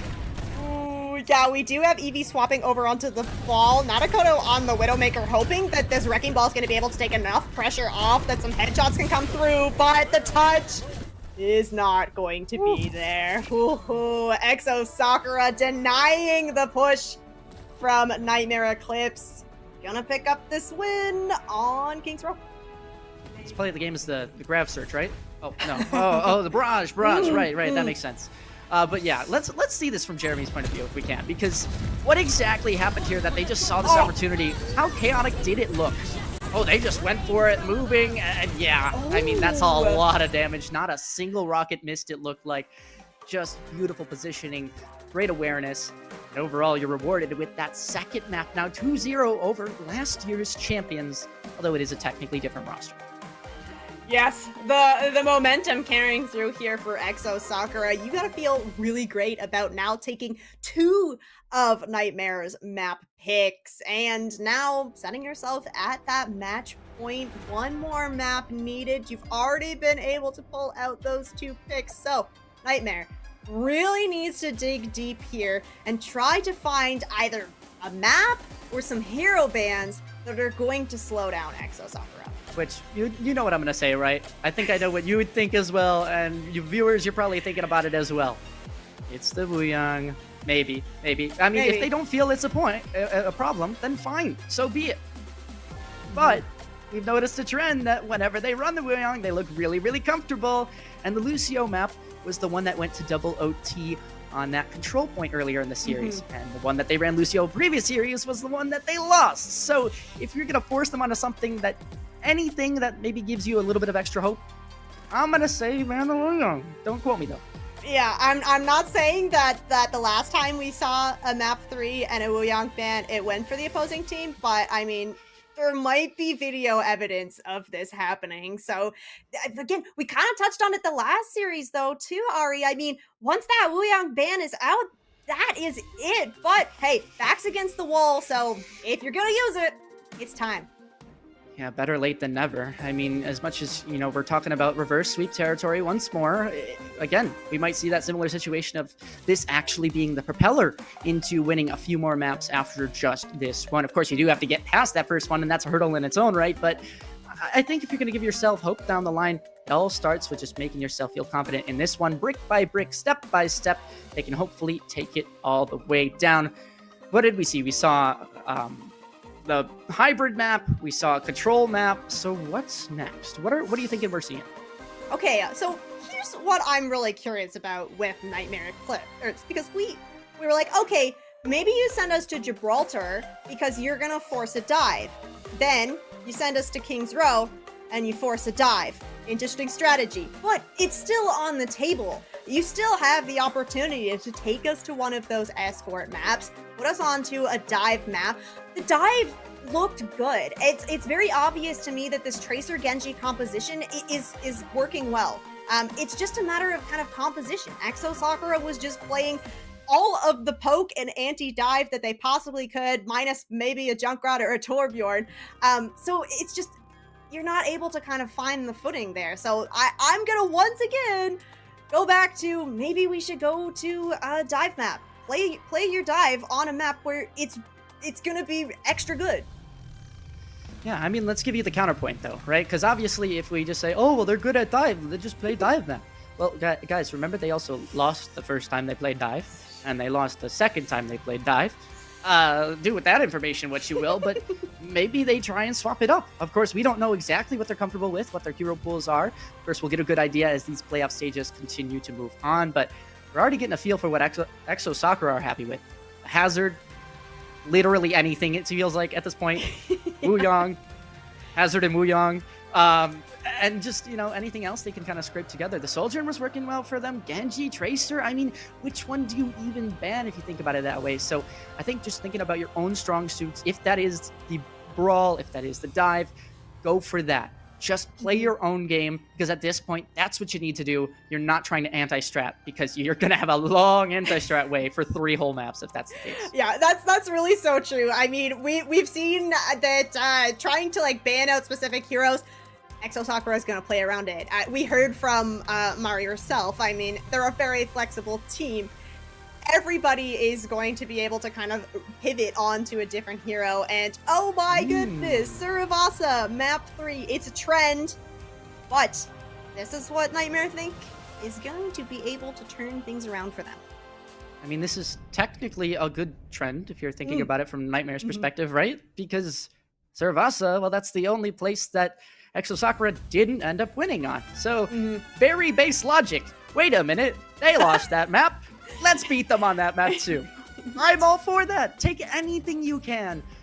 I'm just curious to see what the hero bans are. Of course, we don't have those yet as they are still coming in, but you have to assume that things are going to be quite similar to what we saw in the previous series, or at least in those previous bans. Yeah, I'm wondering if Regime is ever going to play Wuyong on Surabasa ever again, or if this is just the end of the road for the Wuyong on Flashpoint. Yeah, getting to see Surabasa here. Again, we know what to expect gameplay-wise, and like you said, Exo Sakura at least taking us to this kind of control map-esque point map type is good for them. You've gone 99 to 99 on basically all 3 of those sub maps. As okay, we are not pulling out the Wu Yang here. Regime can rejoice. The Venture ban coming in instead for Nightmare. I like that. I mean, it makes sense from both sides. The Venture, as much as it's not necessarily that, Wu Yang that we've been talking about, it is the big source of the damage, which has been funneling them. I mean, it's been countering their dives, booping their ball. Unfortunately, now they don't even have a ball to work with. Hopefully they can make do with a D.Va, Winston, something like that. But if you're going for JQ Mirror, I think Exo Sakura would gladly take that for you. Yeah, that's so true. We've seen it come out already from Exo Sakura, and because you are so good at these kind of longer fights where everybody is able to kind of stay locked in, that's why you're winning these. When all the trades are still going back and forth, Exo Sakura is still coming out on top. But having Jeremy kind of off of this Venture now, able to, like you said, control a lot of space, deny a lot of kind of these tank values, No, surely it's not a Cassidy ban. Surely it is still the Wrecking Ball ban. But yeah, having this ball ban comes in, like, I'm thinking Winston, right? And honestly, having the Winston come in for Suravasa, maybe you're not going to have so much fun necessarily on this first point where, like, there's a little bit of high ground to work with, but as we kind of move through the other sub points, Winston will be able to find some advantage. Or maybe we see Reinhardt. Yay! I mean, for all we know, they might try all the stops. If it's picking up a new character that maybe isn't considered, tier 1 meta or just the most comfortable, maybe they do go for something that's a bit out there so that they can try and scrape away a few points. Of course, that might be the desperate measures where they're down 2-0, they've gotten 100 0'd in the first 2 points, but this is the map to try anything, because this is your last chance to try anything if you end up falling. Then you'll have to go to the lower bracket, and then you can work on those things. You can hone your gameplay, you can go for the scrims afterwards, because you can't play the whole tournament today. That'd be a little bit too much Overwatch for 1 hour. I mean, we could do the broadcast, but I might be surprised if there's a yawn or two. As for Suravasa, I'm just happy to get into this one, and really excited to see these comps, because we talked all about it. Now it's just about actually seeing it. Yeah, I will just go ahead and say I have been a Suravasa enjoyer since day one.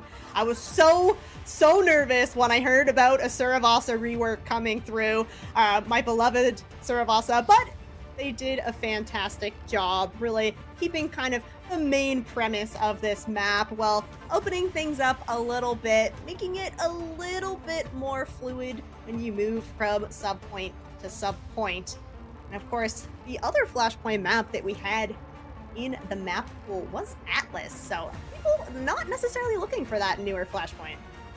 I mean, again, we talked about it earlier with Wuyang, but the learning curve of certain things where there's no defined meta, which means there's a little bit more variance, and if you're trying to go more tried and true, trying to beat them in the pure basics as opposed to strategy and game plan, well, then those tried and true maps are going to be the ones for you to take. The comps are out, the hazards, no surprise, but the Winston on the other side is what we were curious about. I'm also curious if Narakoto is going to stick on this Reaper. Don't necessarily tend to see the Reaper paired with the Monkey. Okay, no, just teasing. It is going to be surprise Genji Tracer coming out from Nightmare Eclipse. Exo Sakura, all right, locking in on that Wuyang Kiriko. It is going to be a Genji Tracer to match, but Santi on this hazard is going to be able to chunk off a lot of damage from Eevee. So he's going to have to be really, really careful about trying to work around this hazard. There we go. The Winston actually getting moved over the wall, kind of just dropping a laser through the brick wall. Not exactly easy for you, but Mara still grabs the opening pick onto Regime, but not before that is met by Narakato falling as well. The initial cap we've seen go to the side of the opposing side when it comes to Exo Sakura in that previous matchup, but it seems like they're trying to hold on, trying not to let that early percentage come on through, because it was a close one. They ended up giving this point the last time, and it looks like they may end up giving it here if that first cap comes through. Of course, a stalled out fight is making this not exactly easy to figure out where you want to attack, but everyone's just doing their best, except for Eevee, who's just launched themselves back to the spawn room. Santi will get the better of them, and eventually the picks come through. Although low HP, they still manage to hold on, and Exo Sakura now with the initial cap.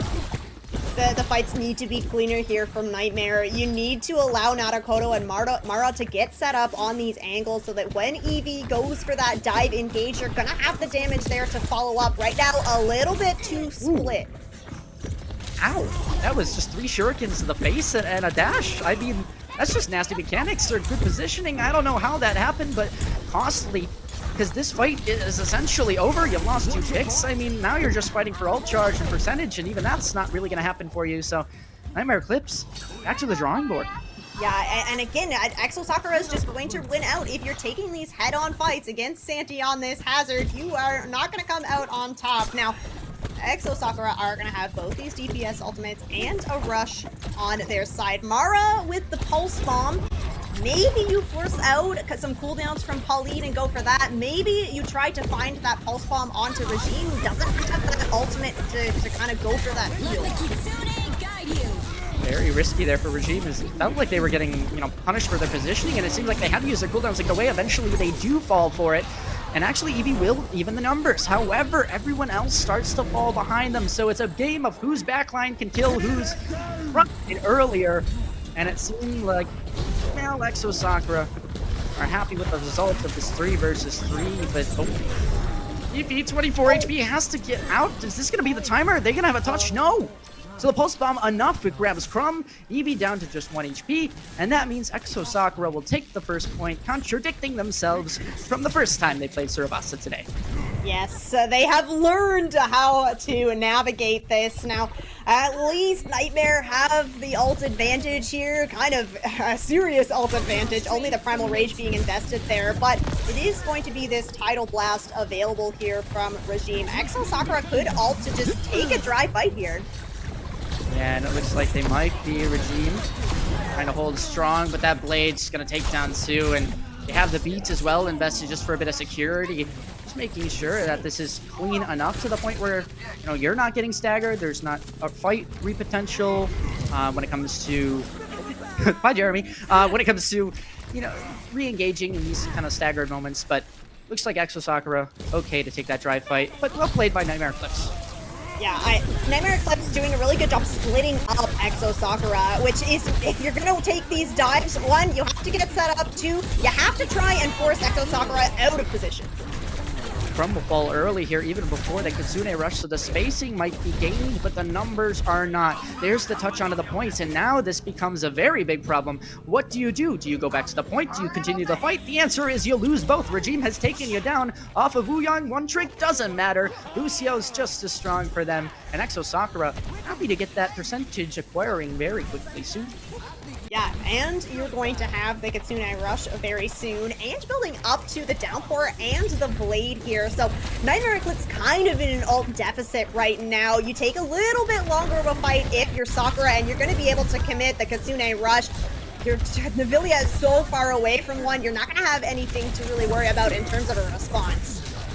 Uh-oh, Regime very close to the side, and will be taken down. The body nowhere to be found by anyone else on their team. Not that there is a rest in sight, of course, but yeah, just caught off guard, caught in a weird position, and Santee now battered to the floor as the rest of their team falls with them due to Natakano grabbing a nice little 2K. Yeah, Exo Sakura doing a good job kind of recognizing, or trying to play split, but Nightmare kind of recognizing, okay, we're just going to collapse onto the one target then, and now you build more percentage than what Exo Sakura has. Exo, though, working with lots of ultimates to come back in. Jeremy's going to have this Blade very shortly. The beat not quite ready for Trump. Very, very close, and that's Kitsune Rush. There's a Pulse Bomb as well. That one not finding its mark, though, and they're going to get chased on down. Of course, Navilia will actually be the first to fall here. Not ideal, because obviously this is, you know, a potential final fight, if you want to call it that, but you still get out of it with the Blade, the Pulse Bomb, the beats. Exo Sakura, they take what was almost a dry fight. I mean, they use one ult, but they actually end up with a point. Yeah, very, very clean, and probably going to get a late kill onto Crumb, although Crumb's still somehow alive. Has the beat. Oh, had the beat. Big stagger. Dragon Blade won't find anyone. The beat out from Regime just to secure, and now you have the scrappiness ensue. The touches need to be made, and Exo Sakura, we've talked about it before, we'll say it again, they love the scrappiness. They just live for it, and Eevee will be the first to fall, spelling potential disaster for this Nightmare Eclipse side, as that's no HP to be a big health sacrifice, if you will, to the other side. Dragon Blade, 1 HP, doesn't matter. Natakano goes down. They have the initial trade picked up with one more by Crumb, as they will fall, and again a 2v2, maybe 3v3 if the players can get back in time, but it's Santee to escape and now have their ultimate as well. They're looking potentially to use it. Nope, flying off the map instead. Will their body go? And a potential salvage here for Nightmare Eclipse, as they are just hanging in there, but only with Eevee, and that even is not safe. Looks like Exo Sakura have gotten back in time, though. 4 players against 1. This should be it, and it is. Jeremy in the nick of time saving them away, and that'll be 2 points to 0 now for Exo Sakura, looking for a clean sweep.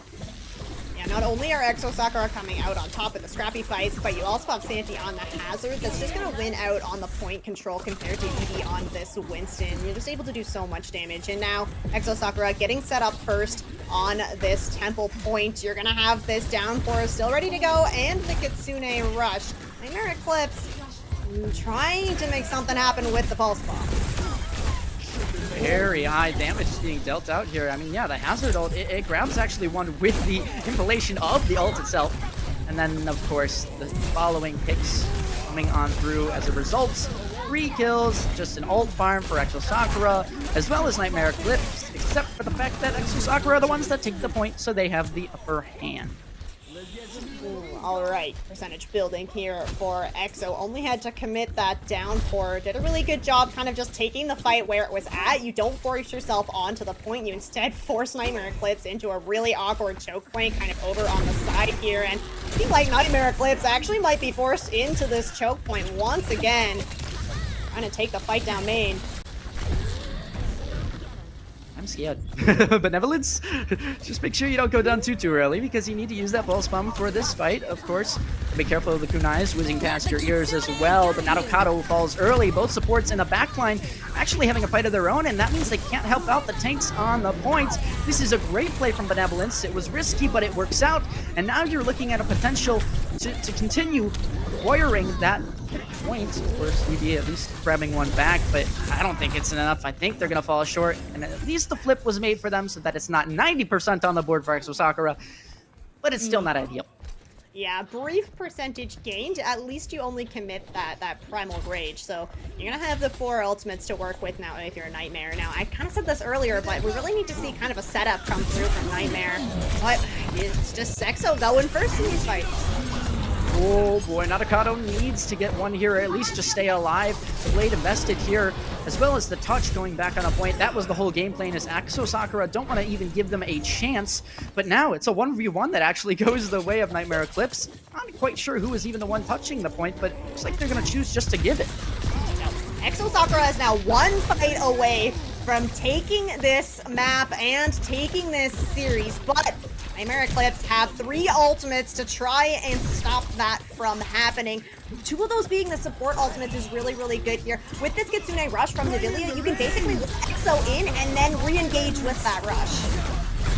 A lot of ults being invested. That's 3 thrown to the wayside, and only one of them gets that direct value. It's Nadokado over Jeremy in the HP battle. Nightmare Eclipse, of course, continuing to rock and roll themselves forward. Looks like they are at least hoping that they can actually secure this fight and this point here.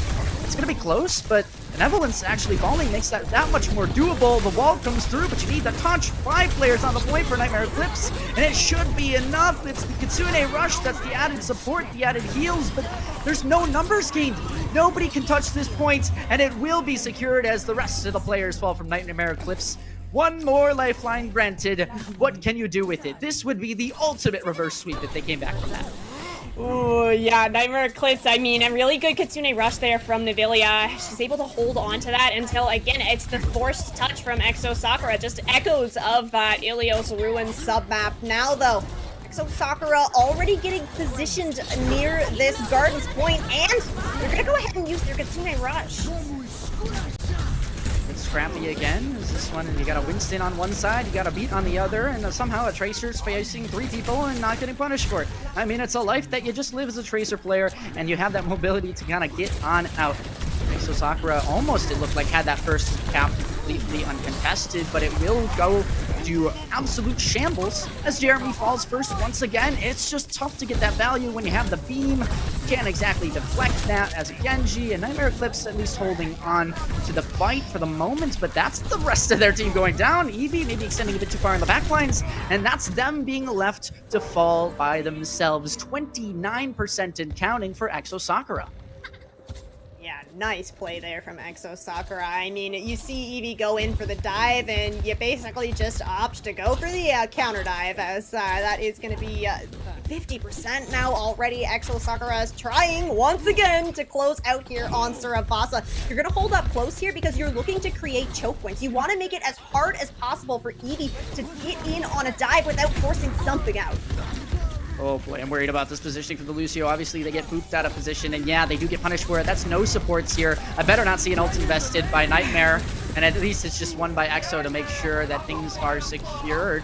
Of course, the point flip does come through, but this is Exo Sakura's fight, to say the least. we're seeing the point being forced here by Nightmare Eclipse, but Exo Sakura are basically just ignoring it, right? And that means that they're taking these fights 5v4, they're winning them, and they're just flipping the point right back over. Now, approaching that 99%, and Nightmare Eclipse have lots to work with here. Ooh, big boop, but it doesn't matter. Dragon Blade now going to be the only thing to help them win this fight, and yeah, not enough. It's going to be actually going down here, maybe a dry fight. No, the Kitsune Rush was used and the Blade, so they really thought they had the chance to win that, but it just went to pieces. Good on Nightmare Eclipse to at least get themselves an advantage going into this point now.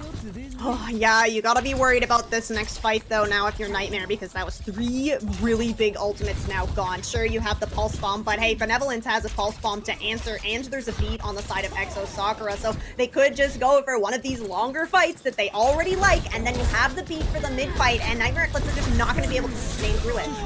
Oh, he got canceled. Oh, that's not good.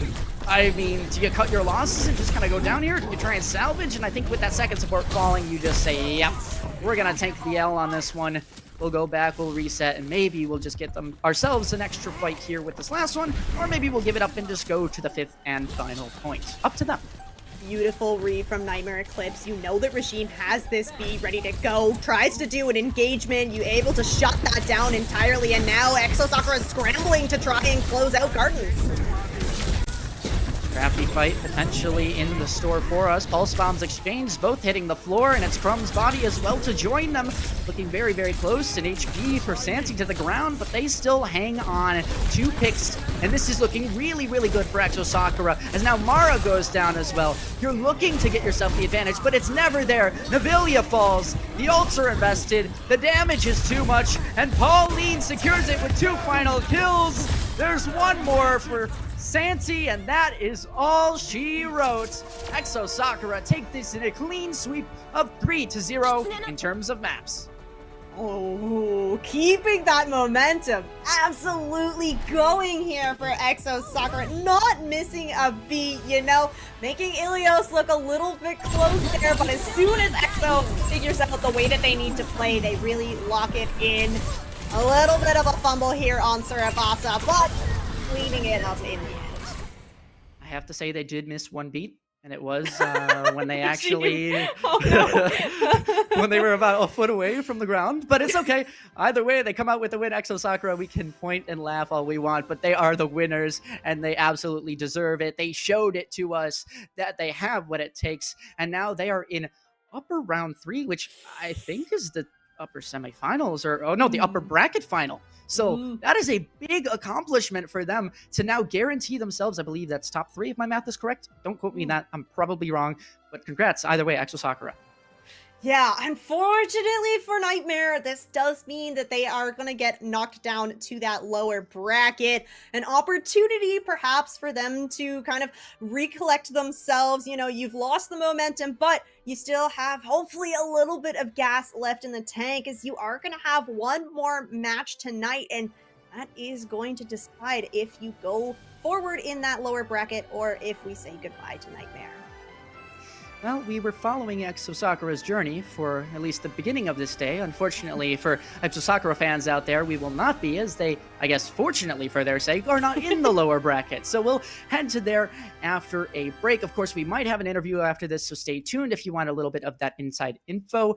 Potentially we'll get it, maybe not, can't guarantee. It's up to the players. But for right now, that's going to be it for us too. We'll see you in just a moment.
Well, if you've been here for maybe a few hours, you know the drill. We're going to an interview. If you haven't, though, guess what?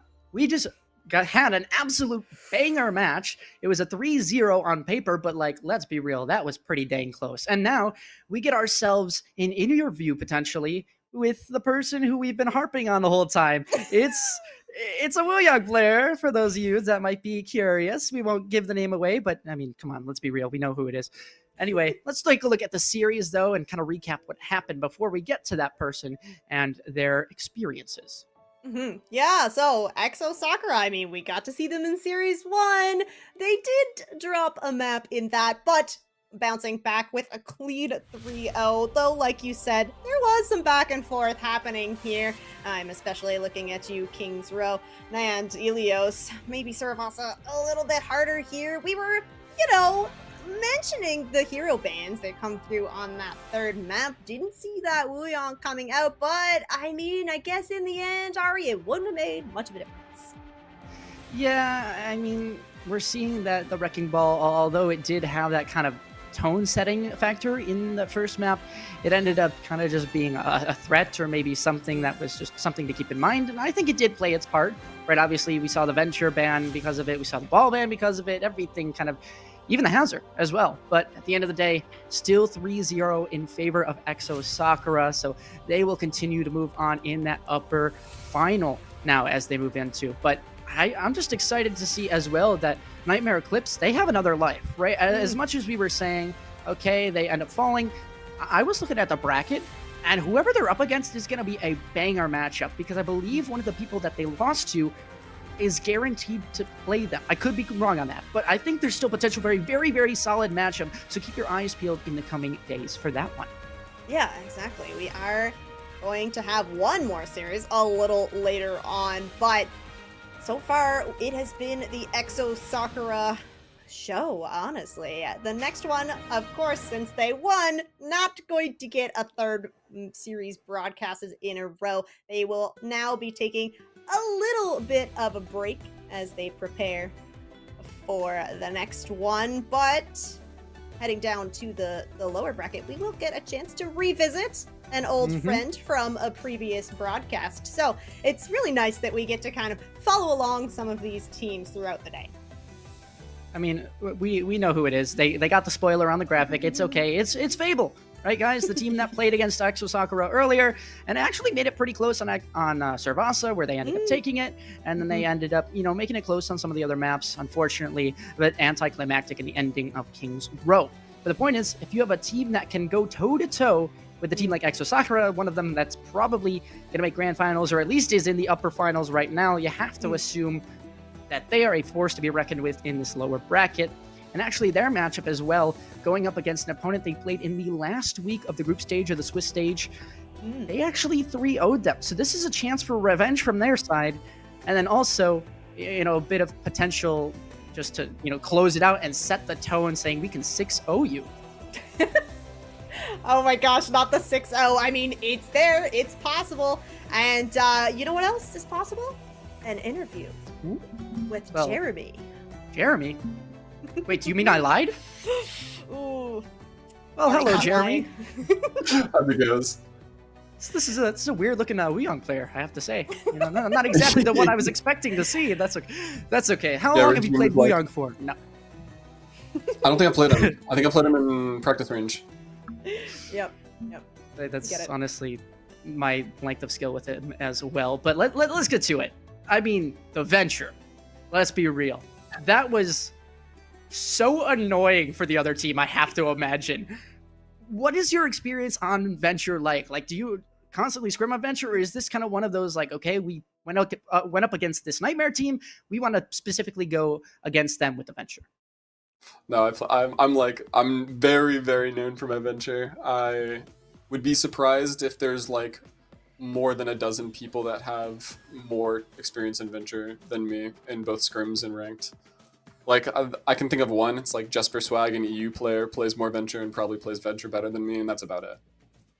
Ooh, okay. All this time we were kind of hyping up that Exo Sakura might be able to be dislodged with a Wooyoung ban, but I don't know, maybe the Venture. But that being said, you look really good on pretty much every hero that you've been playing. So I'm wondering kind of when you don't have that Venture to work with, what is your kind of pivot? Are you still playing a similar play style to the Venture, or are you able to pick up something that is kind of an entirely different style to work with? My usual, like, most comfortable pocket pick, and so, like, people only think that I know 2 characters, is Venture and then Freya. I play a lot of Freya. It's a really weird hero combination, but I also just play any flex DPS minus, like, Echo. And so I've been grinding a lot of Tracer lately, especially. I'm very comfortable on Tracer. I got to play it a bunch today, mostly because I just wanted to play it. Like, we didn't practice much Tracer. I really just wanted to play Tracer today. You hear that, teams in the future? You got the VOD now. You got the inside scoop. I didn't do the leaks. That wasn't me. Nope. Jeremy's fault. Blame them. But You can't for all intents of You can't scout us. We don't know what we're gonna play when we roll up. That's true. That's true. And if they don't know what they're doing, then how can you? I mean, congrats on the win, right? We were following you guys for 2 straight games now. How are you feeling after now a full day of wins? Oh, my day's just begun. I have to immediately after this interview. I have to go play a Face It League match with my team. They're in the midst of a match. Boop Troop versus Midori is happening right now, and I've got to go clutch up after this. Oh Wow. my goodness. Okay, I'm well, hoping for I'm 3 here. sets in one go. Oh my, you are going for the absolute marathon today, but hey, you're all warmed up, you're ready to go. So I don't want to take up too much of your time if you have to go win another series. So let's give you the floor for any shout outs. Yeah, it's all up to you. Follow me on Twitter, Jeremy7OW. Follow me on Twitch for when I never stream. I'm a college student, I don't have time anymore. Other than that, I don't know. Keep watching Exo Sakura, we'll win. All right, you heard it here first. Exo Sakura taking the dub. I mean, they've made a pretty good case. Thank you so much, Jeremy. Best of luck in your future endeavors, both here and elsewhere in competition with Overwatch. We wish you the best of luck. Thanks for having me. All right, well, Rain, that was the series. We got the 3-0, we got the interview, and we got no more Exo Sakura. So we're gonna have to pivot to Fable for the next matchup. Any sort of, words you want to say just before we head off? Anything that people should be thinking about as we kind of get into the next one shortly? Yo, if you're just tuning in, make sure that your BattleNet is connected to your Twitch. There are drops to be had just for tuning in and watching all of this action. So chat, make sure you are not missing out on those fun summer sprays. All right, drops it is. You got to get those sprays, and you got to get more Overwatch. So we'll see you in just a bit. After this break, we'll have one final matchup in the lower bracket. See you then.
For those of you just joining us, it's been a long day of Overwatch.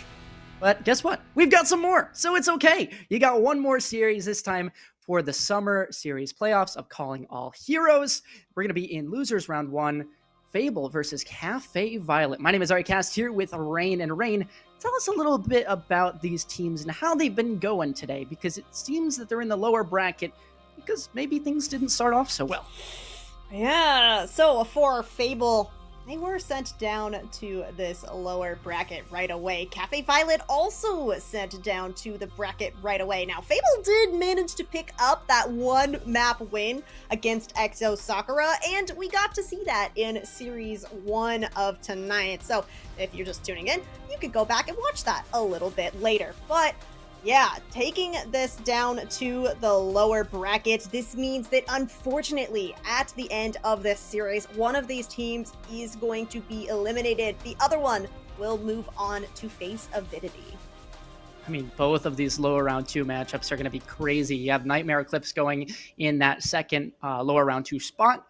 So keep your eyes peeled for that as the bracket starts to update in the future. But yeah, we're here for Cafe Violet and Fable, a matchup which, I mean, you could say some saw coming, but at the same time, I thought Fable were going to put a really close showing up, and it's just unfortunate that he only got one map. So they are out for blood in my eyes. And it's a team that's like Cafe Violet, who they just got 3-0'd by Fable.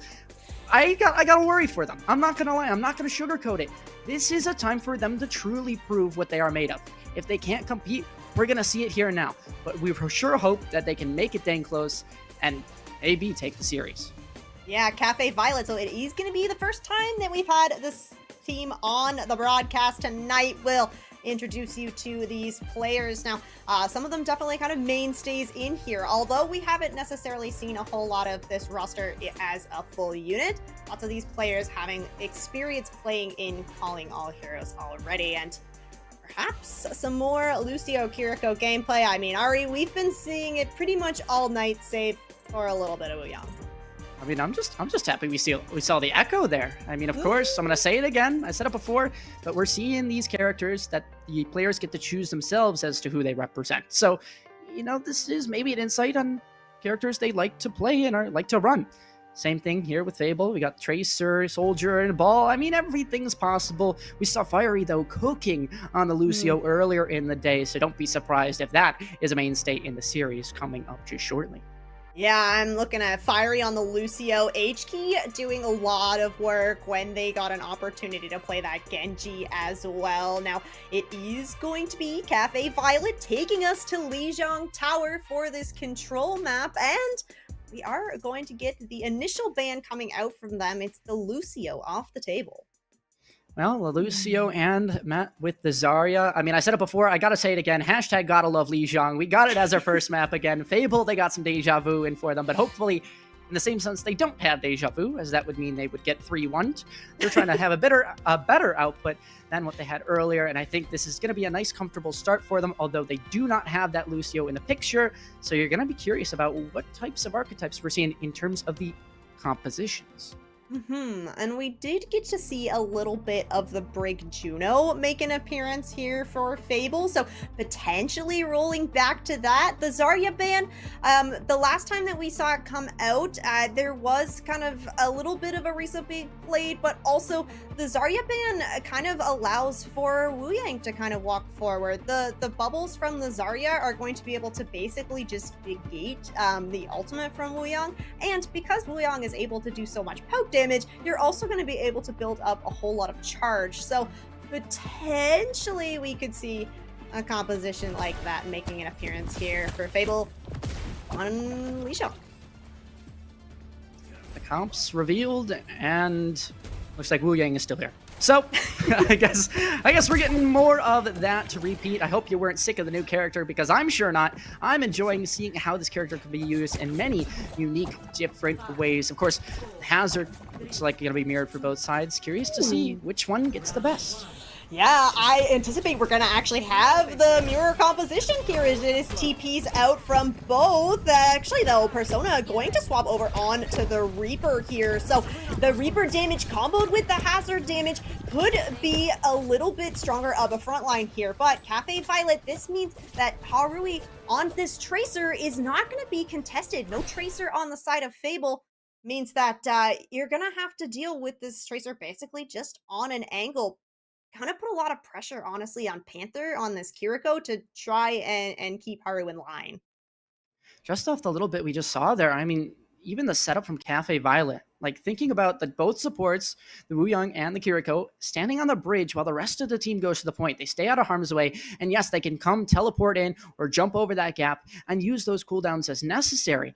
So I'm just curious if that's part of their game plan, because if so, it's very creative. I like what I'm seeing, and it may be those key differences in the game plan that decides this matchup, whether it is 3-0, 3-1, 3-2, or if it is maybe an upset that we're thinking of.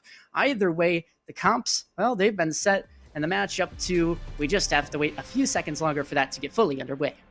Yeah, a little technical pause here. Unfortunately, HK has lost the use of their mouse, so gonna get that all in order. But I mean, in the meantime, that does mean that Cafe Violet have gotten themselves kind of set up around this point. I think they're all kind of like positioned towards like the white room right now, which maybe not necessarily where you want to be shoved in, where there is a Reaper incoming. Of course, I don't expect that Cafe Violet is anticipating that there is going to be a Reaper. We haven't seen a whole lot of Reaper all series long, or any broadcasted matches really. So a little bit of maybe a wild card coming out here for Fable.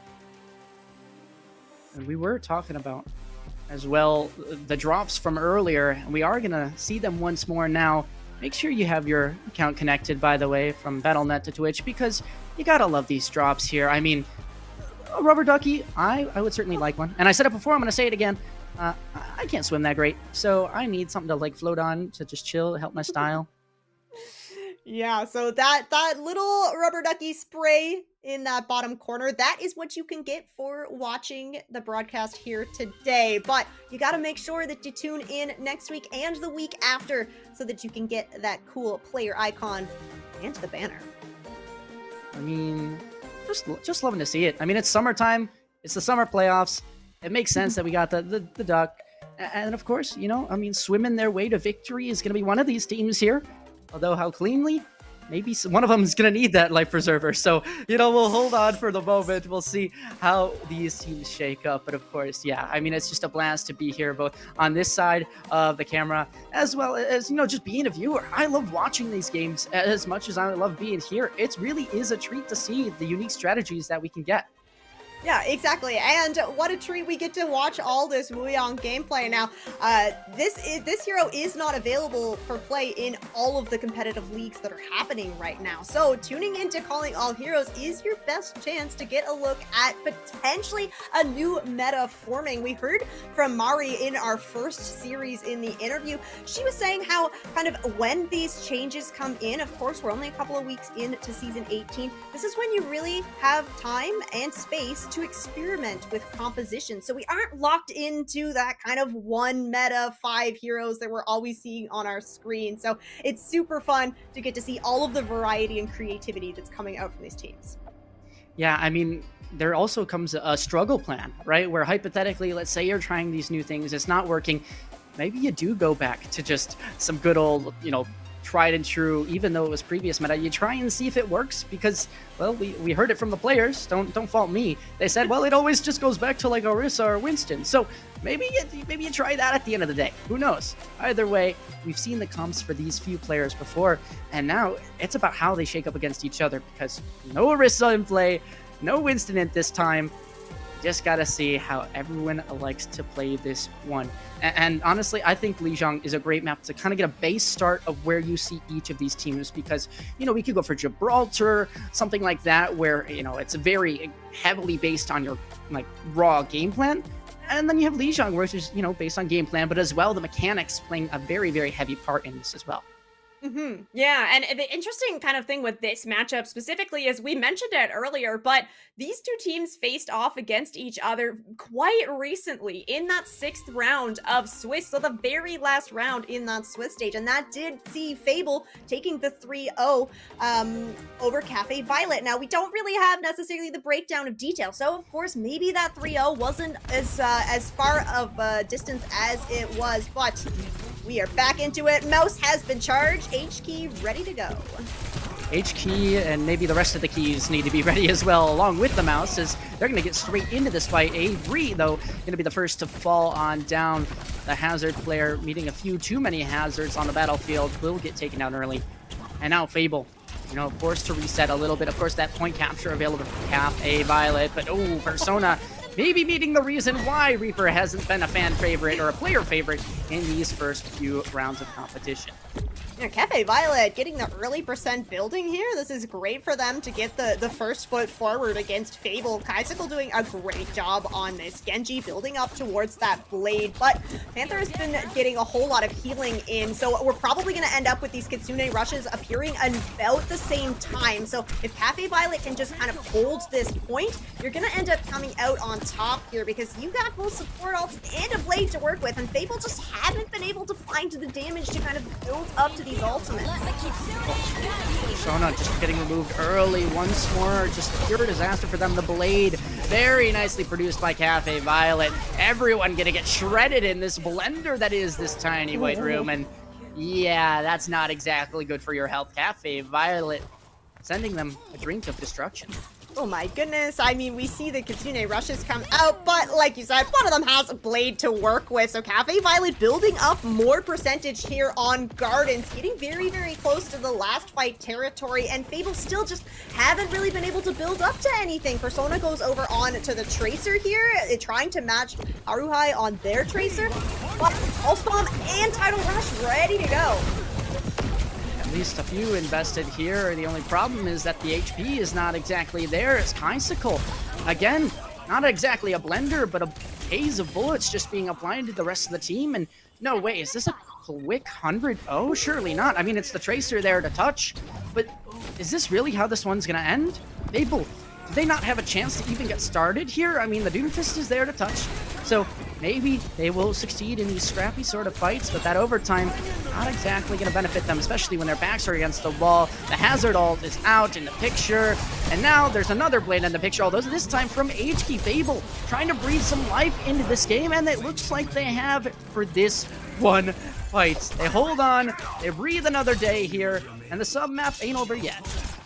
HK holding on here. Really nice blade from the Genji. And now Fable, you have the Pulse Bomb to work with. You're gonna have a Kitsune Rush as well. Honestly, you could probably just take a little bit of poke damage here if you're Fable. Try to build up to this rush even faster, because right now Karma, he's like pretty behind on this. In fact, Cafe Violet don't really have any ultimates to work with, save for maybe a blade coming online from Kaisicle, but pushing into this white room against a Kitsune Rush from Fable, looking a little dicey here for Cafe. I mean, Fable as well, we noticed that they did a really good job when they had the first ultimate in the fight, but now when they don't have ultimates to fight with, that neutral space seems to go to the way of Cafe Violet. So how do they approach that? Either way, the ultimate's used here, which means surely Fable win, right? That's the trend we've been seeing. Well, Viola will fall first, and that seems to set the trend in the correct direction once more. Little scrappiness over here with between both Tracers, but Dusty will fall in the back lines, and a reset should come through for Cafe Violet momentarily. All right, another storm weathered here for Fable. Avery on this Doomfist is nearly built up to that ultimate. Now you also have a blade coming online for HP once again, but Cafe Violet has finally built up to some ults of their own. Once again, opting to rotate through this white room, but now it is Cafe Violet that has the Kitsune Rush to try and break onto this flank. As well, Fable looking to maybe shake off the rust from the break they had after their first loss. Hopefully, for their sake, it may come. Unfortunately, though, it looks like that luck may not be here. The only thing holding on to their hopes is Avery. The Doomfist holding on to any space they can, trying to save the time. And the recall forced out means that there are no more cooldowns for that Tracer, at least not ones that will save their life here and now. Another blade invested, this time by, I believe it's H-Key. And is the same heroics going to appear this time? Well, nothing immediately, just that late on damage, and it won't be enough. Fable will fall short as Cafe Violet take the first sub-map. Okay, I see you.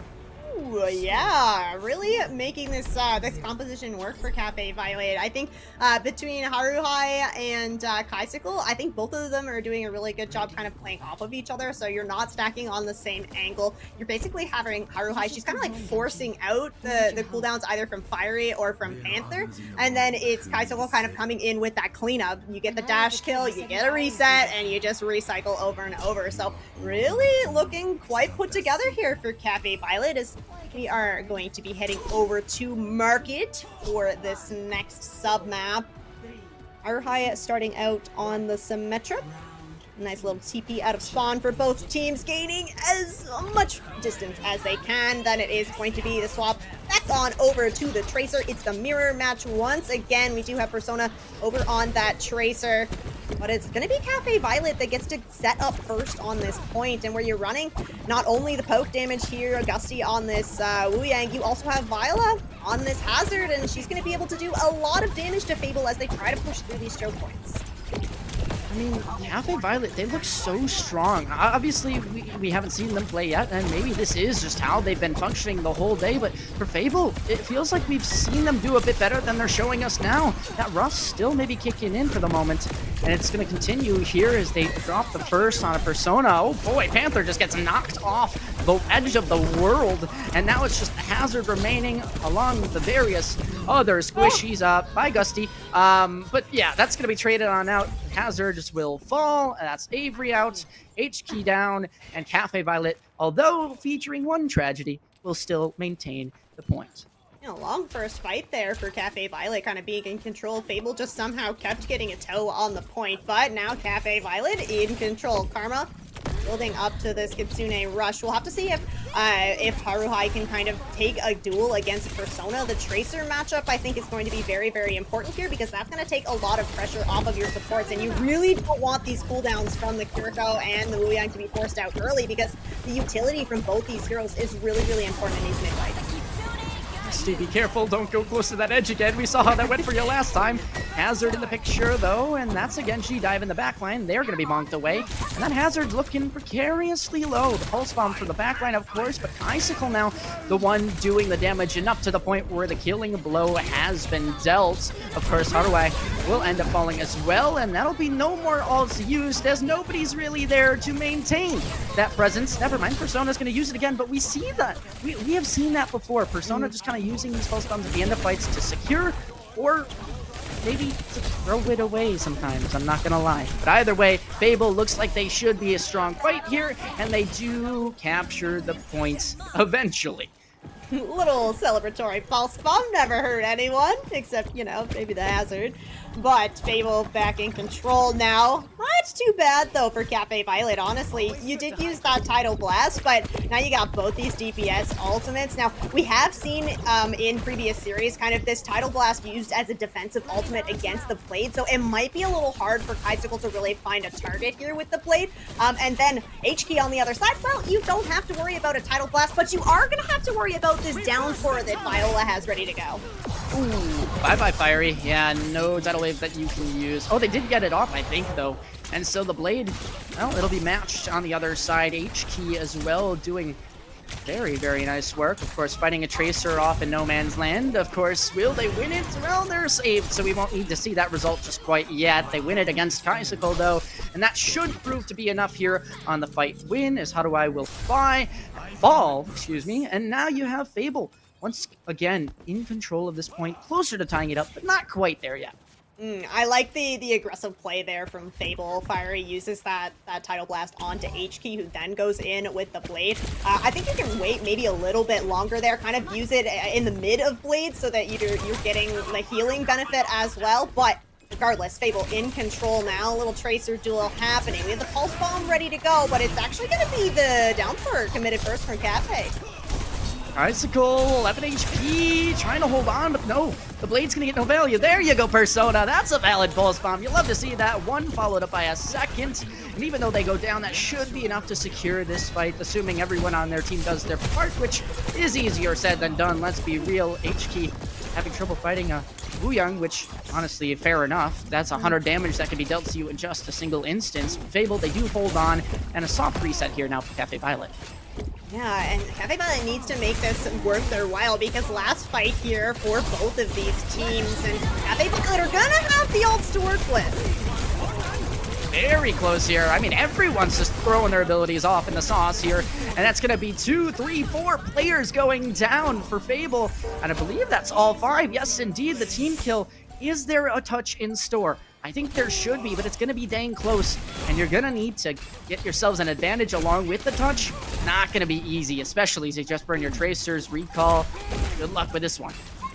Yeah, the blade is ready to go from HK, but Fable, like you said, you need to find your way on a point, and Karma is just absolutely shutting down any notion of that.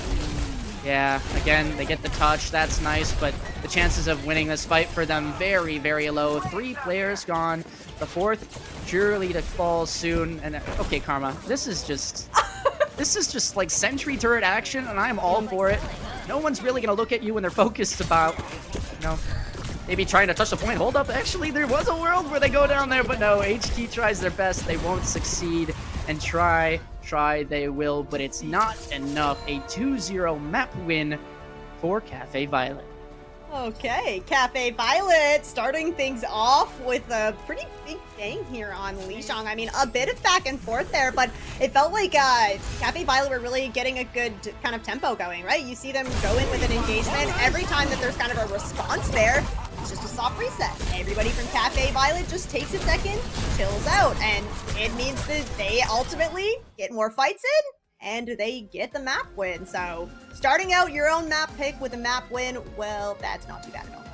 I'm just laughing at that play of the game because the Kiriko, I mean, they get booped off the map, they try and save themselves, and they end up just TPing into the hazard again, and they meet their demise. I mean, unfortunate for them, but you gotta do what you gotta do in order to try and provide as much value in fights. Unfortunately, didn't go too well for them in that instance. However, Fable, they'll still have 2 more chances to come back and prove that they can at least tie this up, if not take the lead. Of course, many more after that, but if they can prove that first, of course, brick by brick, step by step, they got to make it one at a time. And honestly, we've seen them in this position before, right? Fable did end up dropping the first map last time. So now, do they go to King's Row again? Because that's what their that's what their first pick was last time, I believe. Yes. Somewhere in there. Yes, I believe you're correct. It's been a long day, but I know that there's been a lot of King's Row. I can say that with utmost certainty. And I do think that, you know, that might have been in response to specifically who they were playing against, but I feel like this matchup between Cafe Violet and Fable it's a lot less of kind of a wild card, right? It's a little bit more predictable. I mean, I'm saying that, and Cafe Violet's going to show up with just something absolutely insane. But I think that you should feel fairly comfortable kind of taking these mirror matches. It's all about just like kind of finding the advantage in these fights. Maybe showing a little bit more, we kind of mentioned it earlier, but showing some respect here for Cafe Violet, because, I mean, yeah, you got the 3-0 in the Swiss stage, but hey, we're in playoffs now, and it's a whole different game. That's exactly what I was just about to refer to. It's like, you got the 3-0. You're telling me this is the same 2 teams? I mean, the difference between that Swiss stage and this playoffs, there's got to be something going on in between there. Was it a scrim, a practice where they said, hey guys, we need to wake up? And they did. I mean, it really did go well for them in that first map. And so now where do you go to after? Well, the answer is Esperanza.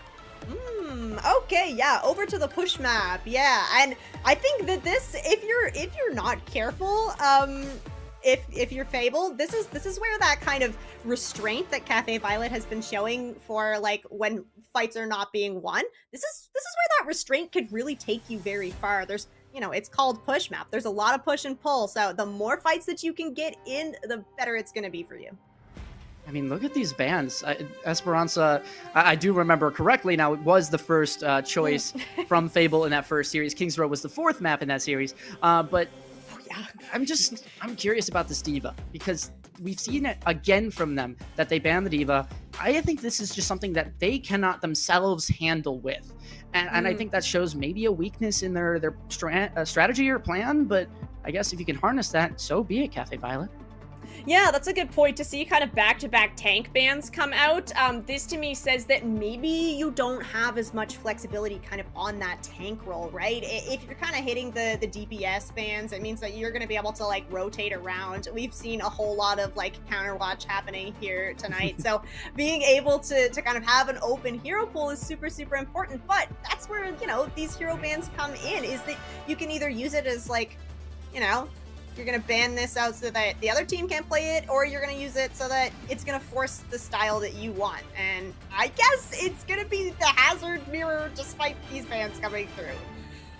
I mean, I'm game for that. I think the double Hazard out here, it makes sense. Fable, they ran Hazard before. They got ran through by a Hazard before as well. So they know the potential of this character, and now they kind of just need to replicate it from the successes and maybe not the blunders point of view. I mean, Ari, does this just feel like a handshake ban to you? Because we are back on the exact same compositions that we just saw here on Lijiang Tower. So I was saying that this is a pretty even matchup, and I mean, looks like Fable thinks the same as well. They're just gonna try it one more time, a little bit more of a kind of open map. You really gotta be able to get your tracers set up, and really gonna be looking at, again, these tracer duels, because it's all about controlling as much of the map as possible. Haruhi is going to go down early. That's not exactly great. I mean, we saw the poke damage dealt from Persona onto them, but surely they had a way out. Apparently not, though, as they meet a bullet to the face. That's a Genji in my face, and they were barely going to escape. So props to them for getting out. But again, that damage that they're ideally trying to go for, the pick is just not there. They're going to have to hope one more time that they maybe get themselves additional value. Fable grabbing the bot, pushing it on forward just a little bit more. Where is that tank engagement that we're hoping to see? Well, it's kind of just a standoff right now, as looks like Karma goes down for H-Key, and those Hazards are just having fun, you know, just waving to each other. Slicing and dicing on the Hazard. It is still trades coming back and forth. The Cafe Violet just narrowly taking the lead here. Still, both these tanks alive. Okay, with Avery falling, that is going to be Cafe Violet setting themselves a good spot. Everybody very, very low, though. Looking like Persona wants to maybe try and turn this around for Fable. How did no one win the fight? Yeah. Like, it's a team fight and everyone dies. There's the Tracer that comes back from spawn. That's the only player remaining. So I guess you have to say, on the side of Fable, they didn't do a good enough job of, you know, token targeting the right people, because then, you know, everyone else came back. They had enough time to kind of regroup, and, you know, you couldn't push that bot as far as you would like. Yeah, a little bit more progress here from Fable. Now the name of the game is really just who's going to pop their ult first. Well, the answer to that is going to be Karma. And that in response by Fable as well. That's the beat used by them, but no tank to really receive it. Pulse going just a bit awry. Fiery using the beat and then going down for it. So this might just be kind of a stall game at this point. They're hoping for a reset, but finally we have a fight win where it looks like a team has won the fight. So there we go, Cafe Violet. We got the momentum going. Even though it was 21 meters for Fable, now it feels like they're going to get just a bit more than that. And as they do take the lead, Cafe Violet will have a few ults to work with. All right, and we're going to get to see a little bit more of this Esperanza map. Cafe Violet getting themselves comfortably kind of set up on this high ground. Now, you don't have either of these support ults to work with. You do have the down for, which you might want to actually use in response to this blade that's coming in from HK, unless you can, you know, Karma, he might be able to hit a really good Suzu. Ooh, actually, Suzu coming in from Panther. Ooh, Icicle had the chance to make a very flashy play there. Still gets the elimination, though, and should end up well for them, but there are plenty of ultimates being invested right now, and it's not exactly clear who's got the upper hand. You can see from HK, they're just kind of bouncing around. They're not quite sure who to tackle on and dive on into, but Viola is going to punish you for that. We'll at least grab one for the road before Karma falls, and now they're left to their own devices. Might just try and get one more for the road, which they do. Oh, what a nice wall. HK so low, ends up getting hit from behind by that wall. Now, Fable back in control here. It'd be really nice if they could get a stagger kill here, because these fights are just going so long because it's just the back and forth trade. So you're not really kind of getting the advantage, but you are at least going to get onto the plot here. Now Panther has this Kitsune rush ready to go, but isn't quite in the fight just yet. The rush might be just what Fable needs to try and break this hold that Cafe Violet have on this choke point. Panther, we've seen some big things from them as well, but now they're going to need to survive here, and they will not. Kaisicle, too, with the blade. Viola getting in there like swimwear, and everybody's going on down from the side of Fable. The kill feed all blue, and it will stay that way. Team kill indeed. All right, back to the other bridge. We'll see how much progress Cafe Violet can make. It feels like both these teams are just like, you know, chiseling away very, very slowly at this progress. Now, Cafe Violet, you take a bit of a longer fight, you're going to get some support ultimates, but Fable don't need to wait. You have the Kitsune Rush, you have the Pulse Bomb. You really just need to kind of find the opportunity to get in here. Force out a cooldown from Cafe Violet, and that's when you can go in. Kitsune Rush going to be invested here, and maybe just for additional stability, forcing these players back, because, of course, this is the push game mode. There's going to be a push and pull. Oh my gosh, it's crazy. Kaisicle will be the one, though, that finally knocks the door open here. They did it before, and now they're doing it again, and that's a lot of damage dealt by the Hiriko, but it does not matter. The picks go the way of Cafe Violet, and that is just too much to handle. Kaisicle with 3 once more, and Fable continuing to falter just ever so slightly, but enough to the point where Cafe Violet are winning these battles. Feels like Cafe Violet are getting a little bit more value from their Kitsune rushes, and I do think it is because they're doing a great job kiting out of the rushes of Panther. We kind of saw it used in a pretty good, you know, open space, but that speed from Gusty is going to allow everybody from Cafe Violet to just break that LOS, and then you wait, you go back in. It's just so much patience from Cafe Violet. Now we can even see they're getting kind of set up around this high ground because you know you're in the lead. You can take this fight wherever you want. You can force Fable to come to you. Really, really nice work getting it to that second point. The stall time now available for them. The block still remaining strong. Where did that go? Well, I guess on to them. They're going to meet a fun in place for themselves, and they are just getting CC'd to all heck. I mean, it is not fun for them to play because they cannot play, and Cafe Violet once more just continue running through. It looks a lot smoother for them right now, and Fable, they need to change something up because they can't keep slamming themselves into the same thing, so you see Avery swap to the Orisa. Yeah, and the Orisa is going to be to kind of just deny some value from Viola on this hazard. The cooldowns from the Orisa are going to be able to kind of keep that hazard at bay. Now, of course, there is that hazard perk that's going to give you an elongated leap, which is just going to make it so that you can basically ignore this Orisa altogether. We can see just how far Viola is playing from that. Orisa not looking to take that duel whatsoever. I mean, did I call it or did I call it? I said that if the team struggled, that they might just swap to the Orisa or the Winston or something that we kind of had a predetermined metaphor. And, well, they're struggling, and they will continue as that first...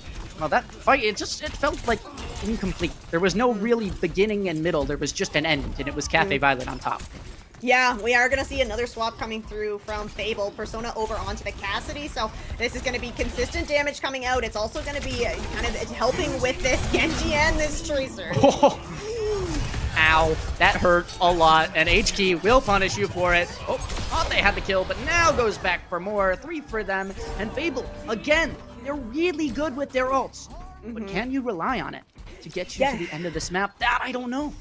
See, that's the tough part, is you really need to be winning in these neutral fights as well, because Cafe Violet is getting so much value from their own ultimates too, and you're gonna get set up kind of with this dive. Now, yes, you do have Persona over on the Cassidy, so you're gonna be able to put a little bit more pressure on Kaisicle on this Genji, but this means that now you don't have anybody to kind of contest Haruhai on this Tracer. So with this Lucio Kiriko backline, you're gonna be able to kind of force out these cooldowns from Panther, and we've seen it time and time again, so you've got to be really careful about protecting your Kiriko.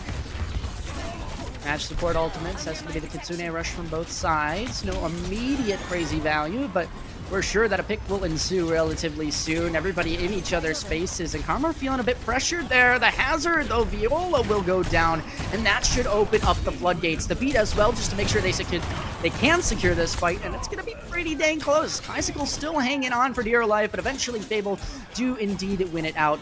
Although maybe not the cleanest, they're still happy with that result. They say, hey, we only used maybe 1 or 2 ultimates, and that is very, very lovely to see from them. A nice change up. Yeah, I agree. And go ahead, pick up this checkpoint, so that means you're gonna initiate this forward spawn. A whole lot to kind of work with combo-wise here. Although we tend to see kind of Deadeye used, you know, as a zoning ult, well, there's nothing really on the other side that you necessarily need to zone right now. Perhaps the beat if Gusty tries to go aggressively, but then you just also have Fiery that could respond with beat. Beat for beat, blow for blow will be these two teams, and there's this ult that you were talking about. Is it the zoning? Well, they are zoned in place by a stun themselves, so they will shoot the back of maybe one player, not for too much damage, and they'll be, I guess, satisfied with that result, as it's better than going down. Avery kind of pinned in this corner. That's going to be a nice little Terra Surge, but unfortunately no damage, no kicks from that, just to zone the space to keep on for themselves. And a standstill now for these two teams. We talked about the chokes being kind of prevalent. This is one of them. You just don't quite know how to attack this fight sometimes, and well, they're relying on the ults to get themselves all the way there. Very low HP onto the Lucio, but no, forces them away. Avery will eat a pulse bomb and say that was delicious, but they will continue to keep on going forward until they are met with a Kitsune rush in their faces. Once again, the time running a bit low. They're going to need to contest at this choke, and hopefully for their sake, they end up with the victory. It's H-Key. That's the way that they've been winning before, and it might be the way that they find the victory again. It's only the one with the blade this time. The TP on out by the Kiriko, and now pinned in a corner. This is an awkward fight, that's for sure. If the Hazard's gonna get shot in the back again, you need to help out your team just as much as you need to help out grabbing the picks. And it looks like it should be a-okay for them. Even up the numbers though, and Kaisuko will continue to keep on pushing it down and dusted. Cafe Violet, wow, they hold on. And that is gonna be a 2-0 map lead. Putting themselves in a very good position here. Momentum gained, and Fable maybe running out of gas. I like to see some swaps coming in there, but unfortunately the mobility that Cafe Violet brought to the table was just enough to work around the Zarisa thing. I just love seeing the POV in that one. I'm not gonna lie. The Genji dashing up into the air, just getting deleted, and then you have, of course, the revenge kill, and then the blade pop by H-Key. And I think as well, I think you said it. One of the highlights of the team is H-Key. I mean, the new mouse knew them. I don't know. It's working out for them, but at this point now, you kind of have to worry about. You can't just have one player be the brunt of your blow. You need everyone else to get in there. And I'm just worried that they might not have it left in them. They just haven't shown it yet. We know they have it, but where is it? Yeah, right? That's really tough. I mean, Cafe Violet are showing that they learned a whole lot from their last matchup that they had with Fable and really, really applying it. We saw some hope there from Fable. Like, looking good, right? We see that last fight, they nearly get the bot to the end. The Kitsune rush is committed from Cafe Violet, and a really, really nice disengage there. But I mentioned it, the Terra Surge then comes out, but who are you going to connect onto? I mean, there's a Genji, there's a Tracer, there's a Hazard, there's a Lucio, there's a Kiriko. If you don't wait for one of those mobility cooldowns to come out, you're just not going to hit anything. Yeah, the cooldown management, I mean, we're seeing being kind of the battle that these two teams have. There's so many different aspects, right? When it comes to competitive Overwatch, where we say rotations, positioning, we've said it all today. And it's honestly fun that we get to each focus on one different aspect throughout all of these matches. Like for our second series, it was positioning. For our first, it was kind of just the ult usage, and now here we're seeing cooldown usage. So very, very interesting that we get to highlight different parts of the game and what makes it so special and complex and crazy when we get these crazy moments. Yeah, absolutely agree. And there's still time for some more crazy moments. Fable, map pick is in their hands. They're looking to start a reverse sweep. We're ready to go with this. Oh, look at that. This is absolutely shocking. Third map Saravasa, never seen before on broadcast. I don't know what you're talking about. That's crazy. Yeah, I mean, Saravasa, well, we've seen it before.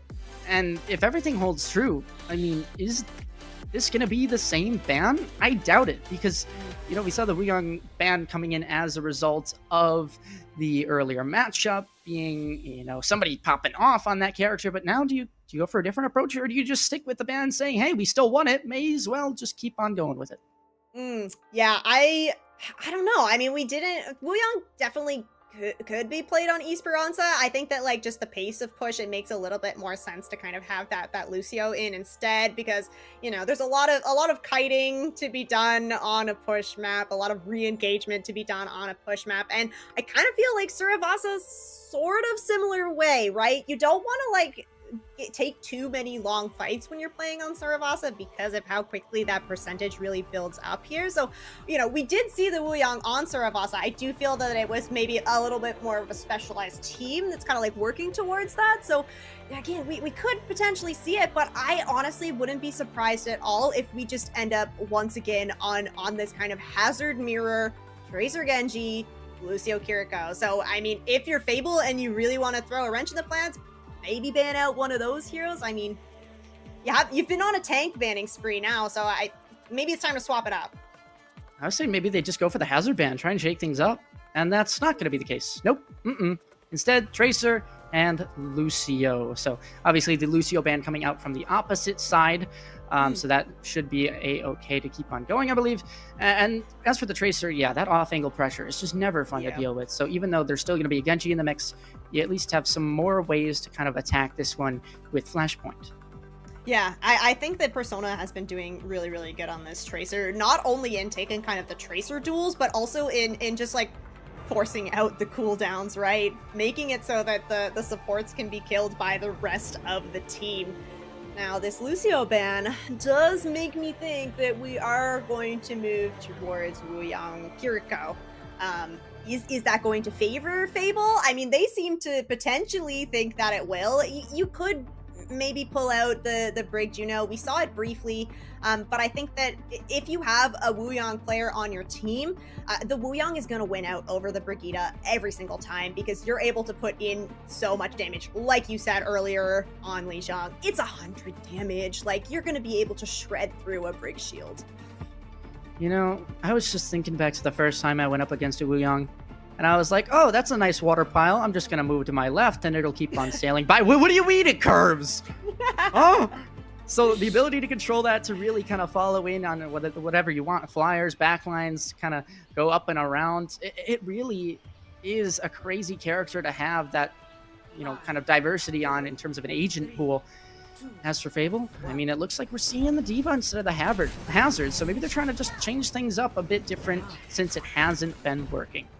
Okay, Fable is looking to play basically like two splits here. You're gonna have your core, which is kind of like this Cassidy with the supports. Then you have your tank and your Genji, kind of the dive of this composition. So where you're kind of playing this dive style, you can't afford to sit here and take poke damage from, say, Hazard or a Wuyang or a Venture. Like, there's just so much damage that Cafe Violet is going to be able to put into Fable, and there's very, very little that Fable's going to be able to do to kind of negate that. The Venture giving problems to Fable before, and potentially doing so again here in this particular series. We'll have to wait and see, of course, as the game gets underway, but for right now, looks like almost the initial cap is going to happen, and yes, it does. Fable will indeed grab it. The invincibility, though, going to be used here, so you have to maintain your HP, and there's no extra safety net for you. Looks like just a 1-for-1 trade right now, but everyone, of course, still farming up to these ultimates. Zapanther's, like, already there. They've gained 25%. They've got an ultimate for their board, and Cafe Violet, they're going to have to reset. Yeah, actually Fable is playing this really, really smart, because if you can get Cafe Violet split, there isn't a whole lot of peel in the Hazard or in either of these supports. Yes, Karma has some utility to kind of that last second save in the Suzu, but otherwise it's not like the Diva where you have this defense matrix and then the Brig and the Bap doing a good job kind of sustaining each other. Now, if Cafe Violet are able to kind of get a pinch onto Fable, that's where things could look a little harder. Cafe Violet looking to start with just a slew of damage. Oh, that was a very low Hazard that I did not like to see, but luckily for their sake, they do manage to get on out. That window is not exactly a friendly one with a neighbor waving out of it. Instead, it's just pure death. It always is, and it will continue to be as long as that Baptiste is still in the mix. Of course, now Tidal Wave available, but 99% acquired for this Fable side, and Suravasa might just be their bread and butter, but for right now, they're at least going to have to give one up as the blip comes through, just based off of, I'd say, positioning. Kills didn't even come in yet. Yeah, that's right. Cafe Violet just walks forward. When you can play this composition kind of front to back, that's when it's going to work really well from you. The hazard plus the damage from this venture, just too much for Fable to deal with. And honestly, ooh, nice late kill onto Fiery. It's gonna cause Fable to just lose a little bit more percentage to Cafe Violet. Very economical push there from Cafe as well. You've got these 4 ultimates to work with. Fable, though, doing really good ult economy-wise as well. So it's going to be interesting to see what they're going to opt to kind of open up the fight with, because you're probably going to want to use the Deadeye to zone. So maybe you use the Deadeye early, you kind of walk into the point, and that's when you go in with the Blade. But no Cassidy to make that happen. That's a whole lot of damage. I mean, a Dragon Blade combined with the Tidal Wave, it's not good. It's not going to be helpful for your health. And sure, there's a little bit of a touch here, but it's not even a real fight at the end. I mean, unless HK can really do something crazy. Oh, well, that's a trade. I guess that might help them. There's the initial cap, at least the hazard right back in the picture. You have to assume that this is enough. The support is there, the block, and gonna get booped, but the tectonic shock used for insurance. This is looking mighty fine, and it should indeed prove 100%. Just a matter of time before everybody gets booped off or runs out of HP, and finally it will happen. Cafe Violet take the first point after going 99-0 down. Yeah, right? What a turnaround here from Cafe Violet, showing that, like, once you're kind of in control with this composition, it's very, very hard to push into. There's just so much kind of utility and damage that you gotta walk through, and Fable not able to find the opening. Now, once again, I mean, Cafe Violet get to set up here on Gardens first, and you've still got ultimates to work with here, including that Kitsune Rush, which you're gonna be able to basically just run down Fable with. Icicle continuing to go in, but it's actually from the hazard that makes things working and ticking here. Is looks like Viola is just going to keep going forward as the point gets capped, so they're kind of expanding in every which way, and it works out for them as they grab the initial pick and the spacing to boot. So very nicely done from them. They decide what space they want to take, they go forward, they take it, and they've now had the point. Percentage building here. Now, this is a window for Fable to push back in and retake this, because no ults for Cafe to try and work with. They've been so good about kind of going first with their ultimates, but now, Fable, you're in a position where you get to go first, regardless of the plan. Yeah, I do the same thing too. I would get out of dodge if I saw that Dragon Blade. Unfortunately for Kaisuko, they will not be able to get out of the way, but HQ will get punished at least for going aggressive. Haruhi, though, falling as well, so those damage dealers for Cafe Violet are not exactly here. It's about a game of positioning and stalling so you can get those Cafe Violet DPS back in the picture here. Of course, this percentage very, very high right now for Cafe Violet. If they manage to win this, I mean, it's going to be dangerous territory for Fable. Brigade ult going to be used as well here, along with Tidal Wave, just to zone to make sure that everybody is holding strong, that they can stabilize here in a nice little wall to kind of keep this Brigade out of the way. Kaisuko finding one with just an obscure ability that keeps on working every single time, it feels like. And there's Haruhi down once more. HK, well, no Blade, but instead it's still the fight for them, and there's the reset by Viola and Gusty. Okay, team kill here for Fable. Now it is Cafe Violet that get to be up 99%. So we'll see if Fable can pull out the same tactic that Cafe got on Market. Now you're gonna hold up kind of in this hallway to start.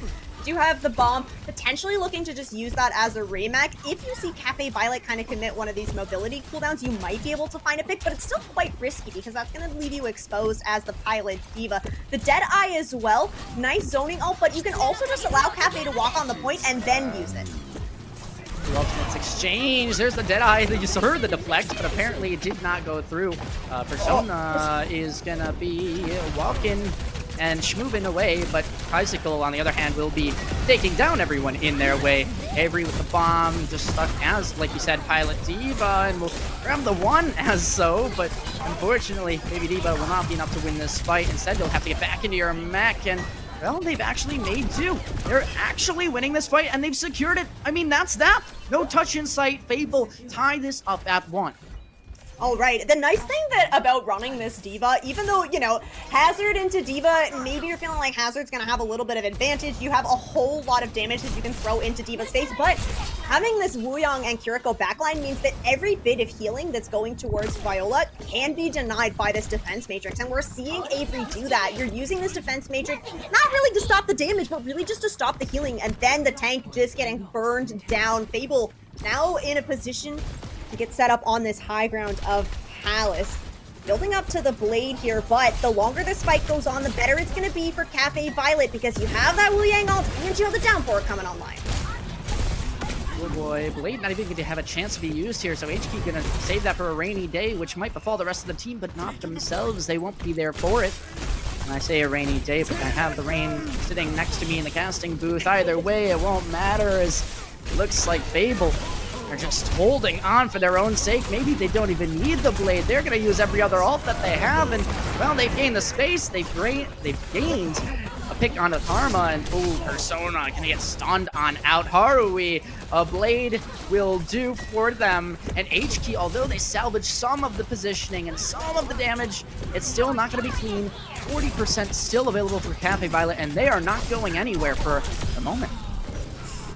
Ooh, HK very, very low, and you don't have the mech for Avery either, so although it was looking pretty good in that fight for Fable, you just don't have the HP pool to try and turn this around, and Cafe Violet are able to still hold on here on Palace, still gaining percent. Yeah, you can tell HQ wants to do it. We all know what I'm talking about. That Q button. Get Nancy, come on. Where is it? It's coming in soon. And it's just waiting for that opportunity. Somebody maybe caught off guard, somebody low, or maybe even the Kitsune rush from their team. Let's see if this goes on through. Karma very low in the backlines. Just has to be careful that they maintain their HP. And Viola takes down HQ before they can use it. That's a disaster, because now you're giving this point essentially over to your opponents if you can't salvage anything else here. Cafe Violet looking very, very strong, and separating themselves away with just 1 point would be massive for them, but the touches are still remaining. Everyone's still holding on for dear life. It's just not exactly the cleanest one that you can go for. There's the blade back in the picture. Surely it gets used now, or maybe they feel comfortable with how they've been doing so far. Just that security though might be a little bit more desirable. There's the blade, there's the backline, and what happens next? Slice and dice. Gusty will fall, but it's only the one. And the trains are there from Cafe Violet. They are still very much in this. This could still not go the way of Fable, and it could be disaster, but luckily HQ just keeps on holding, is landing those shots, and this is a big old staggered fight, but eventually it should be closed out in the way of Fable. I just don't know how Viola stays alive through all of this. It's like she just always was on the point, living forever. Now, I really like that blade from HK, because we've been seeing this Wuyang ult potentially be used as a counter to this blade, so you see the engagement. Viola actually gets that title blast, and that is the go key for HK to kind of use that blade. Doesn't necessarily get a whole lot of kills, but it does zone out both the supports from Cafe Violet, so just narrowly Fable are able to kind of come back into that, and you only use the blade. You have everything else to work with here. Oh. Yeah, that's a diff moment. I'm sorry. I had to say it like it is. HQ just perfectly reading it. And yeah, that's just a reset. You gotta just hold up for a second, wait for your Genji to come on back, because they're gonna farm up blade. That's gonna be our next fight. But for now, I'm just gonna let Fable get away with the highway robbery of that one pick. Fable are looking to try and take this next fight early, but you don't have any support ults to work with. It's going to be really, really hard to react to these ultimates that are coming in from Cafe Violet. Karma with this Kitsune rush especially. I mean, you don't have any speed to run away from this.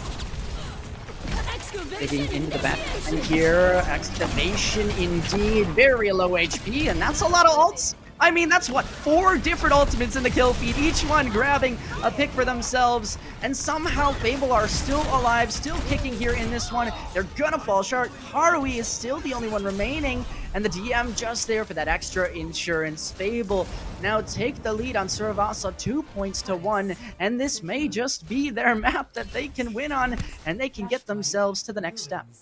Yeah, looking to take the win here on Suravasa. It is going to be Ruins as our potential last point here, but Cafe Violet already kind of positioning themselves around this point. Haruhai, she has switched over onto the Cassidy as well, so it's going to be the mirror cast now, and it's going to put a lot more pressure onto HP on this Genji, who does have the blade ready to go, the only ultimate here for Fable to work with, but there isn't necessarily Wu Yang ult on the other side, but there is a downpour to work with.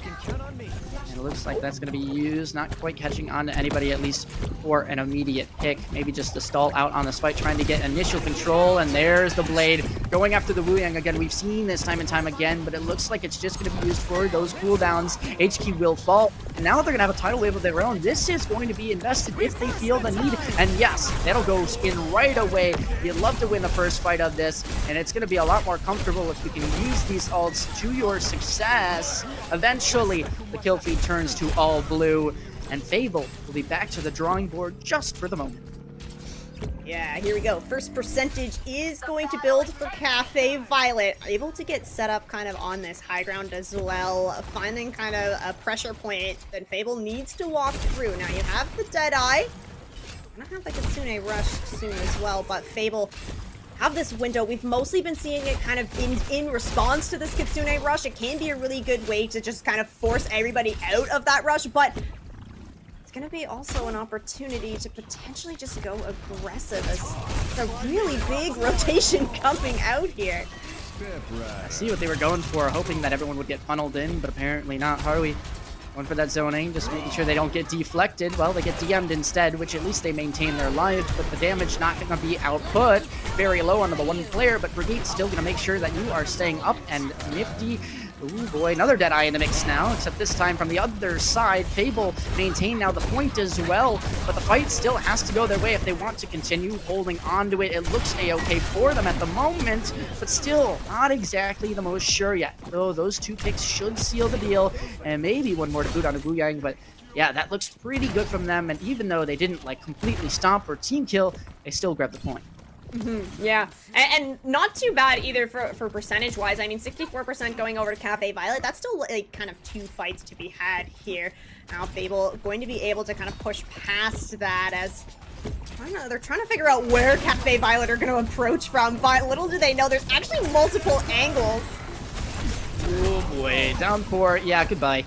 Sorry, you're not going to be having too much more fun in this fight. In fact, Fable will be fighting for their lives and the site as now 4 players remain on their side. Tidal wave available if needed, but they're going to try not to use it would be my guess. If they can get on out, very, very low, but Gusty feels confident that they can maintain the hold, and they should be good. You just got to stay on the point. There's the Dragon Blade for insurance now. Things get a bit more risky. And there's the Diva Bomb as well. Just be careful you don't get in that blast radius. There you go. The touch on through, the slice and the dice from Tricycle, and now a Diva in the corner, which should be removed relatively soon. The D-Mech and, well, I guess the overhealth available. HG has still made this work? No way they're investing Blade here. This is still doable for them. The Tidal Wave now used on themselves as a way to stabilize, but maybe had they used it earlier, it would have found success. Now instead, it's just a poor attempt for a stall, and that will be it. Fable stay alive here and grab a map for themselves. What a great read on that last fight. You know, once the Diva's kind of out of the mech, that's a whole lot of HP that is gone, and that means that it's just gonna be that much easier to secure a kill with that blade. Oh my gosh, Fable making it known the third of Alpha is the map. It is. I mean, it really is. And Fiery also proving that we said, you know, they were doing good on the Lucio play overall earlier, but the Brigitte, whew, snaps for you. Like, that was pretty dang good. I like that. Yeah. Oh my gosh. Okay. Shout out to frickin' Fable. Oh my gosh. Making sure that this last series of the day is going to go out with a bang. It's not done just yet. And now this does mean that Fable are up against their opponent's map pick, which could be a little tricky, even though I think throughout this entire series we have been seeing more or less mirror compositions come out from both teams. Kings Row. It's time. Kings Row, it's time. I'm feeling it. I don't know what it is. Maybe it's the fact that we haven't seen it yet again. But, okay, let's be real. Where do they go from here? I mean, obviously, if you're trying to go based off of statistics that we saw today, King's Row could be a play that you make because of the fact that they already fell short in that earlier attacking side against, who was it? Exo. So it really is just tough for them maybe to bounce back on that map, but I still have to give them hope because they clutched up on Suravasa, and now you got 2 more to get yourself away and safe moving into the next round. Yeah, and of course, still hero bans to work with as well. Now, I do think that Cafe Violet has been like kind of winning out in these Lucio Kiriko duels. Like most of the time within the first 2 maps, that's what Cafe Violet were running, and it was working out really, really well for them. Then we move into Saravasa and we get hit with a Lucio ban, and it has a pretty big impact, I think, on kind of the flow of things for Cafe Violet. Probably a little bit more used to kind of having that speed so that you can always be kind of on the move, either engaging in or kiting out of fights. And I think that not having that speed did shake things up a lot for Cafe. Yeah, I'm just curious to see, I mean, obviously what the map is, what the hero bans are, you know, the usual things, but also just how that mentality is, right? We can't really know that right now, and we might see it later with an interview with the victor, but for all intents and purposes, I mean, you have to feel good after coming off a win. Fable, they know they can beat this team 3-0, so they must have been down in the dumps the first 2 in terms of that mentality. Now is it like, okay, guys, we can do this? Is this a motivational, let's do this? Or this is like a, oh yeah, we got this, let's do this? I don't know which one.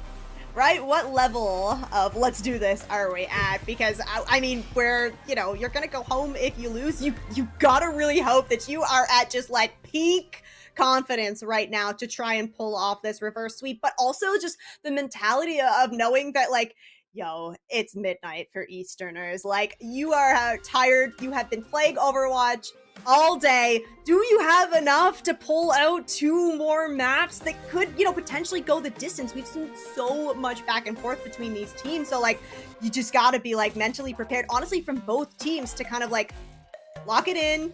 It's now or never.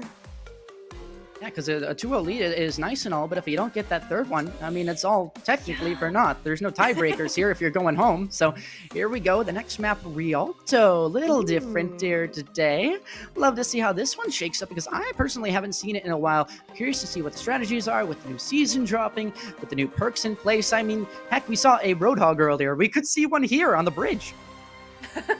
Right? Oh my gosh, who knows? Yeah, Rialto has been, it's been out of the COM map pool for quite a while here. So this one wasn't in the regular kind of Swiss stage of the summer season. So that means to me that, like, maybe these teams are not necessarily as practiced on it, because most of these maps that we've actually seen, Lijiang, Saravasa, no, actually Saravasa wasn't, but Saravasa is one of those ones where you're just always going to get it in a scrim. So Rialto, potentially an opportunity to shake things up as you come into this playoff exclusive map.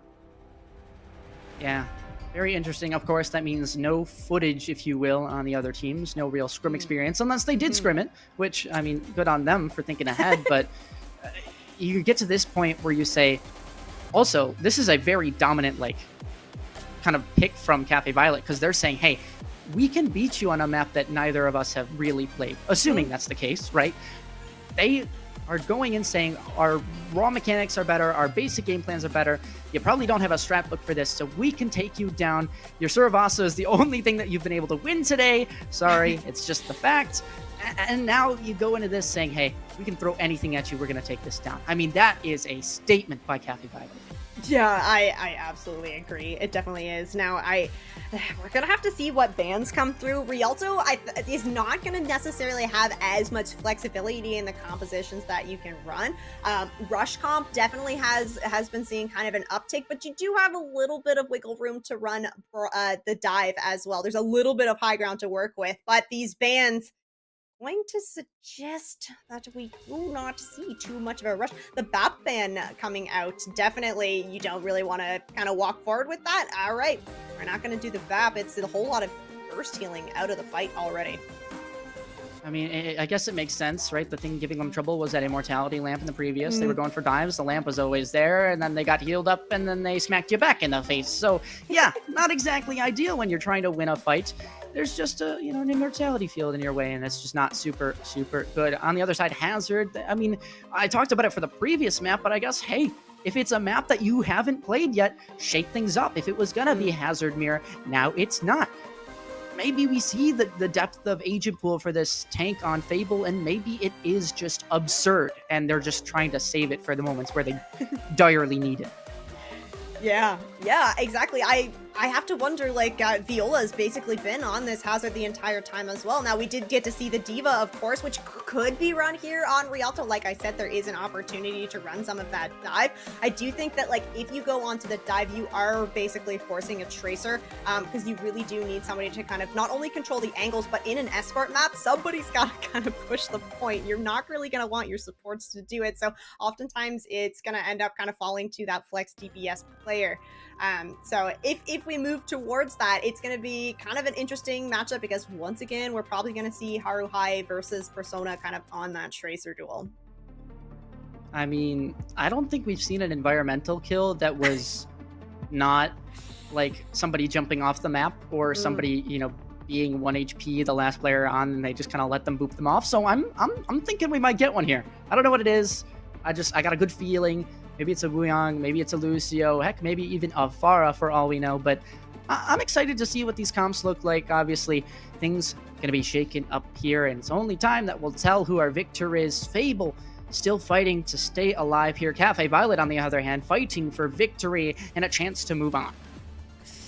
Okay, well, we're heading into the map here. It is going to be Fable on the defense. So this composition at least locked in for the first fight. We are going to get to see Persona over on the Freya here. So no Tracer, but still some dive components here. I think having Fiery back on this Lucio, maybe a little bit more comfortable, but honestly, Fable has looked good on this Lucio Kiriko backline. So I think that bringing that back out here makes a lot of sense. Cafe Violet looking essentially like a mirror composition as the doors open. The only difference here being Haruhai over on that Tracer.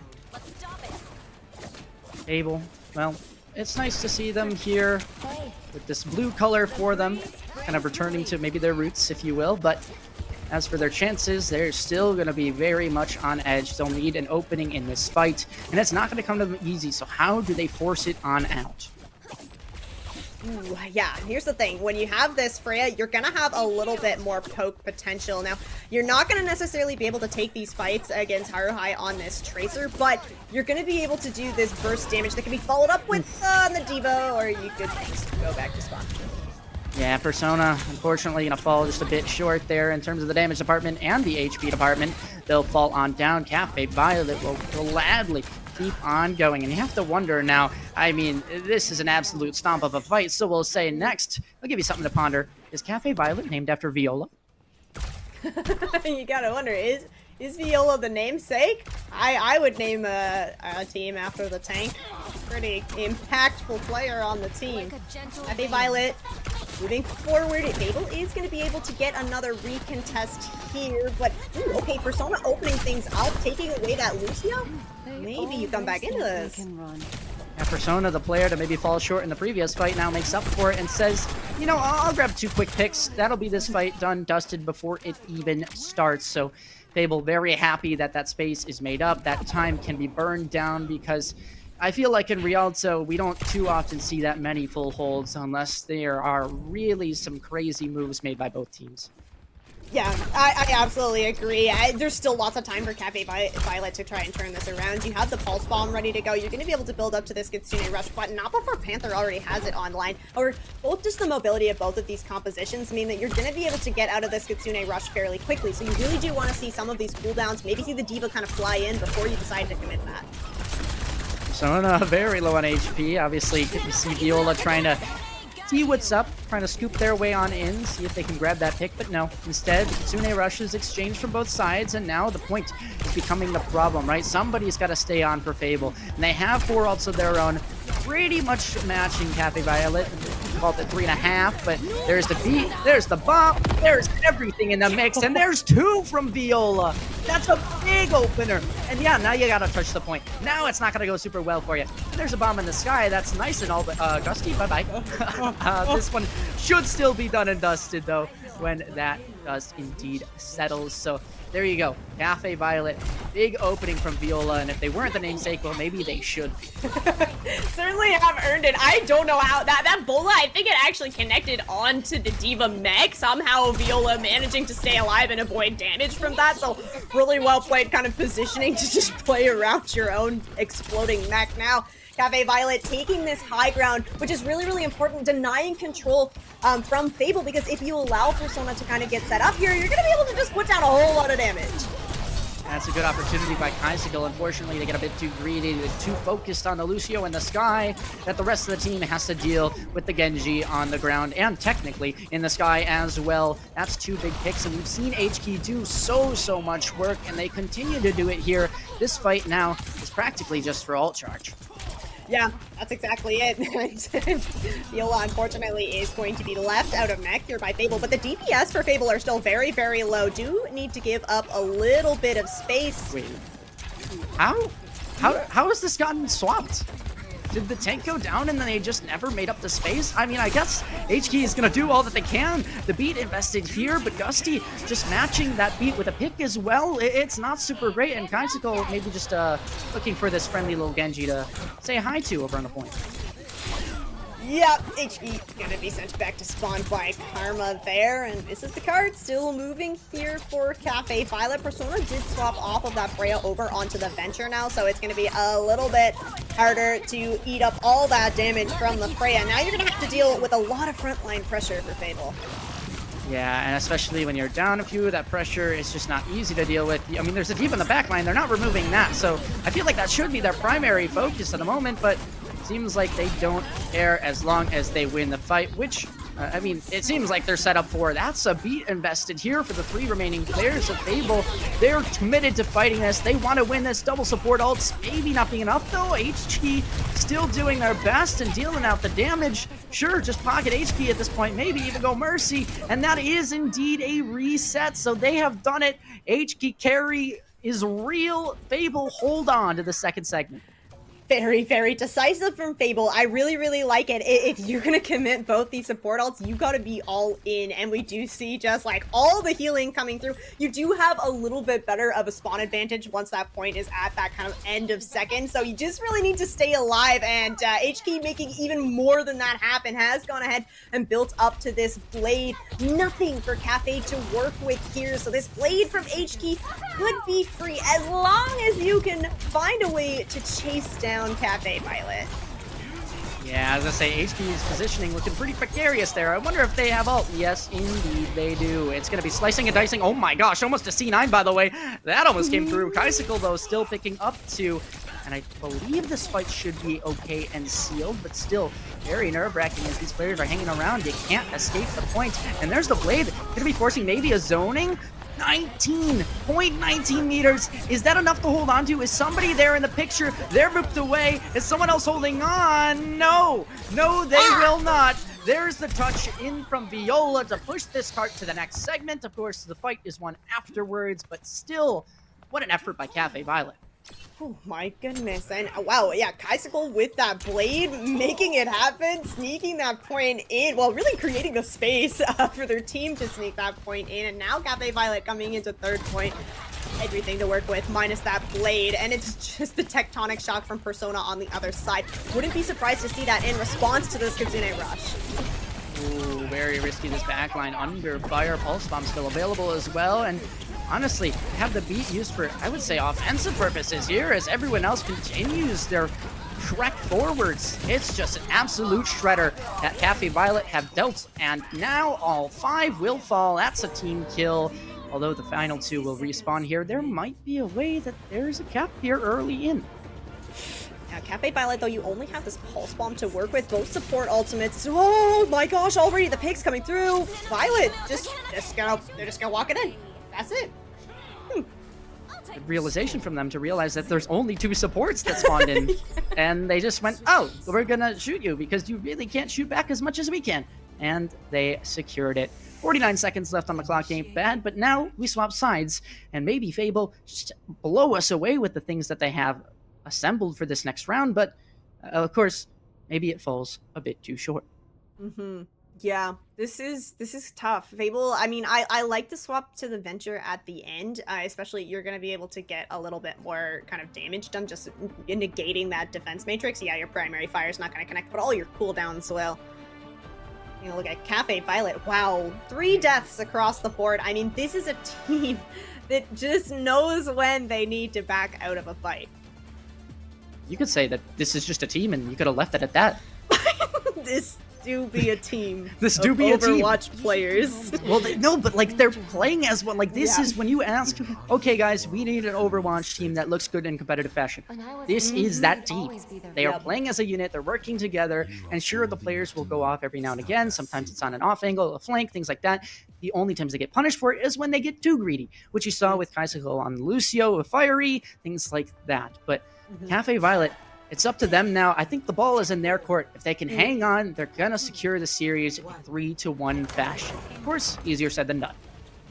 Yeah, we're back over on this mirror composition for both teams. So now it's about trying to get a cooldown out from the enemy team before you are forced to use one. And that is going to be the name of the game until somebody opts to go for a counter swap.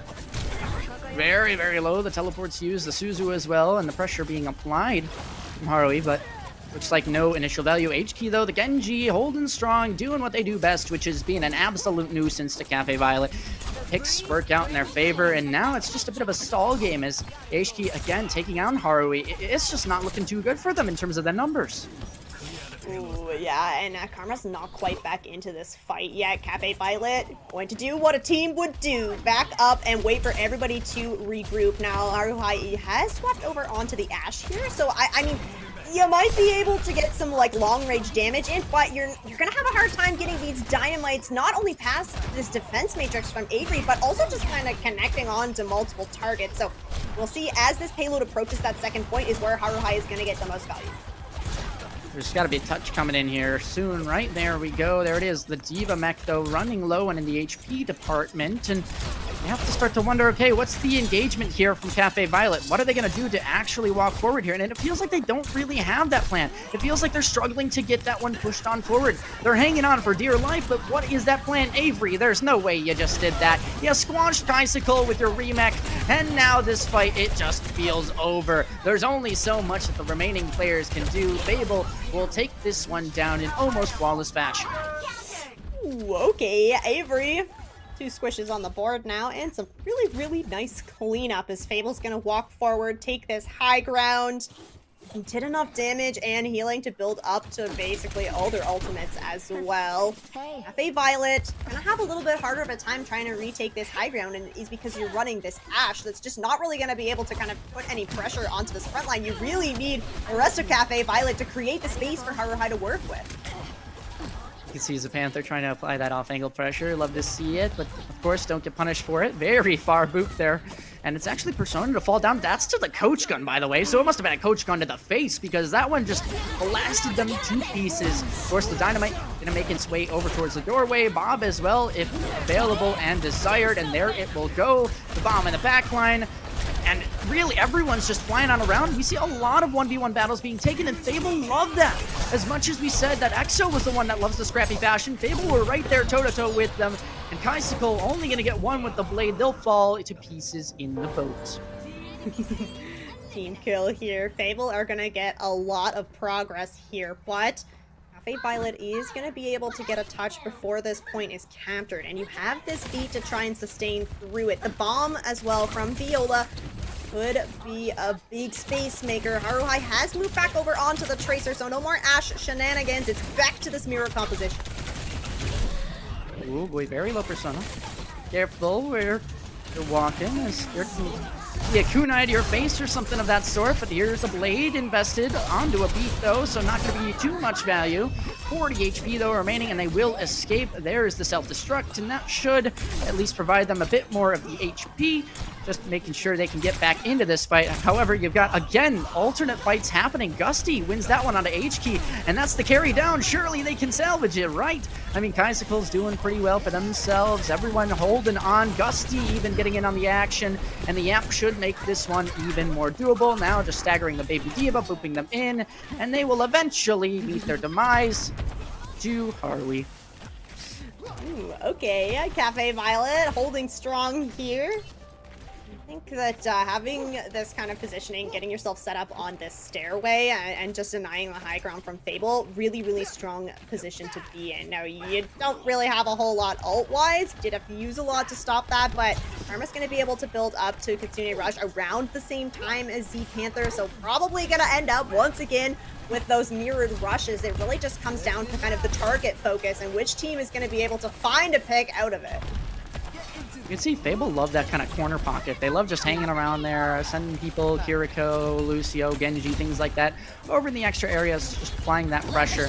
But now, it's going to need to be right into their face. Kitsune rushes exchange. You see HK dive in. Where is Karma going? Well, at least they're alive, so that's what matters. It seems like they're doing A-okay. There's the TP on out just to make sure they remain alive. Beats exchange down. It's a game of living. You gotta stay on stronger, and who will make the first death blow? It'll be Viola's mech that goes to pieces first, but Kaisuke to actually remove a player. It's the Panther to fall short. Kaisuke, where are you going? Well, you're going to the grave, apparently, as the blade finds little to no value. Very, very close in this scenario, but Fiery just keeps on hanging with the team. Remech, though, no, not for you, Viola. That's Avery's thing, and with that, Fable should clean this one up, and they do. That's 4 picks and the team fight win for themselves. Ooh, okay, moving into third point. Now you have an opportunity to potentially finish this out with more time, but you're gonna have to be really, really quick about it. You're gonna have to cycle these 2 ultimates that you have really well. So this bomb that's coming in, you could use this to kind of zone everybody out. We've seen it used as kind of a remake tool, but I think this blade from HK, I mean, we've been saying it all night long. They've done a really great job with these blades, and now there's basically nothing standing in their way save for a Diva Bomb. Whoa, and their HP count, which is at 18. Luckily, that will go back up, and the Diva in the back line is maybe going to go down. Of course, that's the self-destruct. That's the plan, and the plan goes to pieces. I mean, Fiery gets removed, HK as well, so this is a tactical reset that needs to come through. Surely no more ults. Persona, no, using the ult, and wait a minute. No way they turn this numbers game back around. Surely not. There's a Diva that's so low on point. Avery needs to go down there. There's the self-destruct out from the blue side, Fable, and now they're looking for this player before they can remech. However, they do get back in. Viola will have to be demech themselves, and there is no way Fable have turned this fight. It just keeps on happening. Fable just cannot be stopped. Everybody is just so locked in that you're able to sustain and live through these fights, and living is really all they need because everybody's able to get back into these fights very quickly. However, Cafe Violet do have the spawn advantage here, and they are looking to use some support ults to try and hold this. That's a big pick, though. Oh, Karma was so close. The Kitsune Rush, this might just go to pieces. This is going to be so close. I mean, this might just be a game of stalling out the time at this point. You're down 2-3 players, Cafe Violet. You just kind of have to hold on, burn that timeout, wait for those respawns. And it's just not exactly good for their luck as Gusty will fall first. The Diva should be next. And now the target priority needs to come into place, focusing 1 player at a time. Do they have what it takes? Well, there's a Kitsune Rush, but no Kitsune behind it. And by that, I mean there's no Kiriko left to remain in front. It'll be a very close ending, but the timing's still relatively about the same. Yeah, I don't think that the 20 seconds is going to make too much of a difference. You're not necessarily going to be able to build up any, like, you're not going to get a second ultimate off of 20 seconds. Both of these teams kind of in a position where you're going to be able to basically get 1 clean ult fight in. So that kind of makes it come down to who's been winning in these kind of neutral fights, and so far it's kind of seeming like Fable just cannot be stopped when it comes to getting trades and somehow coming out the other side. Despite having a little bit less time, still a really big opportunity for them as they will be starting on the attack. This defense, some similar heroes making an appearance here for Cafe Violet. Gonna try to just burn as much, if not all, of this 1 minute off the clock before too much progress is made. Are they just having fun? Is that what they're doing? I wouldn't hate a composition where you're literally just forcing cart, especially where like Cafe Violet doesn't really have a whole lot of cart presence in this Diva composition.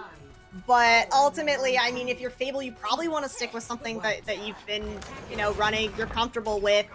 It's going to be the D.Va, Fury Lucio. Okay, Persona teasing us with a little bit of a Hanzo, potentially just the Sonic arrow to get a better idea of what's going on with Cafe Violet. But it's going to be no shocker to Fable. It's the mirror match once again.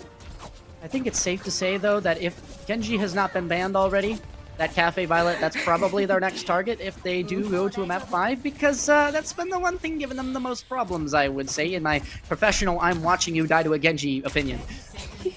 Either way, though, Cafe Violet, again, you know, like we talked about, looking to burn as much time off as possible, and it's going down over here in this kind of tiny room here, but no immediate picks, and that's going to mean that spacing is gained from Fable. Oh, you blink and all the time is basically gone. 10 seconds, we're going to be into overtime very, very shortly here. Fable need to find a pick, and that might just be it to try and get some progress here on the first point.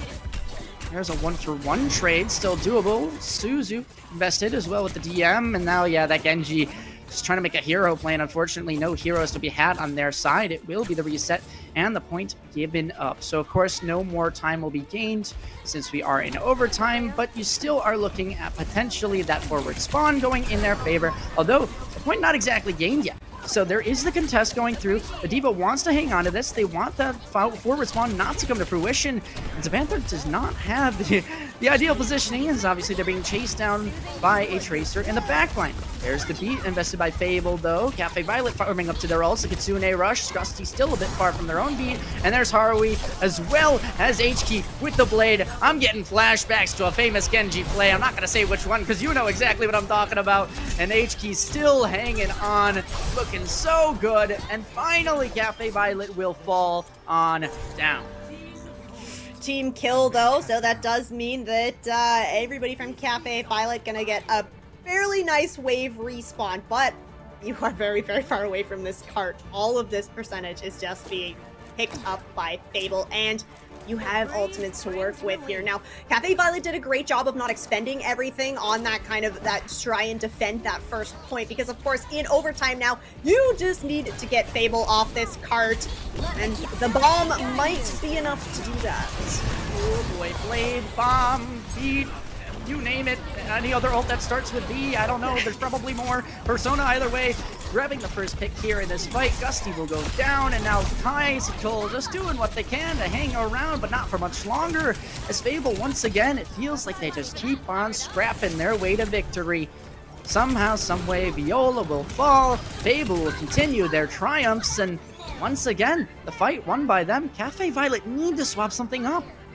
Fable had 1 minute on the clock. I'll just remind everybody, this is an absolutely incredible overtime push from them. Now, yes, you did just dump everything into that last fight, but Cafe Violet are literally just building up to the pulse bomb. Avery on the D.Va could basically just deny that as we're approaching this second point. Cafe Violet need to find their footing here and put a stop to this push. They're very close here. Pulse bomb as well. I mean, of course, not the end of the world if the checkpoint does go the other way, but certainly not going to make things easier. Icicle going down. Kunai to the face for Hurui. Just being very, very careful. Make sure you can get this pulse bomb off.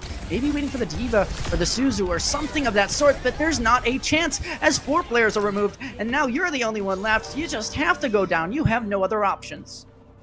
Absolutely incredible. Fable still pushing forward. I mean, Cafe Violet are kind of just crumbling now because Fable are into this ult cycling, right? And Cafe Violet just don't really have anything to work with. You threw your 2 ultimates you had there at the point, but Fable just respond. They always keep one toe on the point, and now you got the blade from HK to face up against.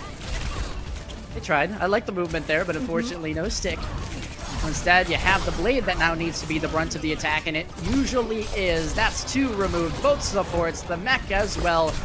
And it's just copy and paste, and paste, and paste. And HK needs to be stopped, and just has not been. So, I'm gonna say, not GG yet, but oof, this is not much more Cafe Violet can do if they keep keeping this up. Yeah, okay, well, you know, at least you built up some ultimates here, but I mean, if we're approaching this 3rd point, if all 6 are collected by Fable here, it's already a very, very difficult task for Cafe Violet right now. might have been a blunder there. It looked like there was 2 DPS in the backline chasing over 1 Tracer. That damage output kind of declining for the moment, so maybe potential Tricycle to get some work done here, but no. There's 2 gone from the Fable side, or excuse me, from the Violet side, as Fable continue to keep on doing what they've been, and that's all 5 gone once more. Team kill after team kill. Fable keep on going, and a minute 20 separating us from, I guess, potentially another round of Rialto or a final map. Oh my goodness. Yeah, this is a little bit, maybe a little bit demoralizing if you're Cafe Violet. I mean, because of course, when you come into these overtime fights, it's literally just like, you just need to win 1 fight. That's all you need. You know, you can pile up your ultimates, you can throw them at the point. It's just 1 fight. But Fable, again and again and again, winning. I mean, 48 limbs for Avery. This is absolutely insanity from the Fable side. Doing a fantastic job cleaning up these kills and just locking in and really, really digging deep for this reverse sweep. I don't know anymore, I'm gonna be honest. I'm watching these games, I'm thinking, okay, there's the opening. Oh wait, never mind, Fable is fabling. Can we make that like a verb now? Yeah, it should be. Like the opening pick in every fight. Fabling. Just fabling. I don't even think that. I think it's just the act of winning a fight after losing 3 players. Right? It's also just like, I'm so impressed with just everybody on Fable is a threat. Every single person could send you back to the spawn room, whether it's the beginning of the fight or the end of a fight. So now, Cafe Violet, it is an absolute monstrous of an ask, but they must complete Rialto if they want to win the series out. Here and now, it's the same mirror composition making a reappearance here. We'll see just how far Cafe Violet can have that carry them. I don't know how much luck they're gonna have, I'm gonna be honest. I don't have a good feeling about this, and I just feel like something needs to change, but maybe they feel confident in themselves. Maybe they had just a few too many blunders in the previous sort of rounds. Harvey, you okay? Okay, yep, we're chilling, we're good. We have no dashes, but we have a recall, so we have the emergency get out of jail free card if we need. It's just that no picks have really came on through yet. Removing HQ would be a nice start, though. The deflect runs out, and there we go. It's moments like those where Cafe Violet have been so good, but Fable, if we know anything about them, it's that they can make up for that somehow, some way. Yeah, they are, all 5 of Fable are going to be able to come back for this first point. Key, maybe 4, as Persona sent back to the spawn. Now, honestly, if you're Fable, you don't even go for this fight. I mean, it's overtime, it doesn't really matter, but no, they're gonna go for it. They want to close it out. Absolutely, the remake not gonna find a victim this time, so instead, just the meters, 1.32. That means the next spawn room will be coming in shortly if they can. Oh boy, Gusty gets punished for it. Persona, actually a very nice positioning there, and maybe even the reason why Fable end up winning this point. It's gonna be very, very close right now, but we'll see if Violet can do a Fabling of their own, if you will. No, it does not look like it's gonna happen. Ain't no way. Somehow, we're going to map 5. We're going the distance. Fable, congrats. You brought it all the way back. And, oh, looking really, really good. I mean, I don't know. Surabasa happened, and a switch just flipped here for Fable. They are playing so well now. Really, really listening to each other's calls and just following up on kind of kill after kill. HK on this Genji just having all of the resources and space to work with and just being really able to just shine in that Rialto map. Okay, Genji. HK, congrats, you're doing a great job. What does that mean? You're not gonna be having fun next to map. Yeah, in my opinion. Like, surely that's the ban that comes through, right? If not, right? I mean, I have to assume that it is. But also, like, there's only one more map type left here. We just did Escort. I mean, it's King's Row, right? We're like going to King's Row, right? Like. All right, I'll see you at a 7-7 King's Row in about. We fast forward. We know how this one's gonna do. We know how this one's gonna end. Yeah. Oh man, I mean, this has been such a long game of Rialto. We assume that there's gonna be an even longer King's Row, or at least something that lives up to the hype. So We're going to jump to a quick break, just a few minutes, and when we come back, we'll have the conclusion of the series, the conclusion of our games for today. But until then, we'll see you in just a minute.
Well, we had to let the tension build just a little bit more. Take 5 minutes, let the players breathe, let us breathe, and then we come back to a game that probably has Genji banned.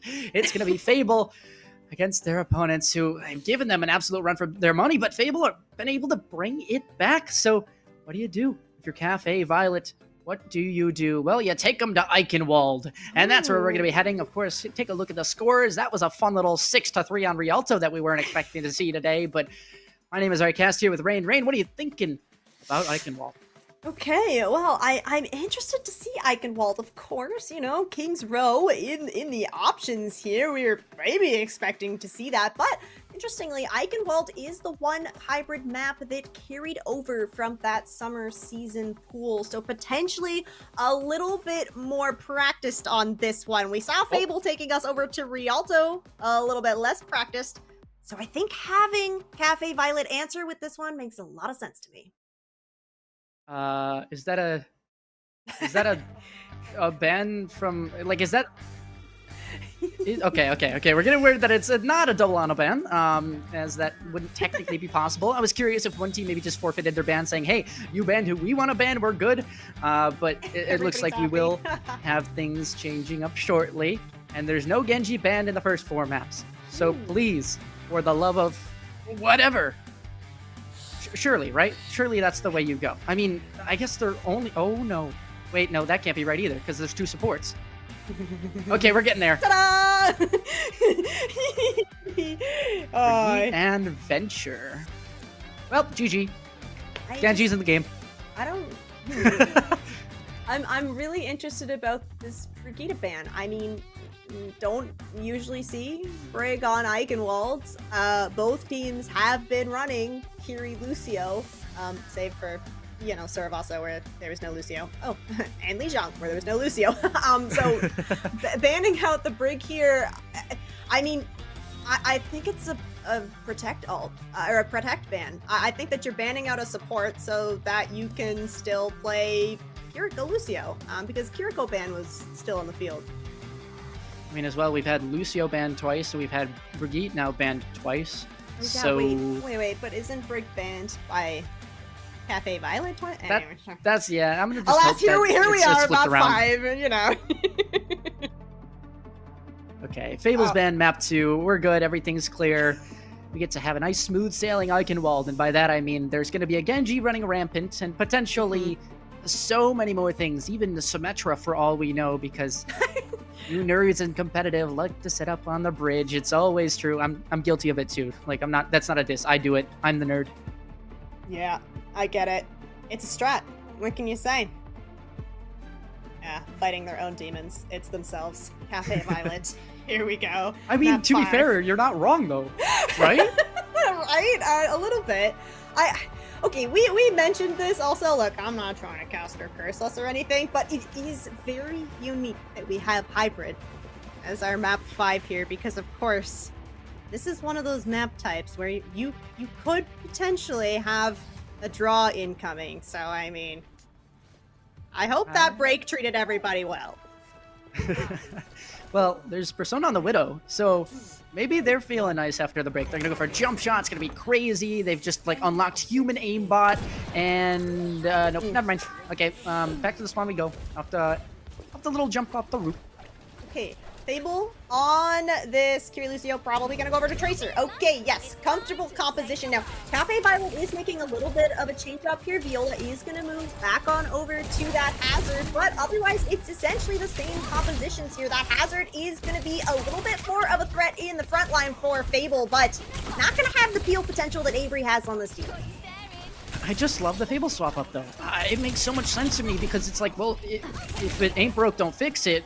On the side of Fable, but if it is broke, please do fix it for Cafe Violet. And they have. They've decided, let's go back to the Hazard, where we're doing pretty dang well in the first 2 maps, and yeah, we got countered here or there, but now you're starting to roll. Look at this, 3 picks just like that. You snap your fingers and they are gone. So very nicely done here in this first engagement. Of course, nothing super crazy. Everyone just kind of farming up their ultimates because we know Fable, and we know they love to use their ults to win the fights. I do really like kind of the synergy between the Hazard and the Genji, because I've been talking a lot about how Hazard is able to kind of just do a lot of damage all at once with that Violent Leap plus Primary Fire, and Genji is a really, really nice hero to kind of combo into that. Once upon a time, we were kind of seeing the Genji Mauga paired together because you're getting that kind of CC in. Now there's no CC on the side of the Hazard, but it's kind of the same idea. If you're getting these hits in at the same time, you are going to be able to delete people from Fable. Very close to a pulse bomb here as well, 98% and counting. I mean, spotting a Kiriko, forcing out a TP. This one is very doable again for Cafe Violet to work with. Of course, right now, both teams have just as much an equal shot at taking this one down, but you have to feel like this is Cafe Violet's game to lose, considering they went all the way to the distance of 2-0, and now they're back at the 2-2 scoreline. Hello, Baby Diva. How are you doing? Having a nice walk? Yeah, a nice long walk till once again being killed by the boop of Gusty, and Cafe Violet have just done so much.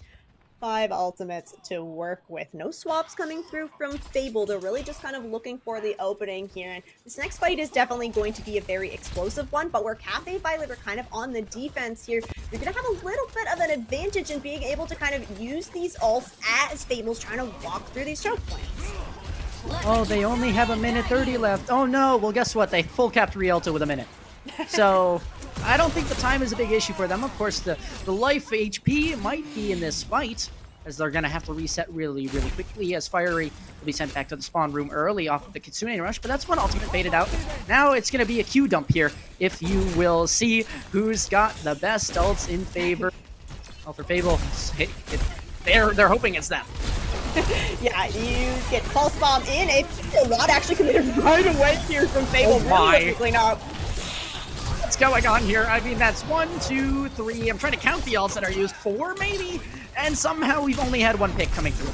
Now, HK is the one to finally deal that killing blow to a few. And I believe that's onto both supports as well. So all damage is now permanent, unless you can find yourself a health pack. Oh my, HK does it again.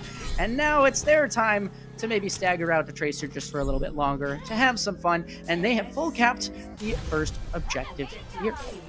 I like the strategy of when in doubt, just build up 5 ultimates and everybody press Q. And hey, it worked for Fable. And you know what? It also doubly worked for Fable because Cafe Violet was on the exact same wavelength. Everybody pressing Q. Gonna look to take actually an aggressive fight kind of at this doorway, but it's really just Viola down here for now, and it's a lot of damage being forced onto her. I think Viola might have just been trying to farm up some ult charge. Maybe got punished going a bit too aggressive there, and Zapanther as well, just kind of having fun, shooting, getting free target range practice, and ends up working out well for them. Now they're just going to have to find a way to bounce back. That is Cafe Violet. Yeah, and Fable now get to set themselves up kind of on this high ground. This is similar to what they were doing on Rialto, right? You just take a whole lot of space, you move the cart for free, and then you finally take a fight. Very big early pick, though, on Fiery. I mean, that's the mobility gone. Never mind. Both mobility gone. Never mind. The entire Cafe Violet team is gone. So, I blinked. My bad. I'm sorry. I missed it. And they're all gone. They're back in the spawn room. Oh, HE is just a menace on the Genji. You see the dash resets coming through. All that Fable has to do is get, like, some half HP targets on Cafe Violet, and then HE is just more than happy to clean those all up. Now, we're already at the bridge here. You got ults to work with, but there's some coming online here for Cafe Violet. You really just need to kind of sustain through this incoming attack. Let's see what happens here. The ultimates, of course, being used, and HT, not exactly the most productive blade they've had. They've had so many more, and somehow they still get away with 1 highway robbery, if you will, and that's 3 players gone. 4, if you count the Lucio in to boot, and then Karma will say goodbye as well. So Cafe Violet, maybe the tank is just run out of gas at this point. Yeah, I'm starting to wonder that as well. Fable, we mentioned it earlier, really, really good at finding value from these ultimates, and good at kind of keeping some online, and good at finding an opening pick. Yeah, there's 2, and again, you know, you want to build up the hype for this fight, but how much is there really going to happen here in terms of Cafe Violet? It's just another stagger kind of game. Viola's now farther behind with the rest. Yeah, and Stagger is really what's getting Fable all of this space for free. And now Cafe Violet, I mean, look at this. You have all these ultimates to work with, but just nobody wants to press Q because they're always down someone. Always down someone, and now, I mean, okay, they're down a minute and 48 apparently because nobody decided to touch the point. Now, granted, could they? Were they stuck from the downpour? We don't exactly know. But at the same time, I felt like is Fable really going to let that one slide? Are they really just going to magically get stopped there? It didn't feel like it. The momentum was on their side, and, well, they full capped. Might just be the strat having Escort and Hybrid as the last two maps because they basically play exactly the same. You know, once you cap that first point, you're just playing the stagger game, and Fable has shown that they are basically the champions of the stagger game. They just move the cart for free so easily because they just push up, they take the space, and they just allow these DPS of HK and Persona to basically just have all the room in the world to work with, and they're gonna hit their shots because they're just absolutely on fire right now. They're built different. They're built different. I mean, hey, anyone that can full cap Rialto, 6-3 with a minute left, I'm gonna keep harping on it because it's true. That takes some determination, and Fable, I get the feeling that they just want to win it more. It seemed a little rusty at the beginning, but boy, they are here to play. Yeah, Fable is hungry to fight through this lower bracket. Cafe Violet, though, you have an opportunity to lock in here. You gotta finish out Eichenwald, probably with some time as well. Otherwise, you're looking at essentially a draw as we have same compositions coming out. Now, we'll see if Fable are able to put as much kind of pressure onto this kind of entryway as Cafe Violet could on the defense, because of course you're on the diva now, so you don't have, you know, that jagged wall to kind of split people off, but you do have the ability to maneuver around this map a lot easier on that diva compared to the Hazard. I mean, it looks so frantic from Cafe Violet. Maybe that's just me kind of putting an unconscious bias in it, but like, you see them kind of scrambling forward. They're not exactly sure of which target they're trying to approach, and actually they're just scaling forward, eventually waiting for that opening, but where is it? Where is it going to be given to you? And the answer, really not that much. The Panther, though, will fall on the backline, so maybe this is your chance. Avery, though, matching it. Persona as well, getting in on the action, and Viola still getting ticked down very, very low, although the Lucio reigns above you supreme. Avery will take you on down when it matters most, and this one, although a bit scrappy towards the end, was still in control with Fable the whole time. I like that you mentioned that it's looking a little bit frantic, because it does kind of feel that Cafe Violet, it's putting a lot of pressure on their DPS to try and find the opening picks, because they're really just kind of trying to follow up on targets that are losing a little bit of HP, rather than kind of looking to follow up on targets that have had a crucial cooldown forced out. I'm thinking like the Kiriko TP or the Genji dash. And right now it's really on Kaisuke and Haruhai to try and do enough damage that the rest of Cafe Violet can follow up on it. Fable, they'll be looking to secure themselves the win here. Of course, the win would mean the reverse sweep entirely. They're going to do whatever they can to hold on here and win this one out, holding the defense, and the pulse bomb used just for some extra flair, of course. Nice little fireworks to go, but for the most part, this fight is done and dusted. Viola will fall, and that's 3 ults now farmed up for Cafe Violet, looking towards 5. But again, is this going to be a similar situation of let's just all press Q at the end? Yeah, it worked really, really well for Fable on their attack, but I think Fable got the read on that, because, I mean, you did manage to at least save a bunch of your ultimates as well. Hard didn't really work out that well for Cafe Violet on the defense, but maybe here on the attack, they can make it happen. A lot of space being created here by Haruhai. Big beat here. Blade from HK looking to get that value and doesn't quite have enough swings in place. Of course, will avoid the downpour, but now has to fend for themselves against the hazard, and actually is doing a crap ton of damage. That's Avery as well. HP is just a figment of your imagination, and Fable will win this one out again.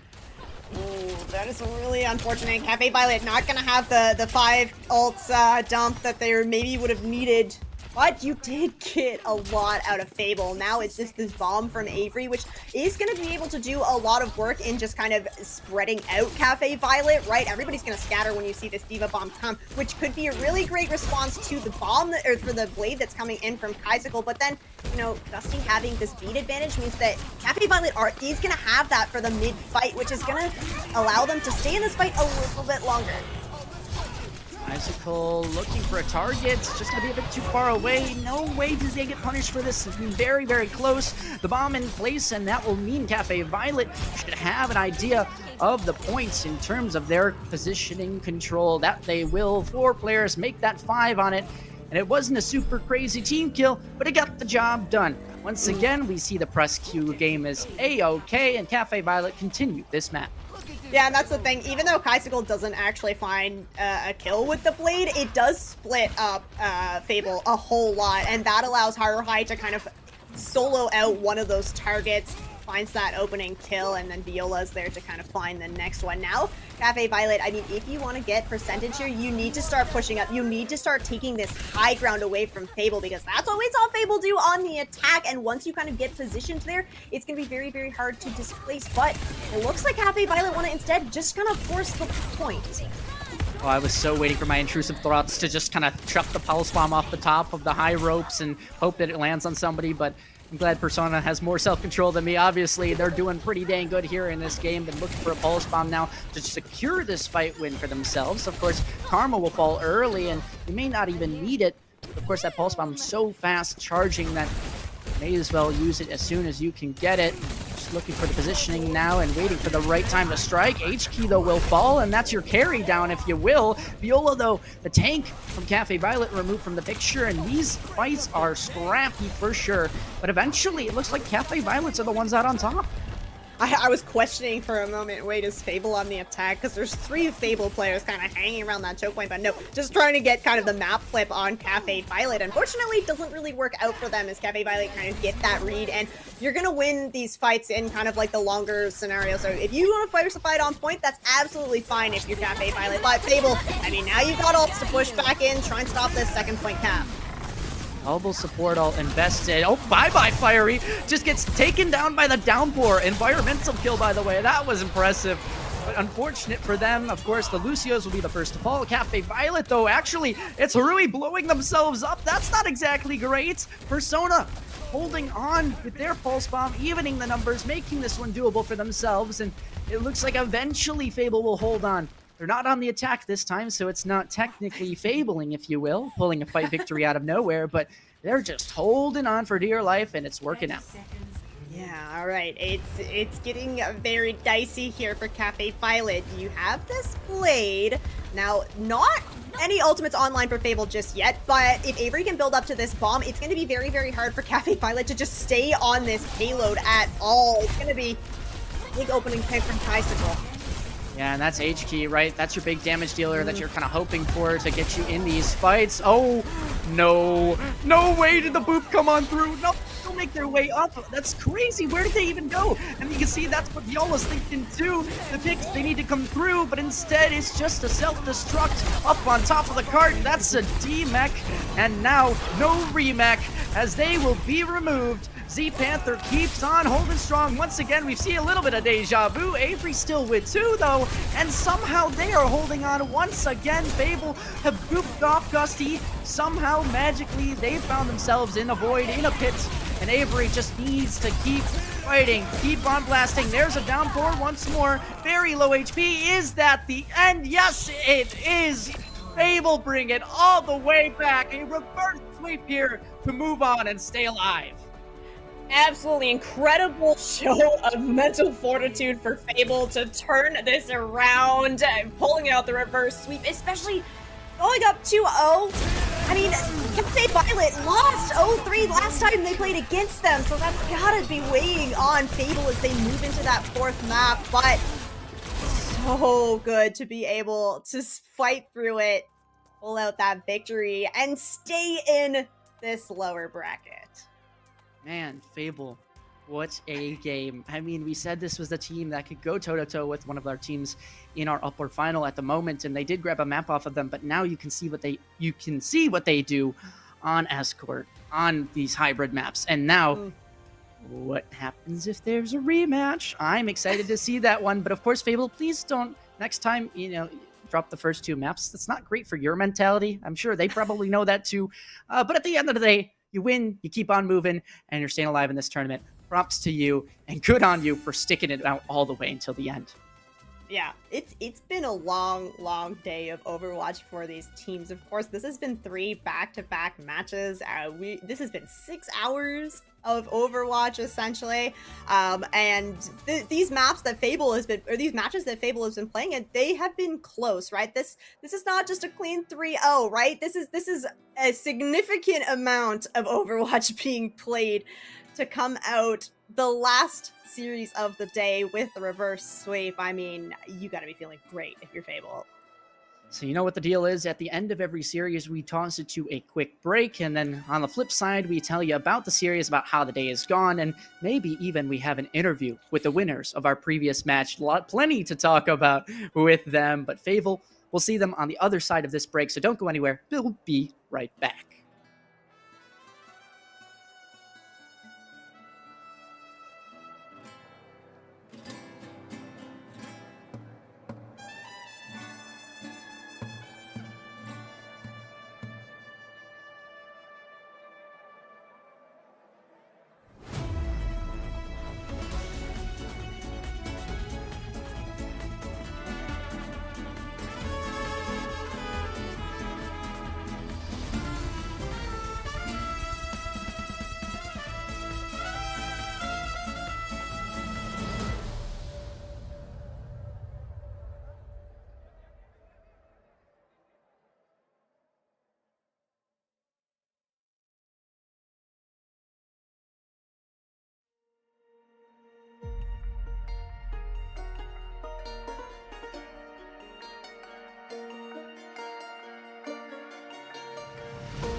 Well, well, well, we're back one more time at the end of the day where all the matches are completed. It's been a doozy, especially that last series, but guess what? The victors are claiming their spoils, and rightfully so.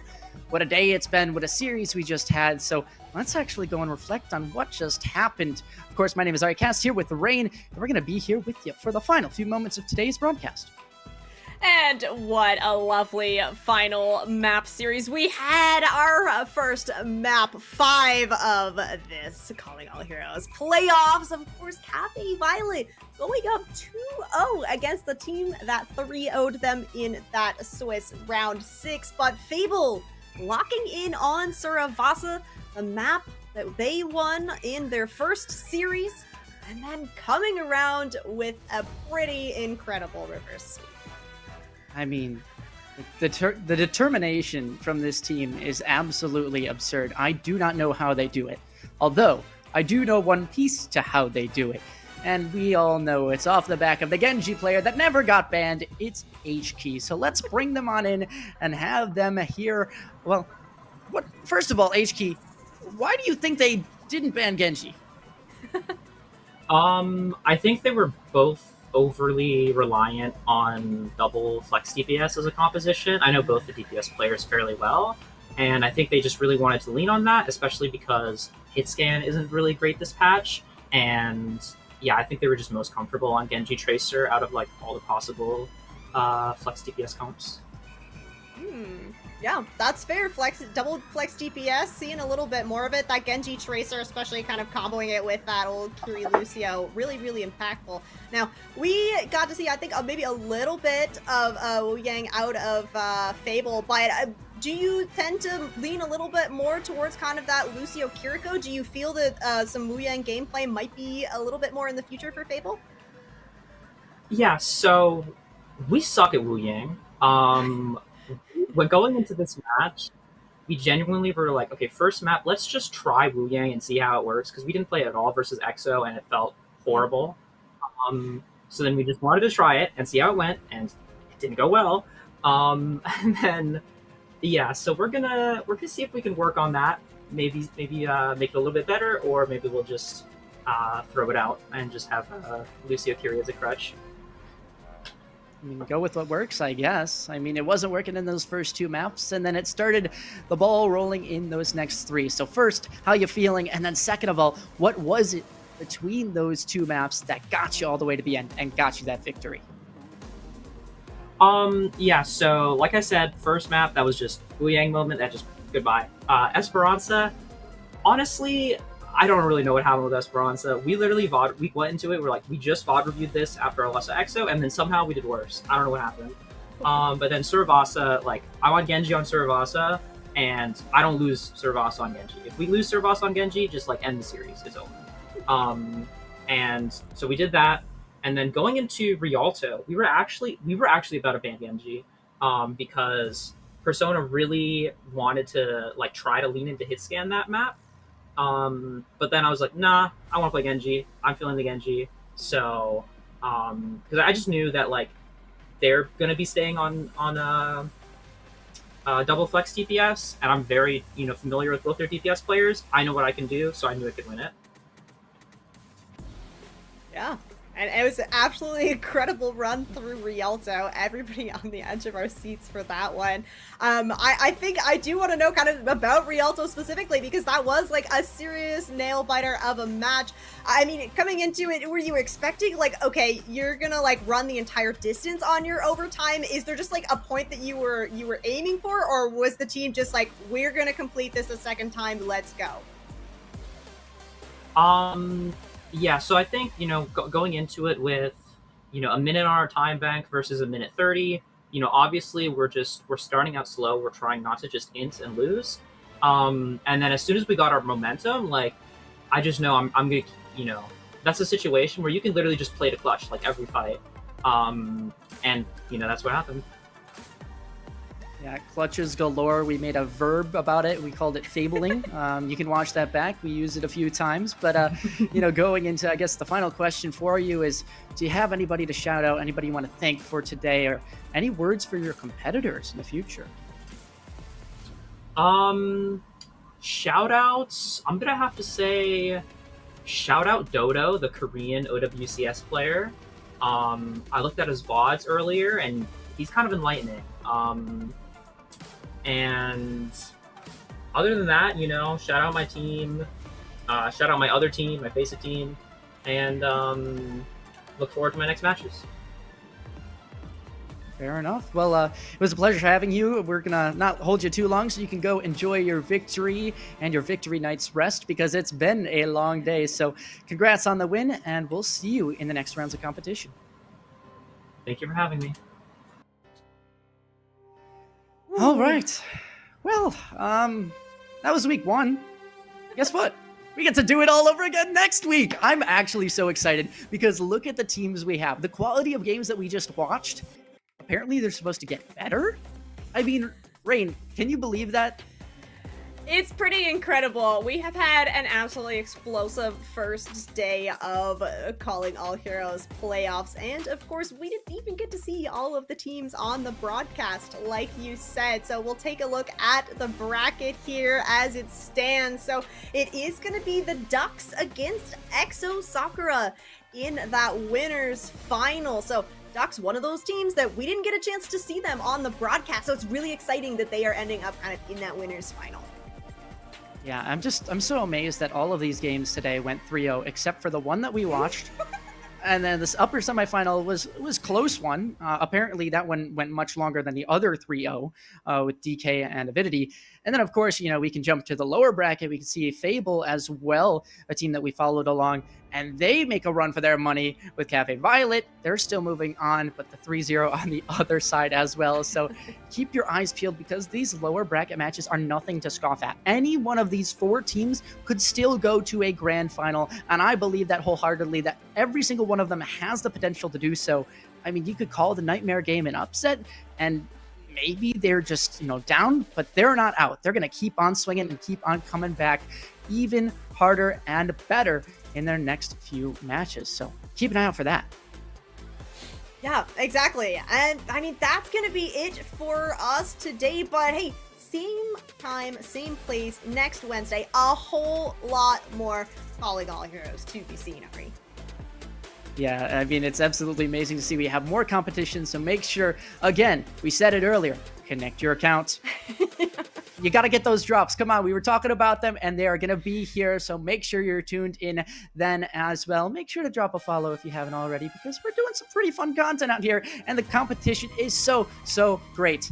As for us, that's going to be it. My name is Ari Cast here with Rain. We've been your yappers. Of course, we've got a whole team of producers and observers behind us, so big shout out to them, especially Catnator, for doing the beep boop bop. As for that, we're going to send it off. So goodbye, everyone. Have a great rest of your night, and peace out.